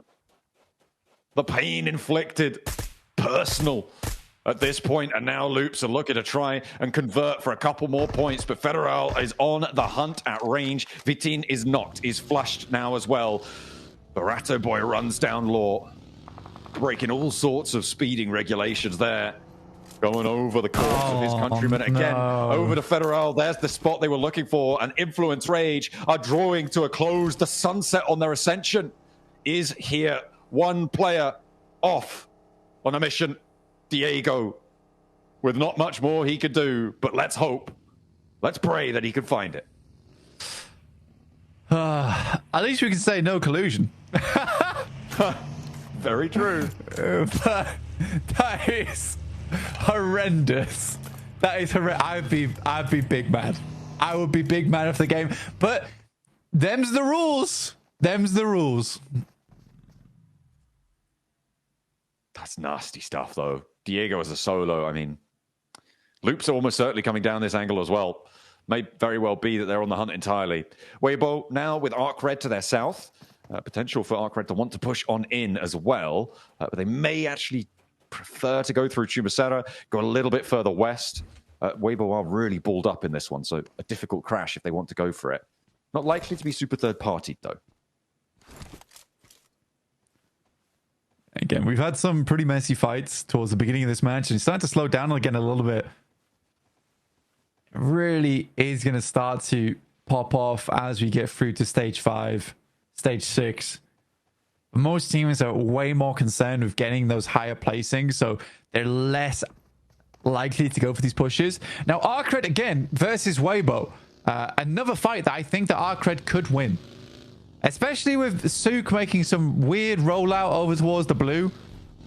Some apparent reason. I mean, I guess he knows what he's doing. He's taking the ridge side on the road line to try and get an angle on towards Arcred, who are kind of leapfrogging Weibo here. The next circle going to be popping in as well. Looking at Papra Supermassive in the middle of this one. Doing pretty well on that spot, but nobody else really. It's the west side of Chumacera that holds the balls right now that Alter Ego may look to try and take from them. And it looks like Alva's already making inroads. Alter Ego on that south side. It's not a bad spot to play as well. A little bit of high ground, a little bit of low ground to work with as you push through. A lot of central spots. Good shot from Sue. This is why he's in the blue. Oh my goodness me. It's actual mega mind. Bit of a god gamer coming through. What the hell's going on? He's getting the angles, man. But now he's trapped out of the blue, and I wonder if Arcred are going to take the fight to him, or if Weibo are just going to crash them down and not even let them take a second look over towards Souk, because they're hopping out, they're dropping order, and Hero's back into the driver's seat. The blue zone survivable still, and they're going to make the most of it. Weibo chewing down, trying to close the gap. They're now neck and neck with Alter Ego on the points tallies, and they haven't taken a knock just yet, but that changes as there's a threaded shot through from Ramses on the high ground to 33Z. Hero trying to keep this under control. Order heals up and needs Ramses to go down. Souk's still chiming in, but he's down as well. Weibo may be drawing short. Order challenged. So it's all up to Hero now against Hardboy, and he will not do it. Ramses is there as well over the top, and Weibo fall in second place. They are under threat now of teams pushing past them. A minimal gap here for Team Flash, who are in their own fight. Means what I'm saying is Arcred, you could lose that fight. And Souk is just taking weirdo plays. Time and time again. It looked cool. It looked great, but the rest of the team not able to step up. I think 33Z's had a terrible day today. If I'm being perfectly honest, I think 33Z's had a terrible day today. Souk and Order trying to do so much to keep Weibo in. I think if they go out, that I'd be a little bit mad, honestly. Well, they still have a chance. Flash need to go out now. They definitely do. So do Influence Rage and Inner Circle and Alliance as well. Goodness me. Falcons go down. That's their tournament over. Really not what we hoped to see from this roster. But we'll see them next year, I hope so. We'll have to wait to see if they can repair the damage that's been done. Now we're over to Inner Circle. Again, another one of these teams chasing. Up against Gen G. Gen G trying to flank out wide. IQ under threat. Does manage to dodge back. The nades will pour on through. Satan versus Falak up the top of the hill. Quick, going for the bolster. Back towards the center area. Claws is on the off angle for them. And at long range, Falak lands the nade though. And for Inner Circle, with Weibo going down with Flash on 3, Influence Rage on 1, they could break the boundary here. Quick now getting hunted down, and Falak is on the warpath. Desperate to put Pakistan on the global stage. Great shots, great nades. Falak once again just popping off. For Weibo, like you said earlier, John, no chicken dinner. They are absolutely dismantled when it comes to the tiebreaker. For the Flash, it looks like they have no contest either on that western side. I think it's about 5 more teams before we start getting to placement points. Ooh. Imagine getting beaten out by 1 point again. Oh, that would be so bad. That would be so bad. That's a real career shaker of a situation if it comes to it. Inner Circle, sorry, still trying to chase it down. Loops could potentially crash onto Flash. They've already done it to Influence Rage. Maybe they are the dream shatterers as Falak charges in. Burst through the door. Claws, though, goes down to the nade from the off angle. Where's that shot come through, though? It's Loops again. Oh, I thought maybe they go to the Team Flash, but no, it's Inner Circle. Oh, no. They're broadside as well. This is bad. This is very bad for Inner Circle. T24, I don't think he's getting back up again. Ratto Boy has oversight over towards this. Not a bad nade coming through from Neil Zada. Doesn't quite go far enough. Just bobbles in. T24 getting flushed. We'll find it. That drops Inner Circle down to 3, and their chances are dwindling now. Noki's going to have to leave in the vehicle, abandoning Falak to just try and escape with burnt rubber on the ground. Looks like Falak may be able to thread it through here, and actually moving up close to Team Flash, who are now just 4 points shy of Weibo. 4 more points and they get second, but they are not safe even if that happens, with so many teams behind them still alive and kicking. We're going to try and put points up on the board. Loops have been an absolute terror to the teams at the top. Then in a circle, they take another one. Noki is down. That's flushed out in the open. And with 2 players in a circle, do manage to find a little bit of sanctuary. In my mind, that's GG for Inner Circle. Unless we can pull a Zuxi, it's not happening. It's really not happening. But for Inner Circle, I think for Pakistan, that might be the end of the run there. Just a little bit sad, to be quite frank. Diego becomes neighbors alongside Inner Circle, 4th, 5th on the tables.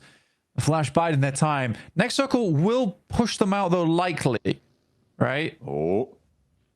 But there aren't many angles looking their way. I mean, I was looking at Alter Ego, and 90 Global were actually sending in. I thought that the backstop for Alter Ego was going to get caught out, but they regroup away from it. They're 2-2 right now, up and down. Loops playing the foothills beneath them. PK, Burmese Ghouls having a scrap on the northern edge. No one really going to flex out for the third party on this. Potential for Inner Circle to steal away a point or 2 if they can get a shot over towards Burmese Ghouls. But we'll see if they can do it. Rosemary has been spotted, and that is what I was waiting for. 90 Globen crashing over. Alva's low as well. Are we going to have 2 teams on 93 drawn a little bit short? That could open the door for a lot more manipulation on the tables towards the final moments. Snape with the door shut, slammed in the face of Loops, who have moved up as well. A fight on 2 fronts to keep themselves alive. They do have Weibo behind them, but that's not going to be comfortable. Alva is down and Loops bearing down upon them. Every team at the top of the tables has taken a tussle with Loops, and they have all been found lacking so far, and more nades pour on in. Seems like Loops is the final sword in the stone, right? If you cannot pull through Loops, you weren't meant to be the king at the top anyway. Krypton heads out, finds the first, but the shots from behind from 9ZG. I think this is Alter Ego going down on 93 points, tied up with Weibo. Oh my goodness me. And those silly faces really do feel silly now. I mean, this is so huge. For Team Flash, this is a massive opportunity, Blank. 2 teams now sit before them. It's Weibo who will be pushed out first. The question for me is not is anyone going to overtake Alter Ego? It's who's going to join Team Flash up in the top 2 on this match. I mean, the placements are kicking in soon. They are 4 points behind on the bubble. I'm not sure about the tiebreakers right now either. But 9Z Globan looking to try and slow them down. The teams at the top can't do it. Maybe a team from underneath can. Loops causing all sorts of havoc. Can Loops make it? No, they can't. No. They need so much more, right? Yeah, they need a 23-point game to have a chance. Ooh. Oh, 23 Elim game, sorry, and a chicken dinner to verify. It's not in the possible. midst of all of that. Yeah. And, I was going to say, in the midst of all of that, Inner Circle did go down. They are dropping to no players left. And that will be the end of their run. In the midst of Loops, taking a tag team fight with Alter Ego. This feels very dangerous for the Flash. Pretty open area, but right now, Alliance is still sharing a building with Papra Supermassive. But yeah, we are looking to get towards placement. Nico finally flushed out. The Alliance can step forward now. Flash is spreading across this zone, looking to hold out Alliance as they move in. But it's Geeky to find win from the Flash. Oh no. Team Flash maybe just being pipped to the post here. 2 players still alive. At 4 points, Blank, it's so achievable. They only need 3 at the moment to be able to jump up. They lose the they win the tiebreaker rather with Weibo, so they would be in top 2 if they're able to jump up there with 1 chicken dinner already on the cards. But it is the balls to go down next. And the placements start to add up. Team Flash have been spotted again. They're so close, Blank. 3 points is all they need. And desperately, they'll cling to life with Tops the last to go. Diego as well, looking to do the same thing. A little bit further, they need to find. But Tops is on the dash. Geeky, can they even step forwards here against Arcred? Against 9Z Globan? It's down in the bush. He is feeding on absolute scraps right now. Tops, desperate. This is so rough for Tops. I think 9Z Globan might have an angle on him shortly from his south side as well. Diego might be able to take shots too. It might be down to placement points, John. It might be down to placement points, but I don't see him living that long. I mean, Diego might. Maybe he does. Diego might, and Tops might. Oh, this is crazy stuff coming on through. 3-point gaps needed to be made on up. That's 4 points on placement total needed for Team Flash. That comes down to, what is that? That's 4th place necessary to earn those points. Influence rates need a lot more. If Tops can steal an Elim here or there, it's huge. Diego as well. The 2 teams chasing side by side on the screen.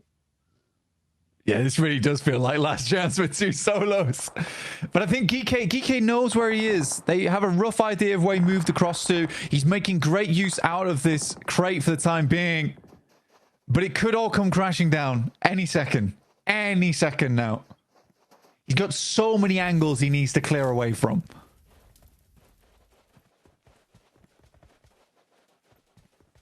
Alliance moving around. They've got 3 Elims already. Potential for 14 more. If they can clear every single other person in the lobby, I think at this point, it's impossible for Alliance to make. I think the only 2 teams that can change things at this point are Team Flash and Influence Rage. In terms of those top 2 spots, 9ZG spot a player from Arcred. And that pressure over towards Tops is getting a little bit bled as Geeky takes shots from Alliance as well. They're sending in. They don't look towards the crate here. And honestly, you could have some big shots over towards them and steal away. Oh my goodness, Blank. 9Z Globan from atop the hill as well. They hate to see it, but they love to see it. 9ZG. Potential to close it down. There's Tops with 2. Tops with 2 on the spray down. He's finding the points. 91 points now. 6 teams remaining. That's 2 placements. They're neck and neck. They've beaten Weibo. Blank on the placements alone. They've beaten Weibo. They've beaten them. They're in. Oh, dear me. The Flash do it again. Cause all the problems to Weibo. And they bite back in those final moments. Tops. What a play from him. Diego's still living on as well. There is a chance. There is a chance for Diego. He needs a lot. Not anymore. Right? It's just added another Elam to the door. This is okay. I think, yeah, it's done. Yeah, it's done. If Tops wins, I mean, Diego could do it, but it would require him to get a chicken dinner, right? Which is so unlikely. If Tops wins this, though, ooh, that'd be crazy. That'd be crazy. Are we going to close down the day with a back-to-back 9ZG, though? I mean, it seems fairly likely, but they've got to drop from the top of a hill. And look, I hate to harp on about this, but moving down from high ground seems to be a weakness for them. Yeah, launch themselves off the cliff top, drops out. I just take it. I just absolutely take it. 100%. Go on, then. This guy is doing so unbelievable work right now for the Flash. Oh, wow. Weibo are out. They aren't going to make it. 9ZG trying to crash down. Diego will be denied entry as well. Now 2 players for Loops alive and Tops for Team Flash. Their debut performance here at the PMGC, and it looks like they're going to finals. Loops can't make it. 9ZG cannot either. Alter Ego able to hold on just about by the skin of their teeth on a tiebreaker. But Team Flash, I think that they place, right? I think they have. I think the Flash do have plays. Alter Ego wins out with the chicken dinners. And for Weibo, it is a really bad finish for them. That nade. Good ball. So. Oh dear. So further, but Tops doesn't. It's Rafinha peeking alone, and they will be on the hunt. It's very likely this is a back coming through for 9Z Globen, but it is too late. They cannot make it. Surely they right have to double leave that one up to the desk, but for 9Z Globen, that's too far. They don't even count on this match, and out they go. Tops will look for the spray down, but they connect in response, and the spray round is there. He falls, but he has done in 9Z Globen back, but Alter Ego team take the 2 important spots to top the tables. They know they've done it. Do they know if they've gone far enough? Do the math. I mean, for the Flash, it's such a great game from Tops. It is an amazing game from encapsulate being last chance. He's going to do it with one fella hiding on a crate in the middle of the zone, stealing away elims wherever you get. What do? And we'll wave goodbye. Weibo as well blank their final miss. Can't bite the flashbacks of 9Z Global running inside prison is going to be team new go in the time. Who's done it? Oh, the referee's putting his hands up. He's not telling, and his nerves are completely. And there they go. The news delivered. And Team Flash, no, they've done it. All should be aware as well. I'm not a little scared though, because if the Flash is above them, who else is? There you go. They should get. They should know. There you go. Relief on the faces. And on a tiebreaker too. I don't think we broke the century. It might have just been 100 points just for our first place. It was me for top 2 the whole time. 4 and in the blood spilled. Here we go, and shot a debut performance, aimed it down to close the last chance. The set. Let's at the desk.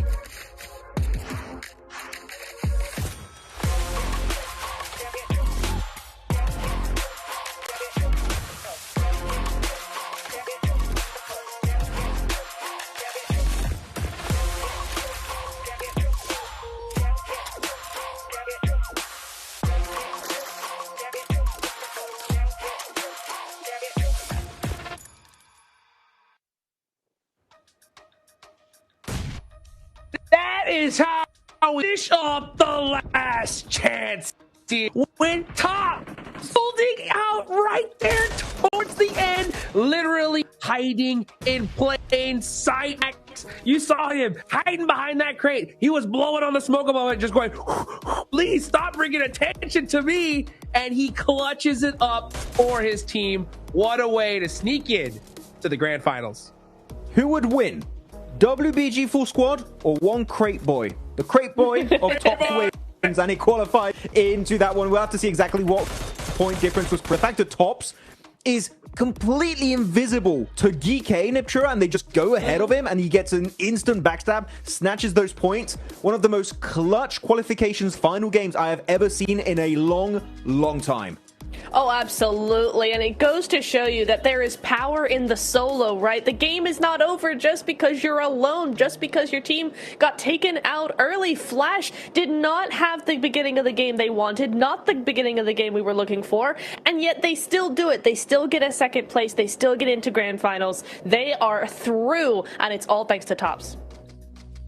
Crazy finish here towards the end, man. I mean, it could have gone in any direction, and of course we just see a solo player be able to make it for his squad. You know that team's got to be so excited. I do a little bit of love to 9Z here towards the end, just on the fact that they had like the craziest final day. They had 11 points next match coming into today. How crazy is that?